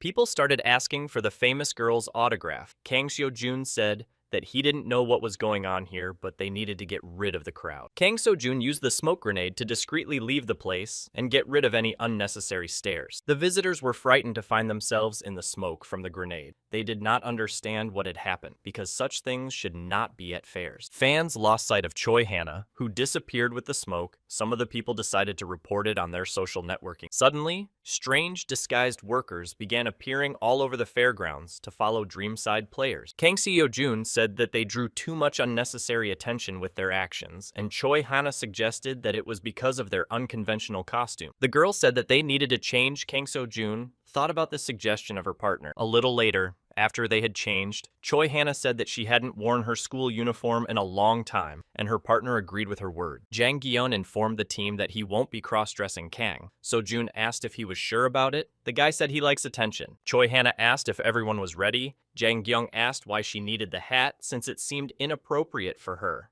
The girl explained that everyone knows her face, and that's why she had to wear that hat, so that some of the passersby wouldn't recognize her. Lycan was surprised to see the tall head, and asked His Majesty what it was, since it was the first time he had ever encountered such a structure. The goblin assumed that this tower was built for huge men. He panicked at such an assumption. Taking a seat on a bench, Kang So-jun didn't think the fair would be so big. While circling this area, he was tired. Choi Hana stated that they had not managed to find anything strange in the place. Her partner noticed that she was tired too. The girl added that pleasant music was playing, and the people in the neighborhood were happy. Assuming that everything that happened was just a dream, she admitted that they could return to reality. Suddenly, Kang So-jun asked what it was. The girl said that this ticket was given to her just now. The guy said it was issued last year. Choi Hana concluded that they had traveled back in time. Kang So-jun replied in the negative and asked her to look at her phone. The girl replied that it was September 10th and they weren't going back to anywhere. The guy pointed out that it was just the place itself, pointing to a certain moment in the past. Kang So-jun looked at the surroundings and said that it was just an illusion that Choi Hana didn't fully understand. The girl felt sorry that all this is not really there, because she wanted to live such a day in reality. After taking off her hat, Choi Hana asked the guy to look in her direction. She decided to take a joint photo with Kang So-jun. The girl stated that the photo came out great. The guy didn't understand why she did it. He looked at her questioningly. Choi Hana replied that even though they are in an illusion, they turned out so beautiful, adding that at least one photo should be. Kang So-jun realized that Hana wasn't like herself right now, neither the idol that was performing on stage nor Clark's shooter. Suddenly, passersby noticed Choi Hana and were surprised that she was in the company of a guy. Some of the passersby assumed it was a lover. Kang So-jun reported that they had once again been caught by Choi Hana's unwanted glances, suggesting that her partner hide faster.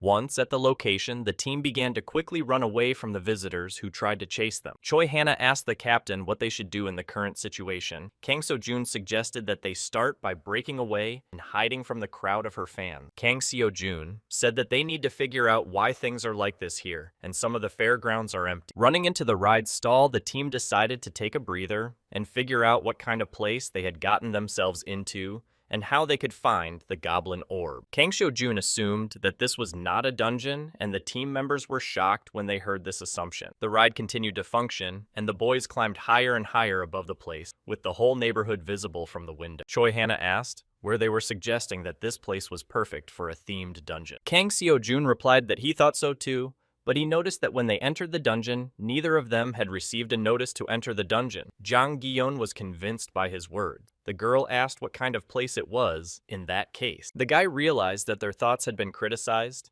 and he couldn't explain anything to them. He looked down at the window. The people, Goron, the boy, the system said that Goron could smell it everywhere. The guy didn't understand how it could be logically explained. Jang Gi-yeon suggested that they search again. The girl assured them that they couldn't find anything last time, but Kang So-jun suggested that the team do it differently. Kang So-jun tells his team the plan that will be centered on Choi Hana, who is surprised to hear the commander's plan.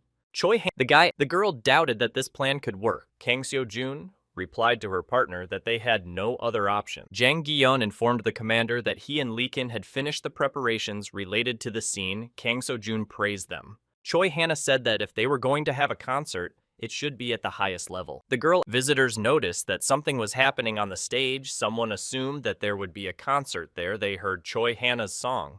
Grabbing the microphone, Choi Hana started performing her popular festival song. She began to encourage the audience. Fans jumped with happiness after making sure that on stage is really their idol, Choi. Hana Singer instructed everyone to catch the rhythm of her song. The commander didn't want Choi Hana's efforts to go to waste as the girl continued to sing her song. Suddenly, Kang So-jun felt the presence of the very energy that was in this place. The energy was infused into the puppets that were placed around the fairgrounds around the stage where Choi Hana was singing. The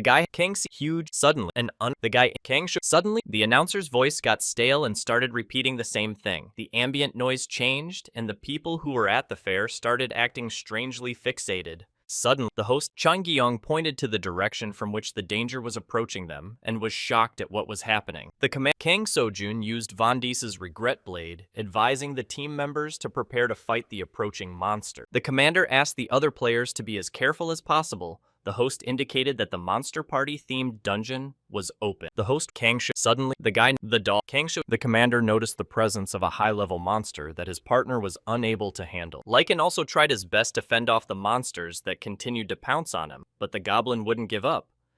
Meanwhile, noticing the Hanshok interrupted the silence by asking the survivor how he had managed to do it and what had happened to the others. The captain was surprised to hear that high-level players didn't belong there. He didn't understand the reasoning behind it. The survivor was sure that everything happening in the dungeon had something to do with memory. The captain listened to Ching Hong attentively. The guy said that the higher the level of the player, the more toxic his memories become. He asked if the captain could hear him. Captain, about an hour ago, near the aisle to the fairgrounds, unknown masked men moved toward the gate to enter the area. One of the men was surprised that the place never turned into a dungeon, though such sites were perfect for that. The commander of the company's third breakout group, Yoon Ben-go, was sure that K had gone to this very place. The partner had reported that K's group had hijacked the running ghost train and come here. This place, the cap rushing to flee Yoon Ben-go informed that it was the poet they should protect the source from K. The squad followed the captain. The company members were surprised to see happy children running around the fairground. They couldn't understand what was going on here.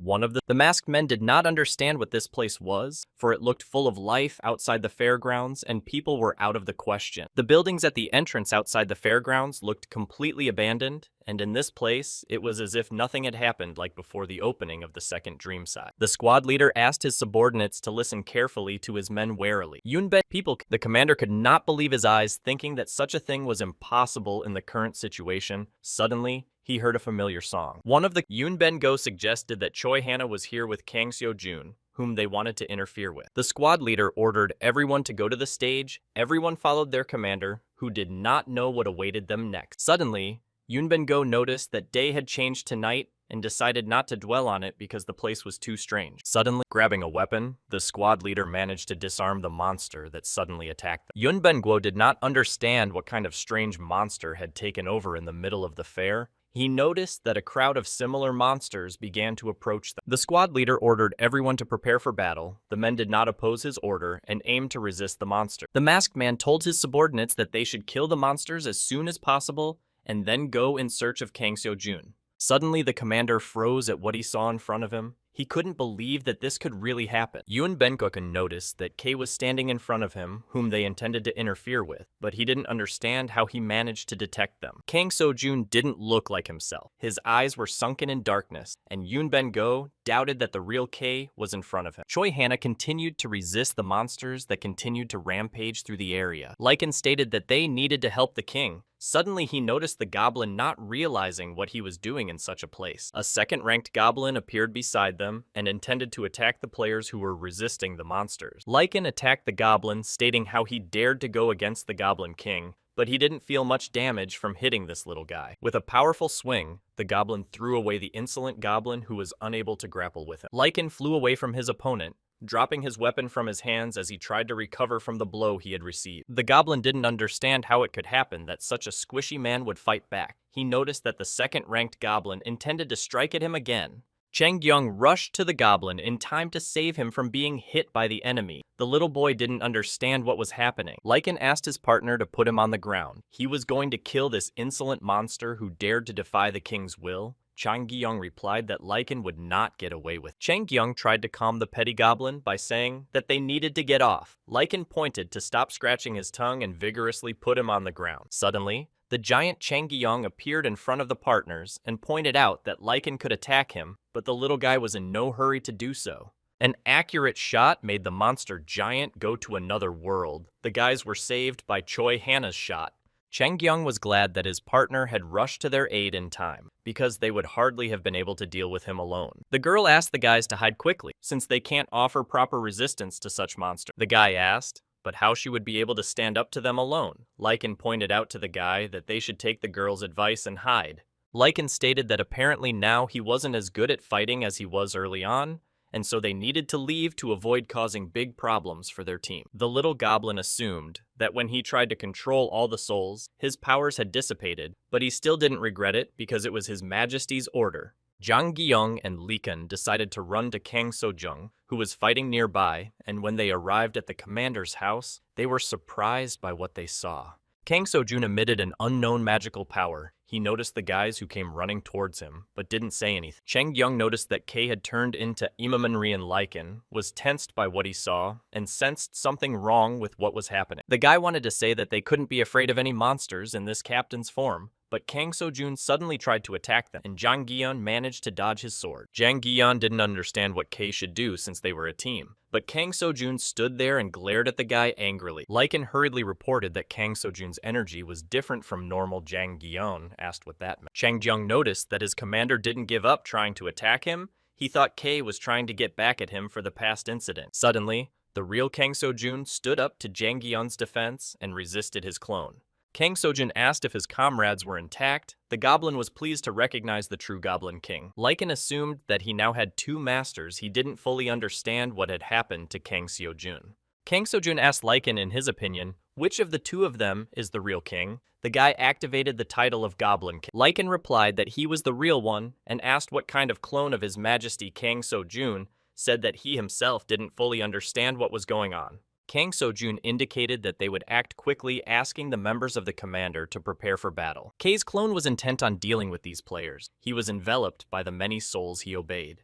Kang Sojun noticed the crack after attacking his clone and used the Needle Frost skill, intending to deal with this misunderstanding as quickly as possible. Meanwhile, on the other side of the fairgrounds, there was complete peace and quiet with no skirmishes with monsters. A little while later, the team managed to escape from the pursuit of the strong monsters. Kang Sojun stated that they had time for a breather. Chang Guiyan said that it got dark too quickly, and he thought the monsters were more active at night. Choi Hannah said it was better than fighting a horde of monsters. Choi Hannah stated that Kang Sojun's clone was like he guy, replied that it was definitely him, but not for real. He thought about it. Kang Sojun suggested that maybe it was because of the object that the living dolls had taken away. The girl asked what he was talking about. The guy said that the strange waves that appeared were the reason why the rabbit holding the orb started fighting with them and ran away. Kang Sojun thought it was the goblin orb they were looking for. The girl asked that by catching the rabbit, they can take the balloon. The team commander realized that her words are true, but everything is not as simple as it seemed. Kang Sojun said that all the monsters appear to be an illusion, just like the people they met during the day. The guy looked at the team members and suggested that the reason they all appeared might be their memories. Kang Sojun added that these memories from his past life were the cause of such illusions in this world.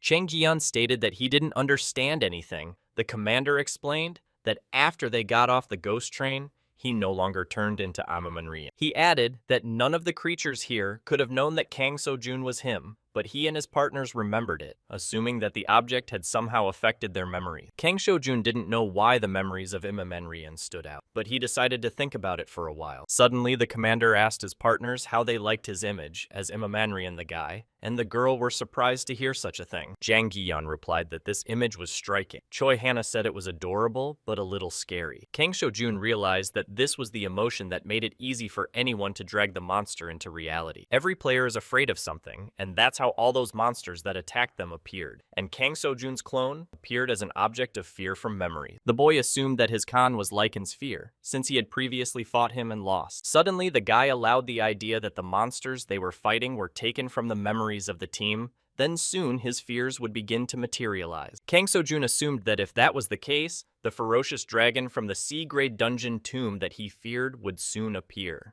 Continuing to hide in the fairgrounds, the players made sure that the monsters were summoned from their memory. The guy and the girl said it was a total horror, and asked the captain how they could get out of the situation. Kang Sojun said that in addition to everything else, Captain Kim Kang-rae must also be here somewhere, because otherwise they would hardly recognize the goblin orb, and summed up that they need to find the captain and the orb. The unexpected attack from behind the wall took the players by surprise. Kang Sojun didn't realize what had happened at first and started to look around, trying to prevent danger to the team. A huge millipede managed to track down the players who were hiding behind one of the buildings at the fair. The guy wondered whose fear it was. Chang Gyong's frantic screams made it clear that he was the one who was afraid of this kind of creature. The guy screamed like crazy when he saw the monster. Kang Sojun looked at Guiyan. the team leader realized that it was his nightmare and tried to calm him down. Choi Hana told the team that she could handle this huge millipede with her revolver. Kang Sojin hurriedly told his partner that the weak point of such a monster's palate, the girl realized this and intended to take a shot while the monster's mouth was open. The millipede tried to attack the players who were near her. The girl managed to cleverly avoid the monster's attack. After Choi Hana managed to take an aimed shot at the palate of a huge insect that Chang Gyong was very much afraid of, Kang Seo-jun hurriedly asked how Jang Gyeon was feeling. Since his partner had managed to defeat the monster, Gyeon couldn't answer them yet. Chang Gyeong said that as a child, every time he was scolded by his father, he locked him in a closet where such creatures were always crawling around. Kang Seo-jun would never have guessed that Jang Gyeon had such a difficult childhood life. He looked at his partner in surprise. Suddenly, Choi Hana asked the leader to see what appeared behind his back. Kang Seo-jun prepared for the worst. The other monsters ran to the sounds of the players fighting against the huge centipede and sought to get rid of them. Kang Seo-jun asked the team to prepare their weapons, as a large number of monsters were coming towards them. Chang Gyeong informed the captain that another monster from someone else's memories had appeared here, and the girl was startled to see it. Aristocrat Norhan was the NPS of the past part of Dreamside Kang, so Jun hadn't managed to guess whose fear it was. Choi Hana said that this bot appeared here because of her, because she used to hate this character because it reminded her of a stalker. Kang Seo-jun was convinced that not only monsters, but also humans could appear here, even though he had previously encountered himself. The team leader said that he would deal with him, and Choi Hana asked her partner to be careful with him because he was level 200. Kang Seo-jun launched a powerful strike at his opponent, but he was able to easily block his lunge with his sword. A powerful clash arose between K and the monster. The opponent did prove to be strong for Kang Seo-jun, but he intended to defeat him. Kang Seo-jun managed to dodge the opponent's sword that came very close to his head. The guy was convinced by Choi Hana's catches that this aristocrat Norhan was above the 200th level because he was so skillful in confrontation. The player managed to keep dodging attacks, but the opponent did not allow the man to make counterattacks to his own. The guy began to suspect that this opponent could not be defeated. He noticed an oddity on his shoulder. Striking again, Kang Seo-jun managed to inflict colossal damage on his opponent, who died from it. The team leader stated that this monster was finished, and they needed to move on because they needed to find the captain and the goblin orb. The team was happy that Kang Seo-jun had managed to defeat this monster so quickly, and they rushed after him. Choi Hana pointed out that she was able to spot something suspicious. Kang Seo-jun was surprised to see that it was what they were looking for. A rabbit on the roof of a building with a goblin ball watched as a team of players battled against their fear. Kang Seo-jun, recognizing that very rabbit, was intent on not letting it escape from him so easily this time. Rabbit noticed that the guy was intending to grab him by activating the F-rank comm skill. The guy said that now the rabbit can't get away, so he tried to climb up on the roof where the rabbit was standing. Rabbit noticed that the guy had managed to climb that distance. He realized it was time for him to run away from this place. Kang Seo-jun rushed to catch up with the fleeing rabbit puppet because he had a goblin orb that they needed. The guy managed to chase down the rabbit-like opponent, then strike at him to stop him and take the goblin orb. The rabbit dropped this ball that started falling down from a tall building. Kang Seo-jun hurriedly asked Chang Gyeong to catch the object. The guy rushed to catch the goblin ball that almost reached the ground. Chang Gyeong almost managed to catch that ball. Chang Gyeong managed to catch the ball, but it magically started to slip out of his hands, and he didn't realize what had happened. Suddenly, a bear puppet appeared out of space and grabbed the goblin orb and started to run away as Chang Gyeong fell down, but failed to quickly intercept the orb. Kang Seo-jun continued to chase after the bear, who was running away with the ball of goblins. He was curious to know who these puppets were. The guy activated a rank B hazard detection skill. He started looking around, chasing the enemy with the ball. The unexpected blow took the player by surprise. The building he was running through was destroyed. The guy assumed it was time for his fear to materialize. In front of Kang Seo-jun appeared a C-class dungeon master dragon that was a 500th level dragon. He was called Kamushi. Then from far away came a strange hysterical laughter clown. Being the embodiment of the owner of this place, said that they had guests. Kang Seo-jun was a little worried when he saw Kamushi in front of him, and said that it was a rather expected encounter for him. The team leader heard the disgruntled words of his team who were standing next to him. He turned around trying to understand what they wanted. Choi Hana and Jang Gyeon were stunned. and didn't understand who Kang Seo-jun had summoned to lead this monster that they believed was simply impossible to defeat. The commander told his companions that he would try to buy them time to escape from here. They asked him how he could deal with the dragon himself, but Kang Seo-jung ordered them to leave. Choi Hana rushed to warn the leader of the danger that had arisen behind his back. Jang Gyeong was shocked by what was happening. Kamushi was about to devour the guy who was distracted by talking to his team, but the player sensed his presence beside him. Kang Seo-jun managed to dodge the dragon's attack in time, which was created from the player's memory. The destructive force of Kamushi's strike reached the other players who were far away from the epicenter of the skirmish. Choi Hana asked if Jang Gyeon was okay, and asked him to get to his feet, but his partner said he was fine. Getting up, the guy asked the girl what happened. He tried to realize what was happening, seeing that Kay had started fighting a huge dragon. The sudden picture made the players nervous. Jang Gyeon asked Choi Hana that she too see it. The girl froze in horror. The guy said that it simply cannot be. He was frightened by what he saw, because what was happening seemed to him beyond reality. The partners noticed a modified Kay, but they didn't realize if he was real or a clone. But this guy didn't care about the players. Kamushi prepared a lunge towards the guy who was staring at the dragon with confident cold blood.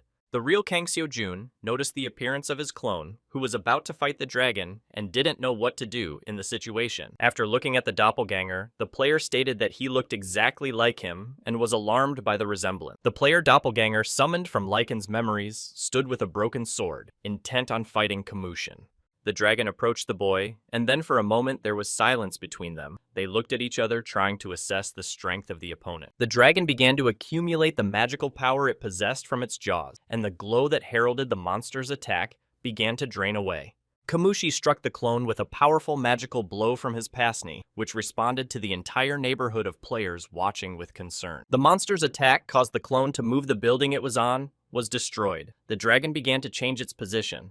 Clone K noticed that Kamushi was preparing to strike him next. His eyes read a call to action. Predictably, the dragon struck at the opponent who had dodged its attack in advance. K's doppelganger was intent on counter-striking the monster that was smashing everything in its path. Looking at Kamushi with a cold-blooded gaze, the clone waited for the perfect moment to launch an attack on the dragon. Realizing that the moment had arrived, the clone took quick steps towards the monster who had noticed his intention. K's clone attack went straight for the monster's jaw, but he couldn't react in time to his opponent's lunge. Lycan asked Kang Seo-jun that he was so strong in the past. Jang Gyeon watched the fight in shock. Chung Ki-young didn't understand how it was possible that two created fears were fighting each other. Kang Seo-jun assumed that someone had summoned his clone, adding that there was someone in this place who was afraid of him, making sure that the clone was unable to use its full power. Watching the fight, Chang Gyeong didn't think so, because he thought that this clone was strong and tried to counterattack the clone who dodged the blow.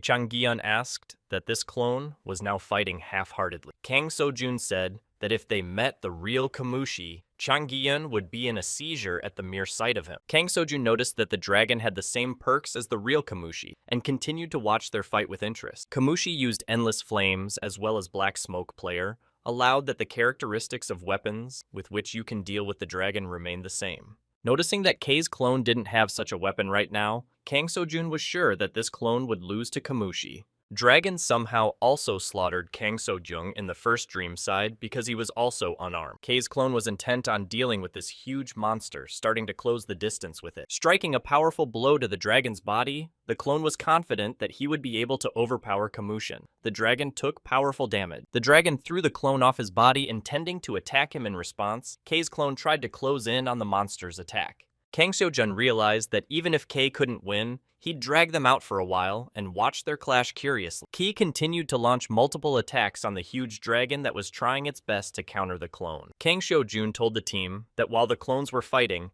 they needed to find the goblin orb that the dolls had taken away. The player realized that now is the right moment, and they cannot lose a minute. The team followed the leader. The team set off in search of the goblin orb. While the clones were busy fighting amongst themselves, they thought they wouldn't encounter any monsters along the way. The players' guesses on this matter turned out to be wrong, as an orc appeared on their way out of space. With one powerful punch, Kang Seo-jun managed to get rid of the monster that tried to stop them. Kang Seo-jun asked the team to be careful, suggesting that it might be pure hardcore Jang Gyeon got nervous. Choi Hana hurriedly warned the team leader that obstacles in the form of monsters had come their way again. Kei's clone appeared in their path and was intent on thwarting their intended goals. His body radiated the souls of the consumed. Suddenly, the clone looked at the players and shouted furiously, intending to intimidate them. The clone rushed to attack the players. Choi Hana pointed out to Kang So-jun that he's all over this fair. The team leader replied that it's not his fault. Kang So-jun told his comrades that it wasn't over yet, because Kamushi and Kei's clone had made too much noise, and the other monsters were starting to run away. Cheng Gyeong, along with Lycan, felt the ground around them begin to shake as the little goblin fell. Many monsters appeared surrounded the players, who froze in anticipation of the upcoming massacre. Kang So-jun noticed that his clone had gotten even bigger, assuming that he had eaten a few more souls. Choi Hana stated to the commander that it was time to show this clone in his place. Kang So-jun asked what she meant. The girl advised the guy to become Imemenrian and fight this clone because otherwise they can't cope with so many monsters. Jang Gi-yeon agreed with his partner's words and said that Kang So-jun should strike back at the monsters to let them know where they are. Kang So-jun replied to his partners that it wasn't as simple as they could imagine. He tried to explain to them. Imemenrian was a type of skill to use which absorbed souls, and right now there were souls of children around that could be affected. The clone kept trying to summon more souls for their absorption. He intended to massacre the players. The monsters accompanied Kei's clone, which began to leisurely approach the players in the area. The girl asked Kang So-jun to decide quickly what they should do in the current situation. The leader pondered. Kang So-jun looked at the monsters and clones and realized that there must be several possible outcomes in this situation. The guy noticed the gaze of the clone that was about to strike him. The player realized that he missed his chance for a safe reflection. Kang So-young told the team that they had no other options but to fight back against the monsters and clones that came their way. An unexpected bright flash caused the opponents to shift their focus of attention to the source of the bright light. The many headlights of the approaching car made the monsters quite nervous. The military SUV continued to approach the players, blinding all the monsters, thus trying to save the players. The SUV just ran over the monsters that surrounded the survivors, sweeping away everyone in its path as it drove purposefully toward them. Suddenly, the car braked sharply in front of the players. The sound of sliding rubber echoed through the fairground. Kang So-jun didn't realize who it could be. He wondered, thinking it could be someone's fear. Opening the window, the captain ordered the players to quickly get into the car because he had come to pick them up. The captain was very happy to see them alive. They had managed to get away from the pursuing monsters in this SUV. The man introduced himself to the players as Kim Kang-rel. The captain from the ARC base, Jang Gi-yeon, was surprised to see him. Kang So-jun thanked the captain, saying that he had saved their lives. Kim Kang-rel replied that he had gotten there in time to help them. The guy asked that the monsters were scared away by the headlight. The captain replied that the guy was smart to figure it out, adding that the monsters can't stand sunlight, not just electric light. Kang So-jun was surprised that Captain Kim Kang-rel had spotted the guys in the afternoon, but because he was looking for that light, he couldn't approach them. The SUV continued to drive, knocking down monsters appearing in its path. Some monsters ran away at the sight of the light. Captain Kim Kang-rel stated that he had previously seen Choi Hana first, which made him surprised. Jang Gi-yeon started to feel nauseous from driving like that. The man tried to explain his plan of further action to them as a sudden sound made him surprised. Suddenly, Kang So-jun's blade pierced through the roof, saying that not all monsters were afraid of sunlight. Looking in the rearview mirror, the guy noticed the presence of a strange person on the roof of their car. Kang So-jun made sure that it was his clone who kept following them. The monster tried to stop the car. Starting to maneuver, Captain Kim Kang-rel tried to throw the clone off the roof with his action. The clone, grasping the roof, continued to hold on and intended to pursue these people further. Taking out a knife, Kei's clone continued to strike the roof, trying to get to the passengers who were inside. The team was shocked by such actions of the enemy and didn't understand how they could counter the clone. One of the clone's multiple blows came straight at Chang Gi-yeong's armor, but he was not hurt, just frightened. Lycan asked the guy if he was okay. Choi Hana loaded her revolver and said that the hour of reckoning had come. The girl's powerful shot came just in the body of the monster that was on the roof of the moving SUV. The clone felt Choi Hana's shot on him for a moment, and he froze. But being a monster, the shot didn't hurt him much. The monster continued to pierce the roof of the car. Kang So-jun expected that this doppelganger would even be able to endure a pistol shot. Clone Key noticed that the player has opened the car door and intends to stop him. The monster prepared to fight.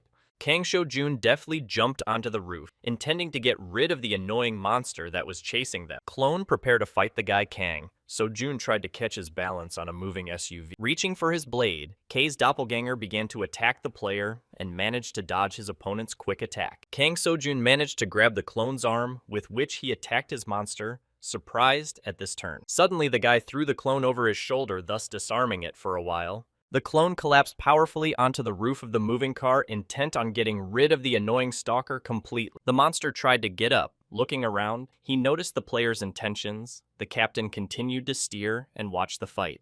Kang Seo-jun approached the monster and slammed it into the back of the car before the monster could react. After receiving damage from the blows, K's clone was unable to resist the player, and Chang Gyong was glad that his partner was able to win. Kang Seo-jun told the monster that this was the end of his game. The clone looked at the player in surprise. The player directed the clone's face directly under the powerful light that emitted from the moving car's varsity. After being exposed to this light, the monster began to disappear. Kang Seo-jun was pleased that his assumption was correct. After the guy being on the roof noticed a strange thing in the distance, he tried to get a better look at it. Kang Seo-jun noticed that the scattered souls from the clone began to gather into one and create a glow. After the player received a system notification that he managed to defeat K's clone. Climbing back into the cab, the guy stated that now the captain could speed up. Captain Kim Kang-rel stated that they were going to the stash house. A little later, the survivors rejoiced to see that the captain had returned to them with reinforcements of other players. Kim Kang-rel looked to see if everything was in order because he had left them in this stash for a long time, but they were all intact. The guys rushed to see if their returning captain Kim Kang-rel was okay and had nothing to worry about.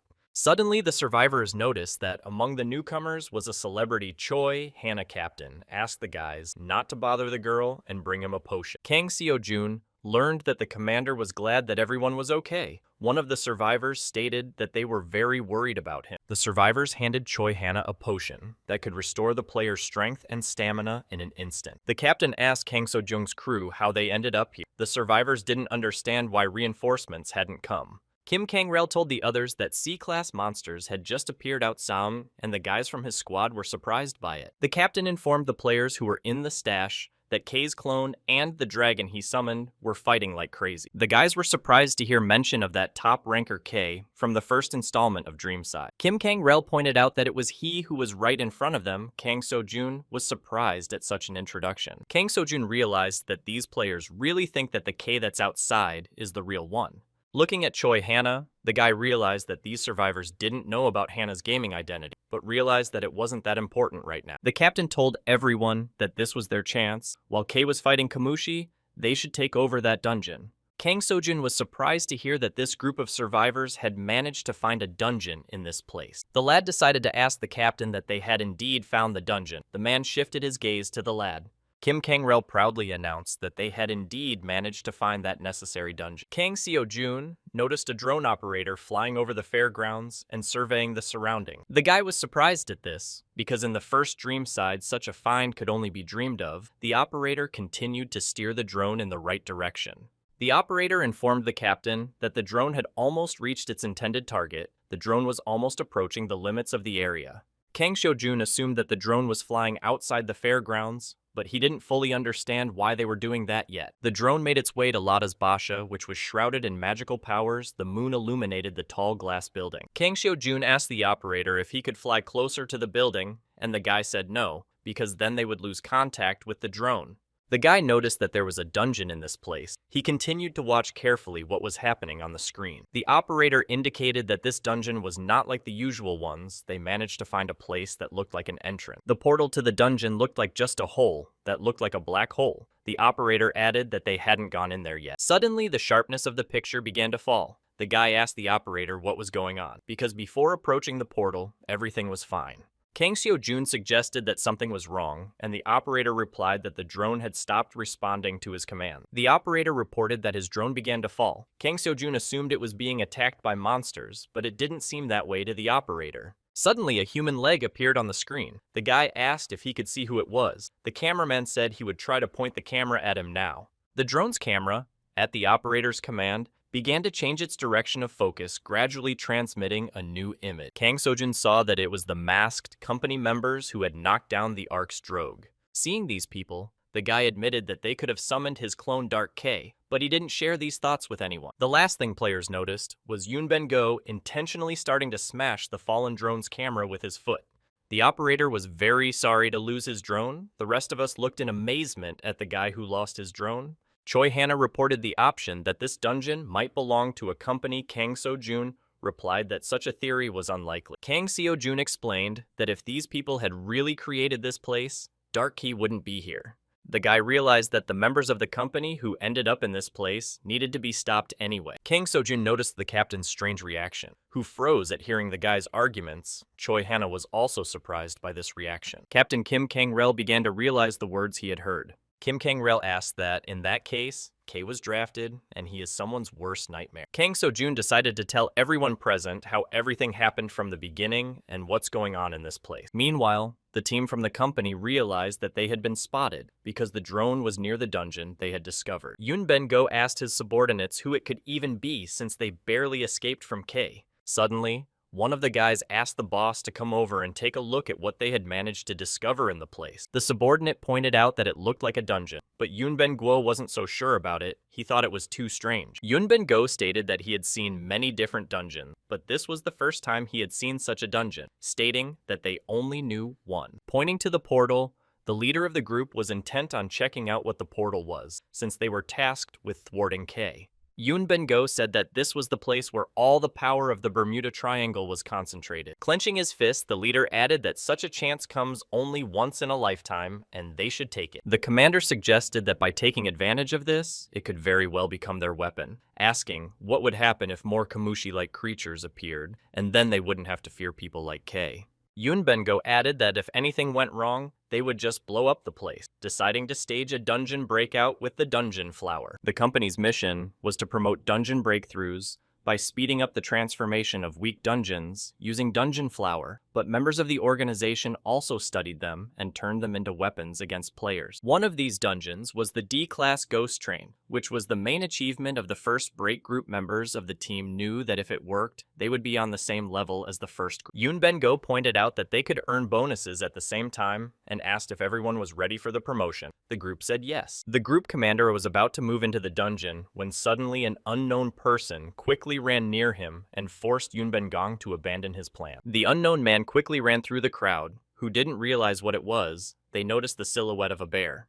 The bear puppet quickly ran through the men carrying the goblin orb. The puppet continued to run towards the dungeon portal. Yunben Gong was surprised and couldn't find the right explanation for it, deciding that they too should follow the bear puppet. The members of the group also didn't understand what it was. They surprisingly looked at the commander, who also didn't understand anything. The group commander indicated that there was no time to stand around, ordering them to immediately move out after the doll that had run into the portal. The masked men following the order rushed into the portal. Following the doll, Yunben Guo said that K would be coming soon. The area around the portal to the dungeon emptied out around the dungeon, and the magical powers continued to reside in that place. The empty streets of the night city were quiet. On the roads lying abandoned cars of the residents of these places. The silence of the streets was broken by ferocious monsters that walked through these places in search of players, destroying everything in their path. Kang Seo-jun suggested that they deal with the monsters first, and then move towards the dungeon portal. The captain agreed to his proposal. Then the guy drew his sword, which he intended to use to defeat the monsters that roamed these places. The player's powerful blow made one of the monsters go to the other side of the world after he managed to kill 3 more such creatures. Commander Kim Kang-rel and his boyfriend were shocked at how Kang Seo-jun was able to take down monsters so skillfully. After the guy managed to get rid of the monsters, Captain Kim Kang-rel approached him to talk to him. The captain asked Kang Seo-jung if they needed to look for the goblin orb, because it was quite difficult to do so. Kang Seo-jun replied that if they didn't know where the dungeon was, then they would have to look for the orb, assuring them that they didn't need to do so under the current circumstance. The guy assumed that everything involved a monster in the dungeon itself, because if they successfully conduct a raid, and he will disappear, and the orb will be left without an owner. Choi Hana asked, what if those masked men appeared just because of the dungeon breach and had nothing to do with it, assuming that nothing would happen to them after the cleanup? Kang Seo-jun replied that the dungeon was too big, and it was probably because of the power that was in it. Chang Jiyoung intervened in their conversation, asking how this was even possible. Lycan was sitting meekly in the guy's arms. Kang Seo-jun said he doesn't have an answer because he's just guessing, and he doesn't have any definite answers. The guy asked everyone not to forget that they are in a world where Seoul has become a location in the game, and something logical should not be expected from this place. Kang So-jun prepared to enter the portal of the dungeon that had a strange sense of danger emanating from it. The guy assumed that if they could solve the dungeon problem, they could deal with the masked guys, Fake K, and even the dragon. Looking at Kang Seo-jun's hand, he remembered that in normal dungeons, it was possible to get a description of the location itself, but this was a different situation. Kang Seo-jun looked familiar and decided to try again, and began to enter the dungeon portal. Suddenly, the guy felt an indescribable impact of energy that visited his body. He didn't realize what had happened. Kang Seo-jun assumed that the dragon Kamushi had appeared next to him and intended to overpower him. Grabbing his sword, the player tried to get into a better position for the fight.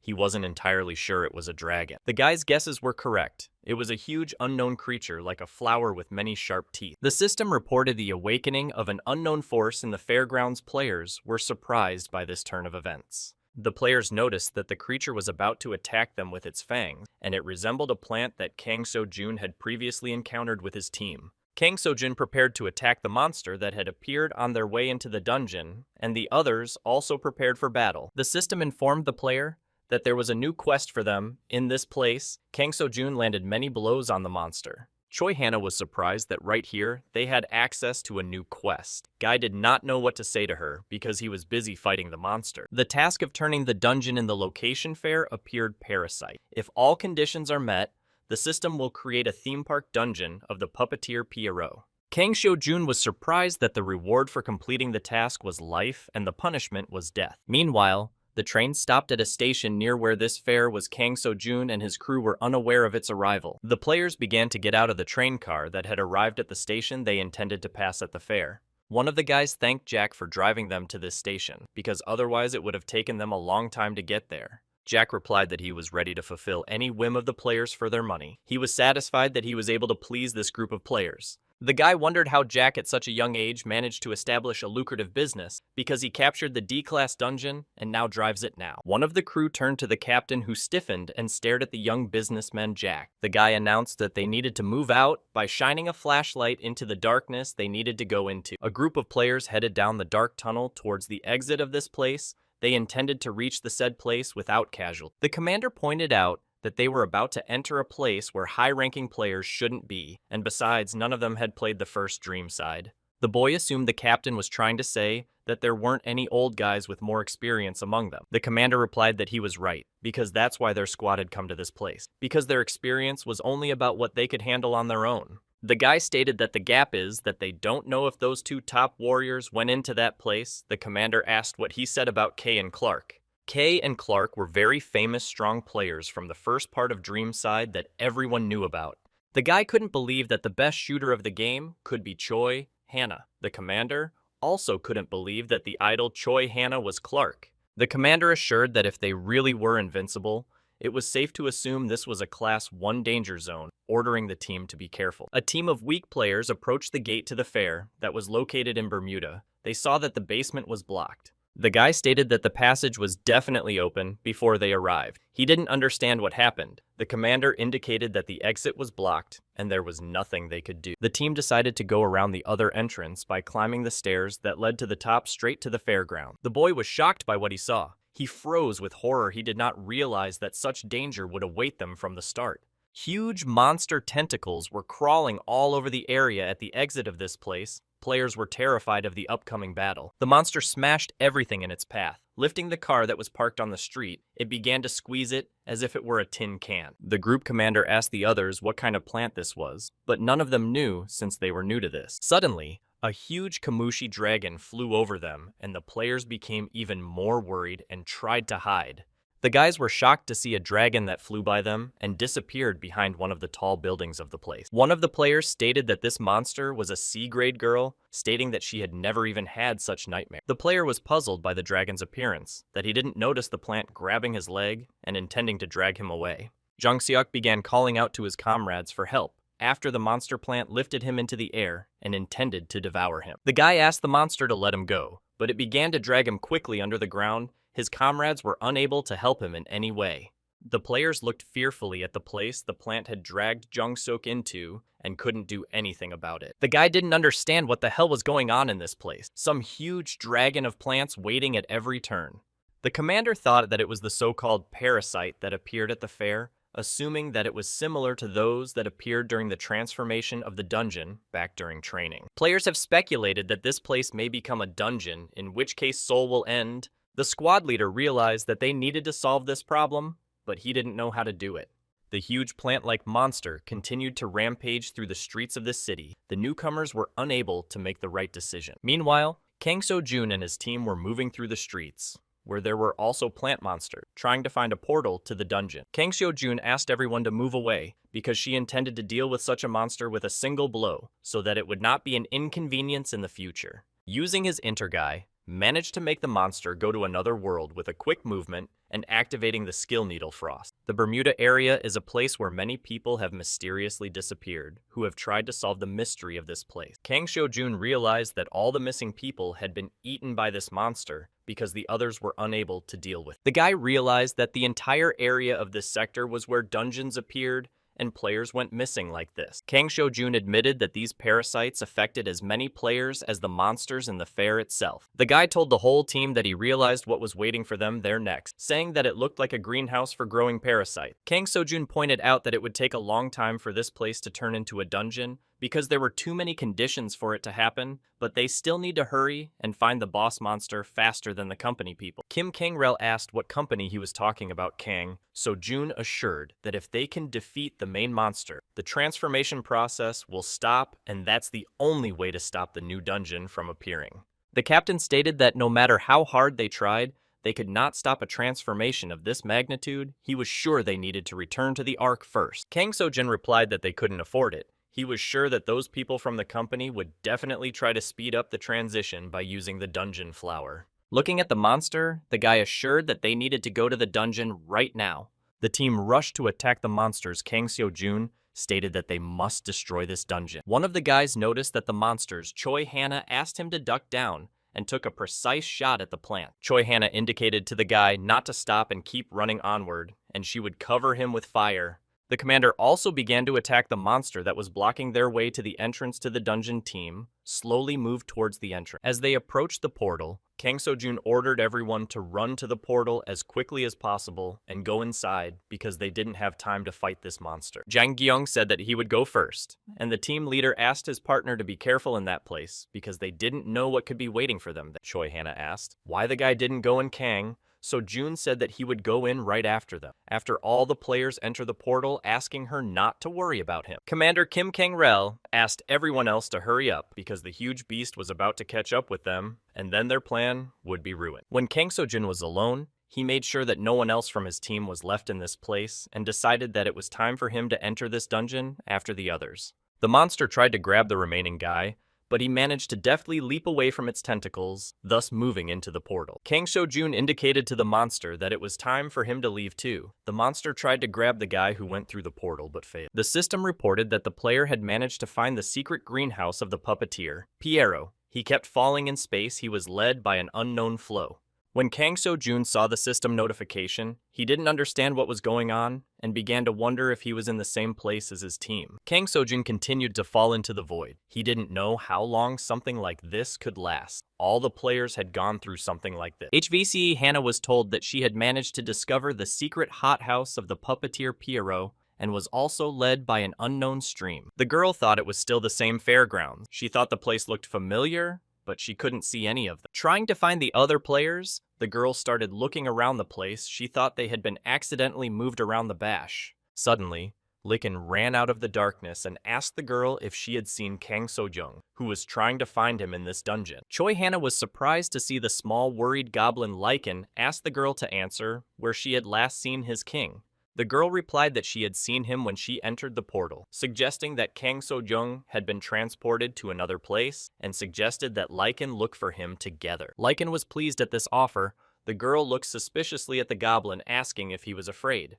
The goblin was outraged that the girl could think that about him, saying that he was not afraid of anything and nothing could scare him. The girl made sure that Lycan was acting like a child and followed the rest of the team. The goblin asked her to go slower. He couldn't keep up with her. Choi Hannah told Lycan that they hadn't really talked to each other. The goblin agreed with her and was glad to have met someone in this place. The girl knew that Lycan had not been a monster from the beginning, but she did not return to his memory, and Lycan declared that he was not a monster, but a proud descendant of the Goblin clan. Choi Hannah asked him how he became like this, since she had never seen monsters become NPS before. Lycan replied that he didn't know about it because he didn't remember anything he thought about the words of the girl who was walking beside him. The girl thought this situation was strange enough that Lycan couldn't remember the past, but asked to find Kang Seo-jun, assuming that Lycan had some kind of hidden quest. The sudden destruction and bright flash took the girl and Lycan by surprise. They couldn't understand what had happened at first. Shielding herself from the debris flying at them, the girl was curious as to what she and the little goblin had stumbled upon.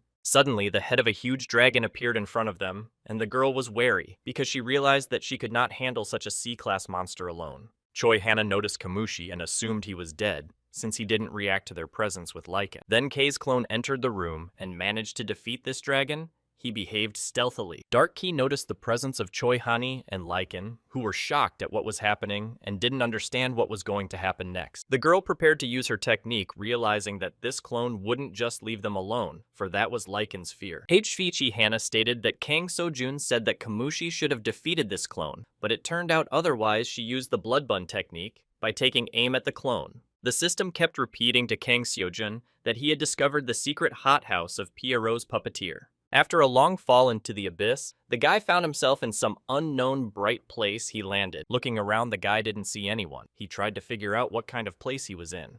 The guy noticed that the entire floor walls and ceiling were painted white. As if for painting, he made sure there were no shadows or reflections. Kang Seo-jun realized that this place was the so-called game realm. He had heard a little about such a place. The unknown voice said that a precious guest had come to them. When the guy heard this, he was startled, because he could not think that there would be someone else here. Grabbing his sword, Kang Seo-jun asked a question, trying to find out who was talking to him, and noticed that someone unknown had appeared in front of him. Kang Seo-jun noticed that now his body couldn't move anymore. He was surprised and didn't know how to explain it. The unidentified guy said that he was glad to have a guest and pleased to meet them, introducing himself as Noan Seo.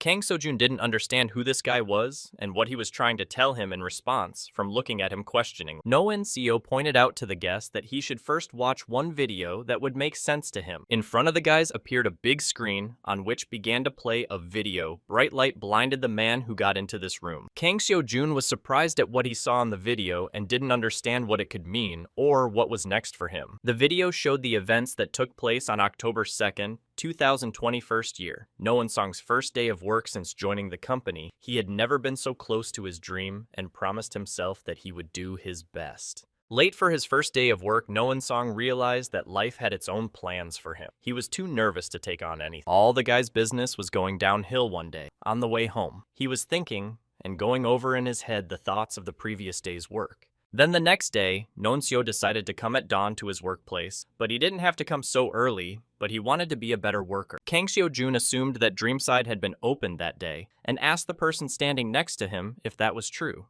Noan Seo replied that this was correct. Reporting that at 6 o'clock, he entered the fairgrounds location. He advised the guy to continue watching the explanation video. When Noan Seo entered the location of the fair and met Pierrot, he was shocked by the encounter, not understanding how such a thing could happen in reality. Pierrot was the boss of the dungeon this office worker had gotten to, and what was happening defied logical explanation. When Noan Seo saw the huge clown, he didn't understand what was going on and was numb with fear as they continued to watch the video. From the video, it became clear that the dungeon boss, Pierrot, finished off the guy who could not resist the monster from fear.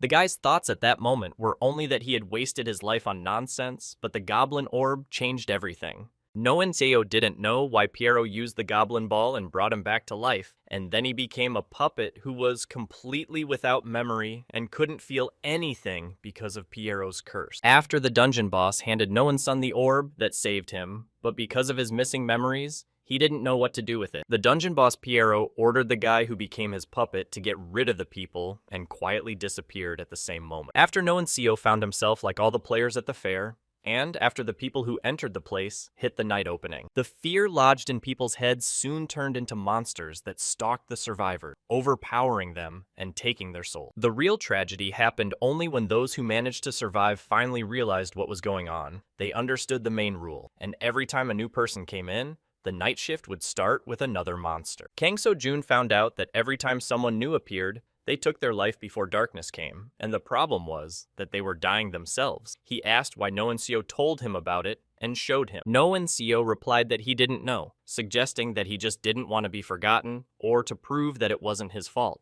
Kang So-jun asked him what he was talking about, and he said it was a good question because it was just the thoughts of a former employee named No-one Seo. No-one Seo asked Kang So-jun if he knew this doll. The guy found out that No-one Seo was the same bear that ran from him with the goblin ball. Kang So-jun said that No-one Seo attacked them and then escaped with the balloon, but he said that it wasn't that clear-cut. No-one Seo explained that the puppet the players had encountered was not him at all, calling it just a cog that made the fair work perfect. When Kang So-jun heard this, he assumed that the puppets were under someone else's control. The puppet replied that this was true because it knew No-one Sung's true thoughts. No-one Seo, in the form of a bear puppet, stated that he came to his senses about a month after this place began to look like this, wandering around the fairgrounds, gradually realized what was going on here. The guy was just a thought tied to a balloon and could do nothing about it.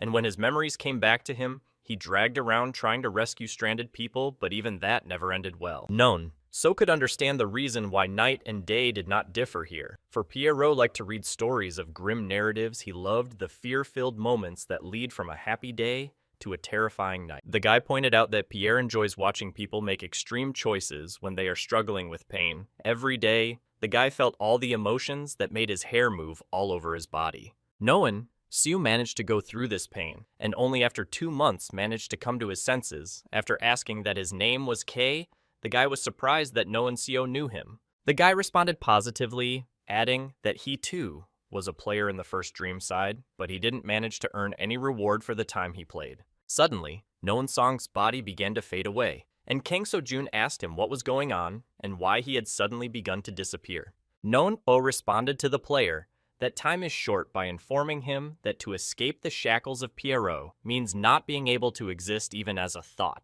The guy asked Kang So-jun to do something, adding that, to be precise, only K could do it because he had a goblin hat and he could do it. No-one Seo took out the goblin orb and intended to hand it to Kang So-jun, who didn't fully understand what he had to do. Kang So-jun asked that it was the goblin ball. No-one Seo replied positively, asking to take it. The system reported that the player had managed to get hold of the goblin ball from No-one Seo's thoughts, and it now belonged to him. The player had learned the title of Goblin King, and he was within his rights to make a royal engraving. Kang So-jun continued to wonder what was happening. No-one Seo told Kang So-jun that he needed to become the master of the balloon first, so he could show his true strength. No-one Seo continued to disappear, and said that in order to defeat Pierrot, the artifact must be completely under Kang So-jun's control, and in addition, if he gets a chance to fight the boss, he must not close his eyes without even breathing near him. No-one Seo hurriedly said for Kang So-jun to prepare in the second Dream side become, but suddenly his voice was interrupted. The guy didn't manage to tell the player an important thing for him, because his body completely started to disappear from that space as a hologram.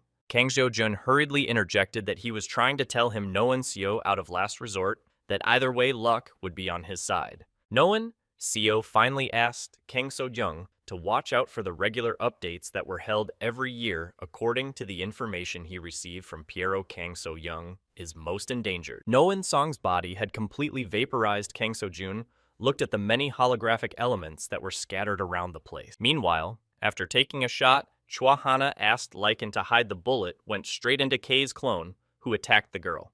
Clone K managed to deftly dodge the bullet fired at him, determined to deal with this player as soon as possible. Noticing that the shots had no effect on this opponent, Choi Hana didn't know what to expect from this opponent. Clone Ki tried to strike at Choi Hana, but she managed to dodge such a powerful blow in time. Running farther away from the enemy, the girl tried to fire a few more shots at him to disarm the clone. Suddenly, the opponent pulled out throwing knives using magic, intending to release them at the opponent, who opened fire at him. Predictably, the clone fired daggers at the girl, who noticed them, was confident in her powers. Choi Hana had activated her A-rank Eagle Eye technique and was now able to easily dodge all the daggers that were flying at her. The girl managed to dodge the enemy's attack, as well as she managed to fire a few return shots at the enemy. Choi Hana saw that Kei's clone was preparing to unleash another powerful strike on her using a technique she didn't know. Kei's clone created a huge fireball that made the girl nervous about the future and meanwhile, successfully hid and didn't try to help her. The girl was blinded by such a powerful sphere, created by her opponent. She began to assume that she would not get out of the situation. Choi Hana dodged the attack and realized that no one had been able to figure out what Dark Kei was doing, but she was glad that he was different from the real one. The girl realized that this clone was not able to think straight, stating that there were no invincibles, and adding that she had no intention of giving in to him. Activating the skill bomb, the girl made a series of powerful shots at the enemy, thinking that this time, luck was on her side. The bullets approached Kei's clone, who noticed the bullets and realized that they wouldn't do much damage to him. The clone didn't notice that the bullets that passed by him froze in the ceiling. The girl knew that now there must be powerful explosion. Dark Kei was about to strike Choi Hana with his leg, but the girl started to run away from him, her stamina almost running out. Choi Hana ran away and activated her eagle eye again after using the skill of firing magic projectiles. Suddenly turning around, she fired a few shots at the pursuer, who was not a step behind her. Clone Kei tried to cover himself from the shots with his sword, while continuing to shorten the distance with Choi Hana. The girl began to accept that this clone is stronger than the real Kei, but still this clone remains a monster that attacks her. The monster in the guise of Kei noticed that the girl had stopped and slowly approached her, thinking that she might pull some unexpected trick. Noticing the enemy's attack, the girl said that although the clone uses the skills of the original, but in any case remains a dummy. With a snap of his fingers, Choi Hana indicated that time was up and the clone needed to disappear. The bomb bullets fired earlier into the ceiling began to take effect. Kei's clone realized that this girl had lured him into a trap.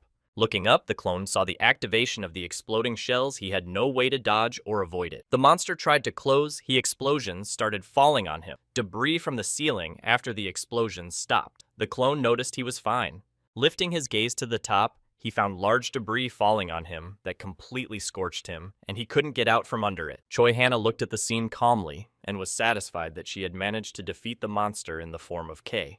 Coming closer, the girl noticed that the clone had only gotten halfway down. He dropped the sword from his hand. After making sure that the monster was no longer dangerous, the girl decided to continue her search for the real Kang Seo-jun. Choi Hana called out to Lycan, indicating that she was going longer, transferring her shower. The little goblin followed the girl.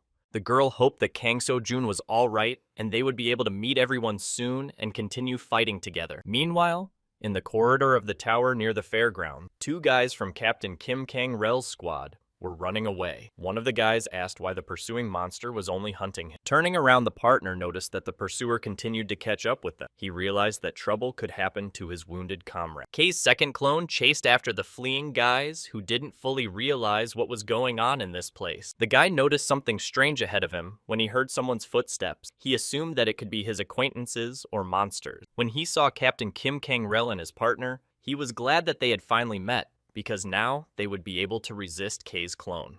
As the captain approached, he saw the soldier of his group and the dark Kei that was following them. He was surprised at this turn of events. Kei's clone struck at a squad of players who managed to dodge a bright flash, and the captain lost sight of another soldier who was with them. The soldier asked the captain that this dark Kei is against them. Kim Kang-rel replied that this monster doesn't look like the real Kei at all.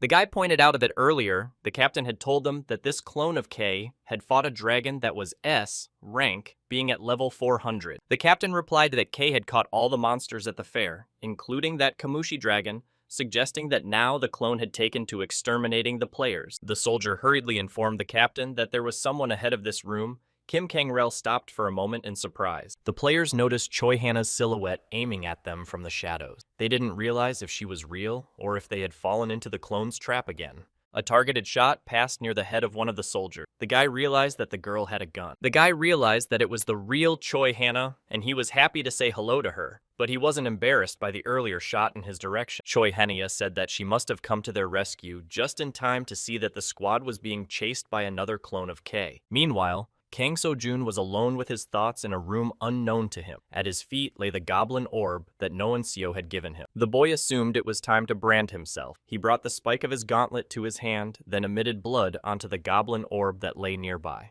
Then there was a bright glow. The guy tried to close his eyes with his hands, not realizing what could happen next. Kang Seo-jun said that if this continues, he may soon go blind from such a bright glow.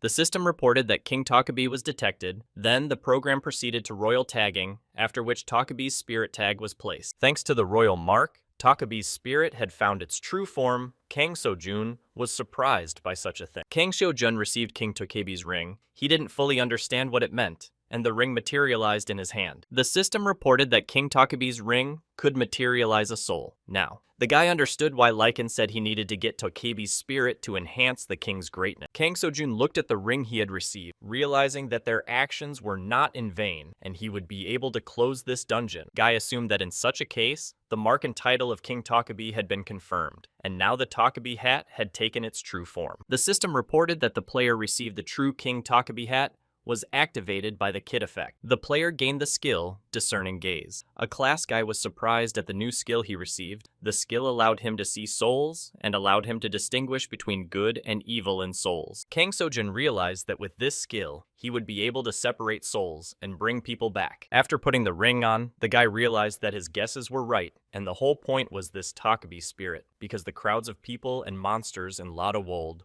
were all reborn by this spirit. Hastily using the souls of the victims trapped in this place as the main ingredient, he mass-produced monster. The condition that allowed the materialization of fear objects was added from behind the boss of this dungeon, Piero. Kang Seo-jun understood that Piero's skills faced the spirit of Takabe with the ability to materialize souls, and so he created this Lotta Wold. The place in which the player was staying began to collapse. He thought it was because thoughts of No Young Sun were disappearing. Kang Seo-jun stated that there was nothing to worry about because the portal to the dungeon had already opened, and an unknown force had drawn him in. The system reported that the player had entered the secret room of Piero the Puppet Master's seed. Meanwhile, in a movie theater in the Lotta Tower, the breathless bodies of previously deceased players lay strewn across the seats of the venue. Tightening the bowstring of the soldier trying to shoot K's clone with an arrow, the guy was a bit worried about, therefore. The guy assumed that he wouldn't be able to defeat Mr. Kang Seo-jun's clone and was ready to fire his bow at the attacker. Suddenly, the real Kang Seo-jun stood up to defend him and fought his clone, striking at him. The soldier was happy to see that Kang Seo-jun had come to their rescue and said that they had caused a lot of chaos in the place. Dodging the blow of K's clone, the player realized in which exact place the dungeon portal opened. He continued to fight the monster. Kang Seo-jun assumed that this clone was sent to them by Mr. No Yun Soo, so he turned to Seo-jun. The knight in armor intended to attack Choi Hannah, who was warily looking at her opponent. Lycan shouted that he had spotted the true king. The girl asked the goblin to bear with him,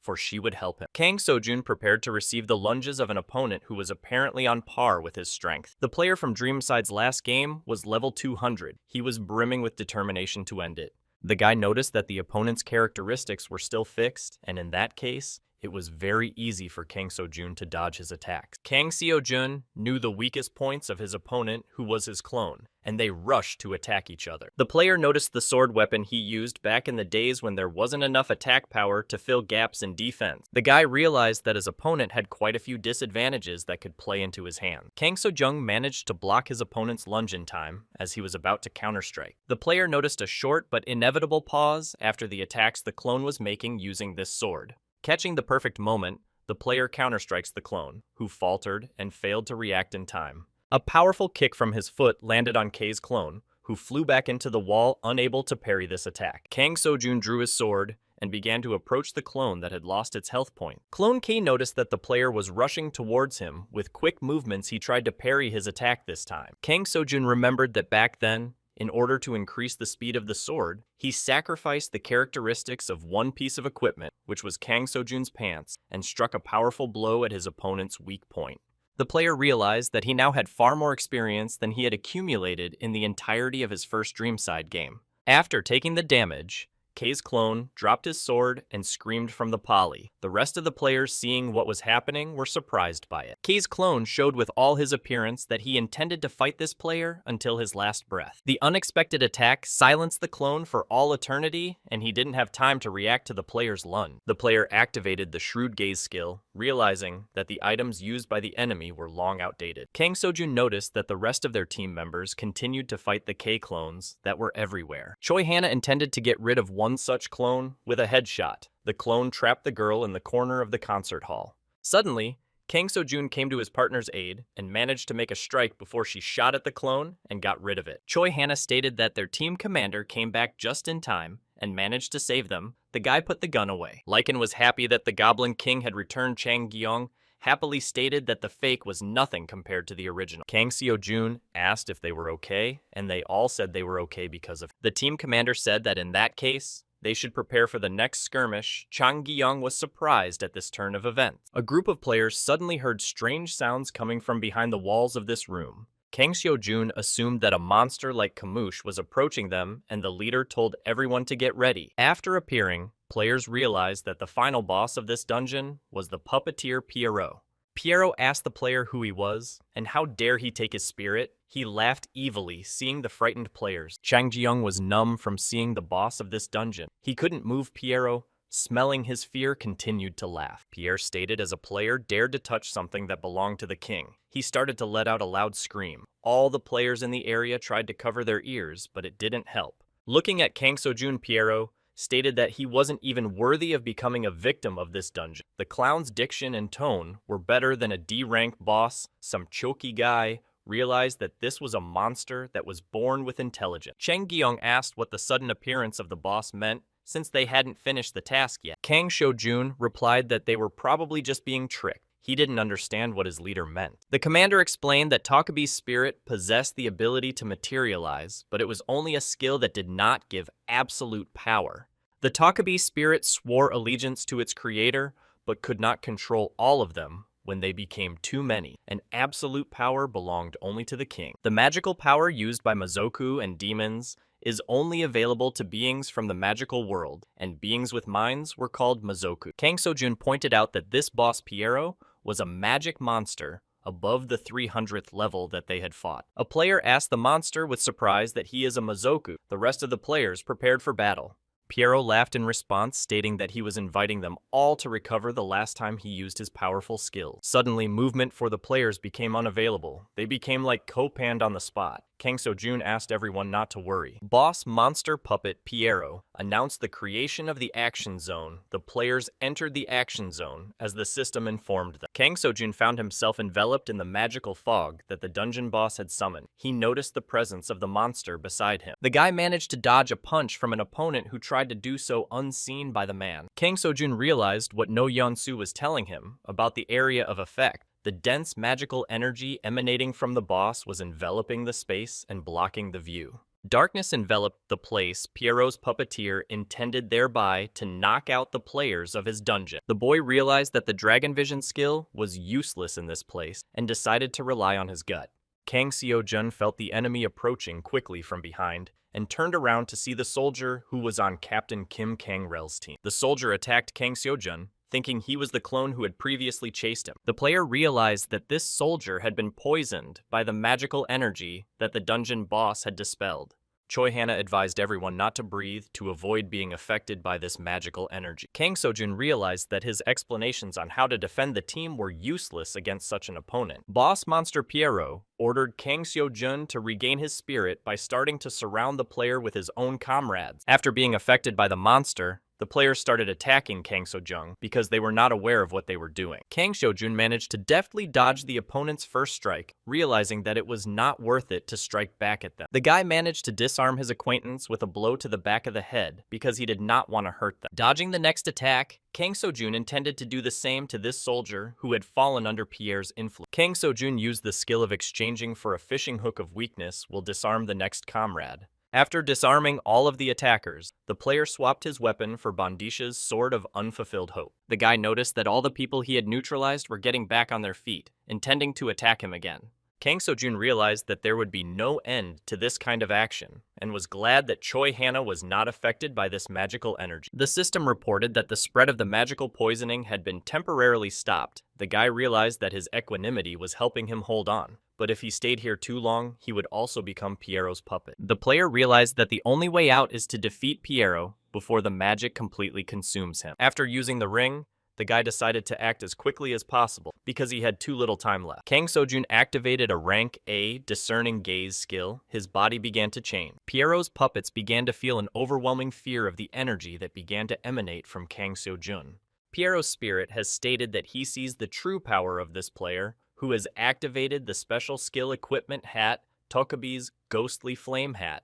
Ghost Flame allowed one to control souls. The strength of the skill depended on the number of spirits used. Kang So-jun stated that this amount of evil spirits he had to suffice. The system detected an item from the kit for the special skill Ghost Flame. After was unlocked special skill ring, King Tokabi Ring, Tokabi Fire. After Kang So-jun struck using his new skills and items, the monster's magic fog began to dissipate. The soldiers came to their senses, not realizing what had happened to them before, that the influence of the puppeteer Pierrot had ceased to affect them. The guy felt a Siga burning magical energy, assuming that this was the true spirit power that No Nco had told him about. Pierre was amused to watch the man try to resist, stating that Kang So-jun will also become his puppet, adding that the guy has courage, so he will become the most impressive puppet in his collection. The boss monster began to release magic beams at the player, who managed to dispel his magic, but Kang So-jun deftly dodged them. Kang So-jun drew his sword and tried to approach the dungeon boss to strike at him. Suddenly, in front of the guy appeared a net created by the monster. Pierrot kept laughing ominously at him. The player realized that if the area of action is so vast, the players here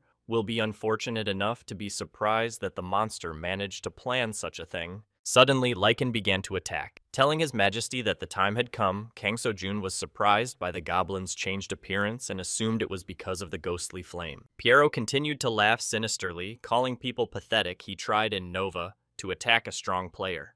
Kang So-jun told the monster that he was fed up with these cliched phrases. An unknown force began to attract the Bushi to him. Then the guy tried to strike at the boss of this dungeon, who never stopped smiling for a second. Looking at the monster, Kang So-jun said that this is what is called karma. Pierrot didn't know what he was talking about. By making a successful attack, the monster's head flew off his shoulders. The system reported that the boss monster, Puppet Pierrot, had been defeated. Puppet Pierrot. Amusement Park failed to turn into a dungeon. The system reported that the theme park quest had been completed and the dungeon transformation couldn't be stopped. Kang So-jun didn't realize what had happened. Captain Kim Kang-rel asked the guy what was going on in this place. The rest of the guys started to come around. One of the soldiers noticed the breathless bodies of the people who were lying in that place and didn't understand what had happened. He looked at the bodies of the soldiers and was horrified because he thought that they had all died in vain and that they had failed. The soldier assumed that it was he who had massacred all these people. Looking at his hands, he could not believe what was happening. Kang So-jun realized that those who had been poisoned by magic, their minds had been completely affected by it, and they were only insane. The guy realized that these soldiers would not remember how they got rid of their comrades, because they only saw the consequences. The captain of the squad ordered the soldier to pack up, because this was not the end of the guy, did not understand what his captain was trying to say. Kim Kang-rel tried to cheer up his co-worker by saying that they had to get out of this place alive. The man asked Kang So-jun if the monster boss was definitely dead. The guy replied positively, adding that he had gotten experience for him. The player gained the title of Truth Seeker. The attack power in uncharted locations was increased by 10%. The guy informed the captain that he was even given a title for defeating the boss and started checking his inventory. The conversation was interrupted by Kang So-jun asking Kang So-jun to go to another place because the partners had discovered something strange. Approaching the place, the guy was shocked and could not believe his eyes that such a thing could happen. The player noticed that Soul had disappeared. The players were staring out the skyscraper window and didn't realize what had happened. Captain Kim Kang-rel asked Kang So-jun what was going on in this obscure place. Two contradictory messages appeared at the same time, everything but Laudevold, and the tower disappeared as if a mistake had been made. What was happening reminded Kang So-jun of the incident in the first part of Dreamside. He realized the flow of events. Kang So-jun replied to the captain that they were trapped in isolation. The man was surprised at this answer, not understanding how such a thing was possible. The guy explained that it's not just darkness because it's a void of absolute nothingness. Kim Kang-rel asked what it meant. The player asked Choi Hannah what she thought would happen if the dungeon became complete at the very moment the boss was destroyed at the same time without the slightest margin of error. Choi Hannah replied that such a thing was impossible. Kang So-jun assured him that it was very rare for such a thing to happen since there were already such cases in the first Dreamside. Captain Kim Kang-rel asked what the guy meant by that very first refund incident. Kang So-jun positively replied, adding that it was a dungeon without a boss. A case during the first Dreamside when at the moment of defeating the boss, just before the transformation of the location in the dungeon accidentally occurred. Bug completed the transformation of the location in the dungeon. Players nicknamed the dungeon Lost, and those who found themselves in it were immediately thrown out of the game and could no longer log in. Then there was only one way to get out. A dungeon that was impossible to escape from got players who didn't understand how to get out of it. Meanwhile, at the entrance to Lodevold, a team of newcomers who came for reinforcements came across a monster plant. The squad leader managed to avoid a run-in with such a monster, he decided to move to safety. The man realized that even though they were called a support group, they were all newbies with little experience, and it was too dangerous to send them just like that inside. After hiding, the rookie commander realized that they were in a very serious problem. The monster kept chasing him. Suddenly, the man froze at what he saw. He didn't understand how it could be logically explained. The player noticed the body of a huge dragon that did not move, hanging from a huge skyscraper. He did not know what happened here. The man noticed that parasite activity began to decrease, assuming that the situation had stabilized. The squad indicated to the captain that it was a good time to enter. The commander replied that they had little time and needed to find survivors before the dungeon transformation was complete. As the team approached the entrance to Lodevold, the commander ordered everyone to hurry up and said that they needed to at least save Lady Choi Hannah and Kang So-jung, because if they lost them, there would be no hope for the arc. Suddenly, the team felt something in the form of an earthquake. Surprised, because such a thing should not happen. The players didn't realize what was happening, and the ground beneath their feet began to separate, some already falling into the rift. The captain ordered everyone to get out as soon as possible, but the players didn't understand where they had to go to escape from these rifts, and they didn't hear the captain's orders because of the rumbling. A few people, led by the captain, were able to escape the earthquake by using their skills. After the ground shaking stopped, the captain was looking around the area and saw the abyss. The players didn't understand what was happening in the commander was surprised to see the failure of the aid, reported that communication with headquarters was lost and the general was not answering. The man grabbed a stone and threw it in the direction of the rift. Suddenly the stone bounced off and they saw that a barrier had formed in front of them. The soldier assured the captain that it was very dangerous. The man tried to realize what was happening in this place. The captain assumed that the survivors were there inside this barrier. Suddenly, the system told them that there was an error and the system started its recovery. The man marveled that there were bugs in this world too. He ordered the soldier to urgently contact the Ark base. The captain stated that they needed to find information on when bugs occurred during the transformation of a location into a dungeon in the first Dreamside, and how to get out of such a situation. The second day of the player's isolation in the dungeon began. On the second day, after recovering a bit, people split into groups and began to scour this cut-off Lodevold. The main task was to find a way out. Players scoured the entire dungeon ground part, even the top of Lotte Tower, but found nothing. One of the partners reported that the phones were not catching the network, and the entire area outside of Lodevold and the tower was off-limits. Upon hitting the barrier, Kang So-jun realized that they were in complete isolation, from which there was no way out. The captain said that during the first Dreamside, many people lost their accounts when they were stuck in such lost dungeons that even if a player had 3 lives, they still couldn't get out. Kang So-jun replied that it looked like they were just looking for a way out in the wrong place. The captain asked this guy what his thoughts were on the matter. The player replied that there was one difference between the first Dreamside and the current situation. Kang So-jun explained that during the first part of Dreamside, there was a crash from the game, after which it was impossible to log back in, but now they can't even log out of the system at all. The man asked for more explanation. The guy was confident that his plan would work, stating that if this place was still a game, and there was a dungeon, they should try it. Captain Kim Kang-rel looked at the guy questioningly, not understanding what he was offering them. Kang So-jun said that they need to break through the dungeon because it's the only way to get out of here. Some players continued to wander around the isolated area looking for a way out. They were slaves that at least there were no monsters here. The players met a group of rookies who came with Captain Han Seok to save them, but in time to approach the goal, fell into the place. Captain Kim Kang-rel stated that they were lucky that the others managed to avoid getting here from this group. They were able to find out what was going on outside. The team was already happy, thinking that their supplies would allow them to hold out for a while, but then the unexpected happened. The guy stated that with this stockpile of food, they would last a few days. The guy decided to pull supplies from the inventory. Suddenly, items from the inventory started falling to the floor. The guy didn't realize what was happening. The captain asked what happened, and the soldier said that he had just opened the inventory and all the stuff started pouring out, and now he couldn't close it. Kang So-jun suggested that this place was a blind spot for Kim Kang-rel's system, and was surprised when he asked him to explain it.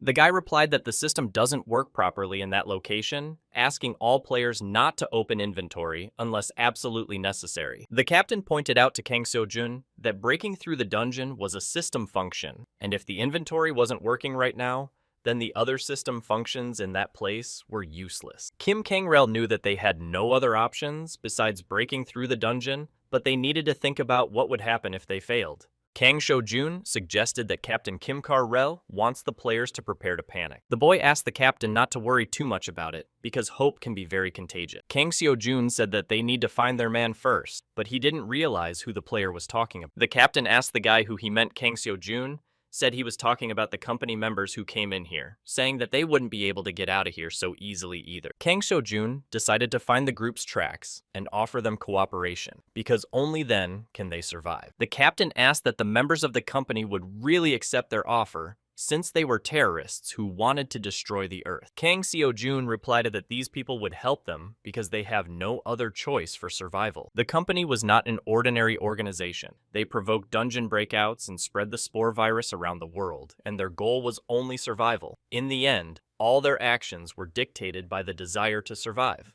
In a world ruled by monsters, the company decided to join their side in order to survive. Kang Seo-jun said that these people will help them because they also want to live. The group of players continued to search for members of the company who were in this isolated location. Kang Seo-jun activated his dragon vision to see the traces that the masked men might have left behind.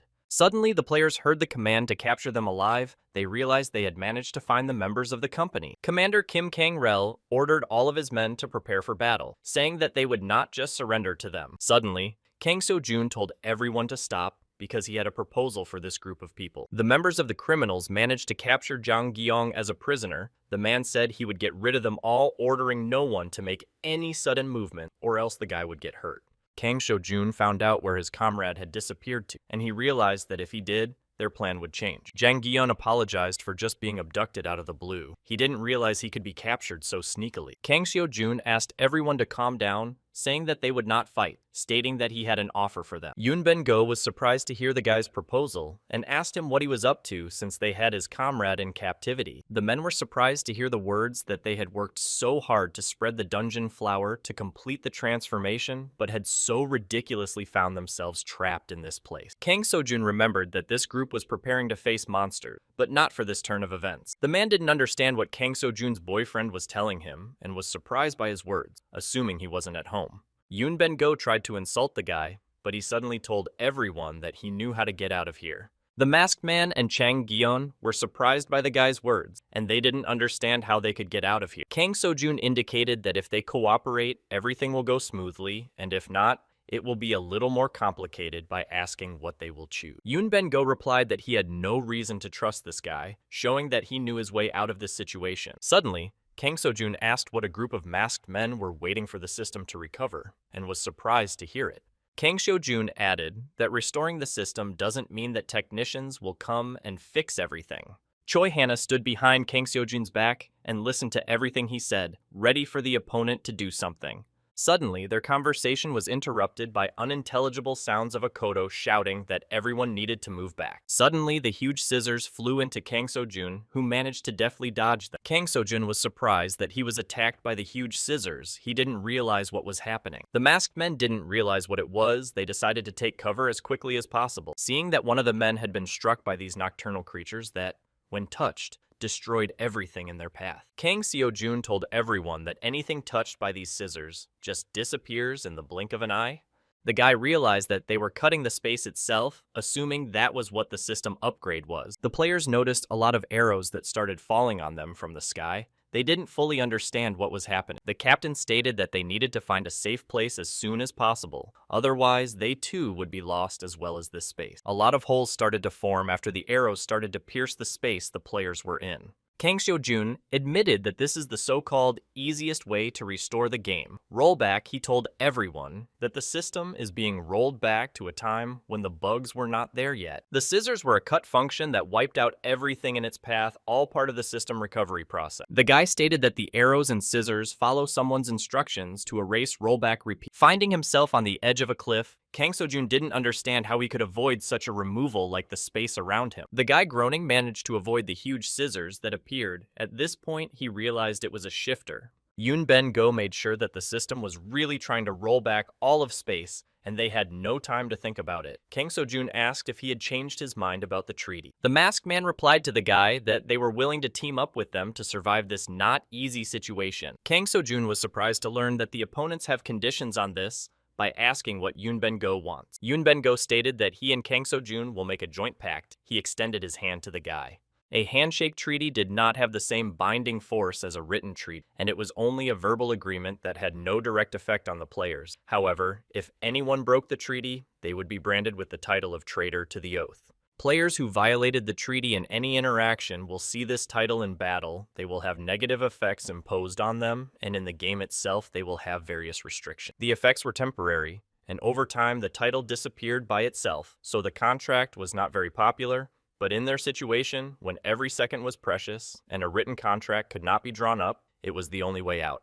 Afterward, Yoon Ben-go waited for Kang Seo-jun to explain their plan of action and agree to make a pact with him. Yoon Ben-go stated that they need to protect themselves by asking if Kang Seo-jun trusts him. Kang Seo-jun asked in response if Yoon Ben-go himself would trust him. Both knew that they wouldn't trust each other completely. The guy remembered that during the first Dreamside, the company had fooled the players so many times, deciding that he wouldn't let it go to waste. Both guys realized that the enemy is the enemy, and this is just a temporary truce to get out of this place. Kang Seo-jun agreed to create a pact with him by holding out his hand, because he wouldn't be ceremonious and would just attack them. Both guys swore that they would not harm their opponent for 2 days after this joint endeavor was over. The system reported that a contract had been made, and a traitor to the oath would be penalized if the contract was broken. Yoon Ben-go asking what Kang Seo-jun's plan is. Kang Seo-jun replied that it's simple, asking if they have the dungeon flower in stock. The man asked why he needed it. Kang Seo-jun replied that they would use the flowers, promising that he would explain the rest to him on the way. The guy stated that they still have time before the upper floors are not so badly damaged. Yoon Ben-go asked Kang Seo-jun where he was going. The guy said they should head to the place where it all started. Pointing to a building, the man realized that they needed to climb to the top of this building that was slowly being absorbed into the system. Following Kang Seo-jun, Yoon Ben-go hoped that the guy hadn't tricked him and wasn't trying to trap him. Walking up to the concert hall, the masked men were stunned at what they saw, not knowing what had happened here earlier. Seeing the body of the huge boss monster, Yoon Ben-go asked what kind of body this unknown creature was. Kang Seo-jun replied that it was the monster boss Piero. They looked at the breathless body of the clown. Yoon Ben-go asked the guy what he meant, and Kang Seo-jun asked him to be patient because he would find out soon. Kang Seo-jun activated the A-rank Discerning Gaze skill. A guy's ring began to emit a bright glow. The guy used the Takebi calling technique by activating the special equipment skill, King Takebi Ring. The system reported that the level of the summoned spirit exceeded the player's level, and the probability of failure was high. Kang Seo-jun hoped that he would succeed. Suddenly, Yoon Ben-go noticed that the guy had tried to summon the spirit of a resting monster. The masked man was surprised that Kang Seo-jun had such powers, because there was no bloodlust or anger coming from him. Kang Seo-jun noticed something strange in his summoning of Piero's spirit. He didn't fully understand what would happen. Guy realized that Pierre had been out of himself for too long, and his soul was badly damaged to bring it back to the material world. Kang Seo-jun realized that strength should be enough, indicating that it was now Yoon Ben-go's turn to ask to plant dungeon flowers all over the room. Yoon Ben-go realized that any resistance was pointless now, so he decided to obey and do what this guy asked. The masked man ordered his subordinates to all plant the dungeon flowers. No one objected. The roots of the flowers touched the ground and began to absorb the energy that was in that place. The masked men planted many dungeon colors in this room, as Kang Seo-jun had asked them to do. Kang Seo-jun was surprised that these people had so many of these flowers, assuming that they were growing them. The masked man replied that they had 38 of these plants. He planted the last flower he had. The players felt the vibrations that began to happen in that room. Choi Hana advised Chang Gian to get ready. The system reported that the dungeon breakthrough had begun. Piero, after awakening, began to follow his soul. The masked men were surprised that the monster boss's body had started to come to life. Kang Seo-jun indicated that they all needed to follow him. Yoon Ben-go pointed out to his partners that there were a lot of prowling monsters, and the guy replied that he should follow him anyway, because at the end of his path, there should be a way out.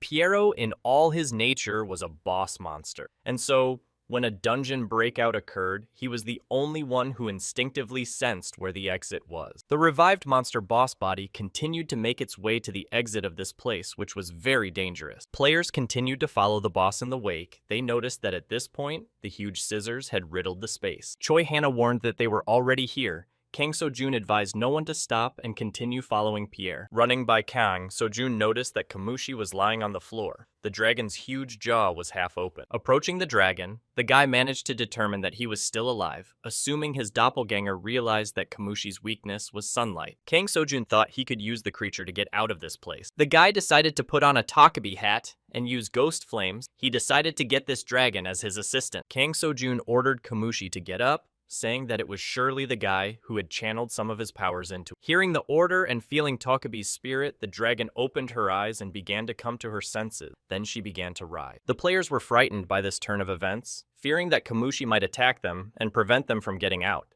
The dragon bowed his head to Kang Seo-jung as a sign of his submission to him, and the boy realized that everything would work out. Then all the players at a fast pace began to climb onto the body of the dragon that would take them to follow Pierre. Kang Seo-jun ordered the flight to Kamushin, who immediately followed the dungeon boss. Suddenly, the dragon's body began to disappear little by little like it had with Noan Sung's body. Kang Seo-jun hoped that Kamushi could get them to the right place. Kang Seo-jun advised everyone to hold on tight as they began to be attacked by the huge scissors that were removing space. One of the company members got hit by such a pair of scissors and started to disappear. Men didn't want that. Choi Hana pointed out to Kang Seo-jun that there were also arrows approaching them, suggesting that the dragon wouldn't be able to resist them for long. Kang Seo-jun realized the hopelessness of the situation and hoped that they would be able to find a way out of this place soon. Suddenly, the guy noticed that Piero had gone through the portal, telling everyone that they had managed to find a way out.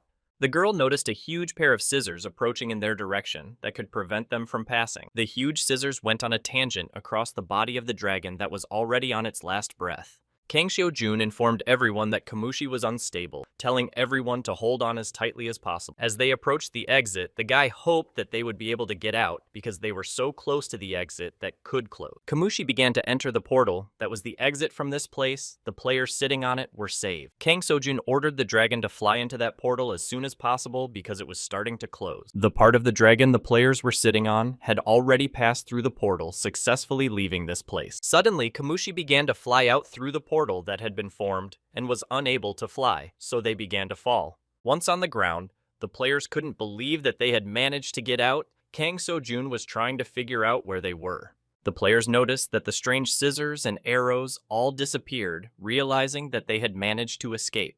The bright lights made the players a little nervous about what might happen to them next. People noticed that Ludatawa had returned to his seat, assuming the rollback was complete. The soldiers began to jump for joy, declaring that they had all managed to escape from this dangerous place. The guy said it was all thanks to Kang Seo-jun. Suddenly, they noticed something strange near them. Players saw that Kamushi had half of his torso disappear that didn't make it through that portal. Kang Seo-jun stated that the dragon didn't have time to fully fly into the portal before it closed. The guy realized that they were the only ones who had managed to save themselves and was distraught about it because he had lost his comrade. The commander ordered everyone to calm down because they needed to check their gear and decide what to do next. The players decided to take a break and rest in this place. They began to discuss what had happened to them in the dungeon. Kang Seo-jun realized that many of them had lost comrades, but still quickly pulled themselves together, admitting that they were used to this sort of thing. When the world turned into Dreamside 2, countless people died or suffered, and now for the survivors, demise was commonplace. All the souls that Kang Seo-jun saw with his discerning gaze they didn't have, I was just a cluster of memories like thoughts of Noan Sung. The essence of the soul, its behavior, all this was determined only by the memories of a past life, which is why Piero was so easy to control the others, because they are just empty shells filled with memories. Kang Seo-jun knew that once those memories were gone, they were gone forever. Yoon Ben-go informed the pair that it was time for them to leave. Kang Seo-jun didn't understand why they approached him. The masked man claimed the treaty was protecting him, saying that next time he wouldn't just let him go. Kang Seo-jun said goodbye to them, saying that they would cross paths with them again soon, and looked at their back. Walking over to the dragon's body, the guy thought about how it could be used. Kang Seo-jun knew that originally, Kamushi was originally a dragon. Takabi's spirit and Pierre's strength gave him a new form, and his strength and characteristics were above the 100th level. After the guy realized that this body is useless by admitting that there are bugs all around, and the body could explode. Goran smelled the monster's scent and started drooling looking at the treat that was next to him. Unexpectedly, the guy's pet started devouring this dragon. Kang Seo-jun was surprised at such an appetite of Gorong. Kang Seo-jun was surprised that the pet's satiety level was greatly increased, and he noticed a strange thing with the animal. The system reported that Goran had new abilities and had changed his appearance. The owner indicated that he did not allow the pet to eat without his permission, suggesting that Goran might have been poisoned by this dragon. Lycan told Goran that even though he was a senior to him in the first dream side, he was now in charge, asking the beast to behave himself. Choi Hannah asked the guy that this place was Pierrot's trap from the beginning. Kang Seo-jun didn't think so and replied that he didn't believe it was all Pierre's idea alone because he wanted to hear the screams of the players who suffered when the day changed to night. The guy couldn't believe that the dolls were so fiercely protective of Laudeval just for the sake of it. He thought someone had put their soul into this place. Suddenly, the phone rang. Choi Hannah pulled out her smartphone to see who was calling her. The girl was called by Ji Sang-soo. She was surprised by such a call and decided to answer him. The guy was very happy that the douche was alive and able to pick up the phone. He asked what happened there, asked Kang Seo-jun with them. Choi Hannah replied that he was beside her, asking what his problem was and why he was so agitated. Ji Sang-soo, upon learning that the players were in Laudeval, asked them to stay there and promised to pick them up right away, indicating that they had been attacked. Meanwhile, there was a trespassing incident in the third area of the R space at the hospital. The guy asked the professor if he was okay. He used a protective barrier. The doctor didn't understand how the ogres had managed to get so far inside their base. The man stated that at this rate, they would all die, ordering everyone to evacuate the place quickly. The doctor informed everyone that the monsters had broken through the defenses and they all needed to get out of here immediately. The wounded were surprised at this. Realizing they had no time for long gatherings, they began to follow direction. The girl pointed out that they had too many wounded. One of the men suggested that this had come to their end. The doctor realized that all the patients were immersed in the greenhouse, realizing that at this rate, they would not be able to leave the place. The soldier asked why he was standing there since there was no time. The doctor replied that he was running now. The soldier added that they had to leave now. A full base lockdown announced. Detective Odeso was surprised to hear about the base lockdown. The walls of the hospital in the third area of the Ark base emptied out. Some of the wounded were able to evacuate the place. It was the only underground hospital in all of Ark and was built when it became too dangerous on the surface because of the monster. So this place became a refuge for old people, children, wounded children, and all those who could not stand up for themselves. And now ARS just left them to their fate, blocking the 3rd district. The girl was shocked that they could do this to them, wounded, surprised that the monsters managed to break through the defenses. The doctor responded positively, stating that the place was no longer safe because the cannibals were pelting them with cars. Suddenly, the doctor was interrupted by a loud rumble he assumed was a car launched by monsters. The soldiers ordered everyone to quickly move to the underground passage. Everyone hurried to the specified place. The doctor indicated to the detective that he had to leave too, but he didn't mind and followed him to the indicated place. The detective, on his back with the wounded man, noticed that the passageway was littered with debris from the building the men were trapped in. The man realized that the monsters were making their way down and destroying everything in their path. He approached the rubble. Odeso made sure the ogres were too quick on the uptake, and this is not like that. The wounded took out their gear and prepared to remove the rubble that had appeared in the passage to the shelter. The men began to remove the debris, of which there were too many, and they tried their best to get there in time. Looking at the pile of rocks, the detective realized that they wouldn't make it in time. The rocks in their path were too big and they wouldn't get through that way. The soldier asked, admitting that they would not be able to get through this way. The doctor replied that it was not so easy to clear, indicating that they would just lose time. The man stated that they had no other choice in such a case, indicating that everyone would now go to the surface. The doctor replied that they would take the wounded old men and children to certain death. He was against such a decision. Looking at the surviving soldiers, he replied that they had no other choice, and if they stayed here, they would be cut off from the rest of the world. The doctor objected, saying that he wanted to send ordinary people there, not players. The soldier asked what he suggested he do, since the order to blockade the area had already been given, which was tantamount to death. The soldier assumed that the RC sacrificed the 3rd area for the 2nd, and therefore, the objection is not accepted because if they want to survive, they have to go to the surface. The survivors began to climb up the stairs. The soldiers hustled them, asking them not to relax. Once outside, the player ordered everyone to stop. He was shocked by what he saw. The soldier indicated that they needed to get to the 2nd area before the monsters all started to follow them. The survivors headed after the players, who led them to the 2nd area of the base where it was safe. The detective heard that the explosion was very close to them. He didn't understand what was going on because it should be quiet. The survivors almost managed to run to the second neighborhood, where it should have been safe. The streets of the city were full of devastation. The soldier said that if things continued like this, they would soon be able to get to safety. Turning around, the player was shocked to see monsters following behind them, realizing that things had not gone as expected. The monsters began to get rid of the people who had fallen behind the column. Suddenly, people began to surround them. Upon seeing the ogres, the survivors began to panic and scatter in different directions, some of them numb with fear. The monsters continued to attack the people who had gotten out and were trying to escape.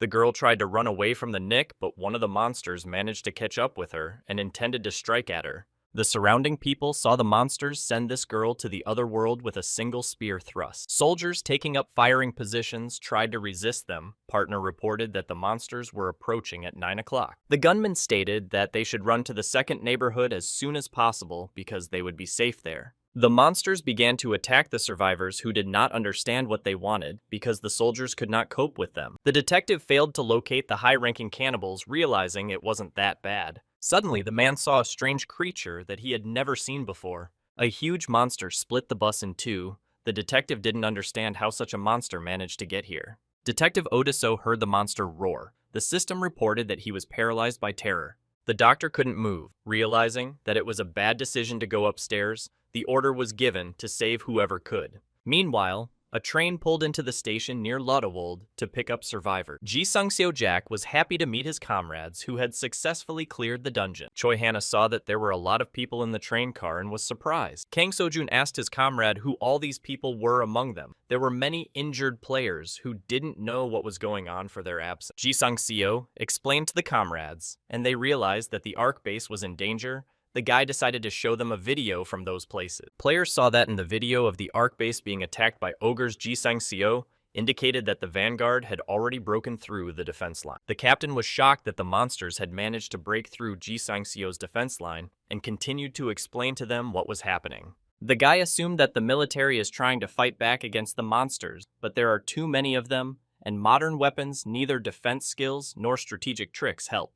Kang Seo-jun looked at all the people who were beating on the train, realizing that they were all refugees from the base. Jack told his comrades that this was not all. He showed them pictures of the battlefield taken from those places. Players saw a huge half-dragon that rampaged through those areas. Someone called it a horned ogre. Ji Sung-seo pointed out that it was this particular monster that broke through the military's defenses, and the other monsters broke into the depth. Kang Seo-jun knew that the giant horned ogre was half Raycon, so it was incredibly strong, which was capable of leveling an entire city. The guy added that Arca's second and first districts had stronger defenses, and it was unlikely that monsters would be able to break through to the second district. Kang Seo-jun replied that it wasn't about that at all. Jack agreed with his statement. The guys speculated that it was likely that a rank Z dungeon had broken through the dungeon, and those monsters had come out from there.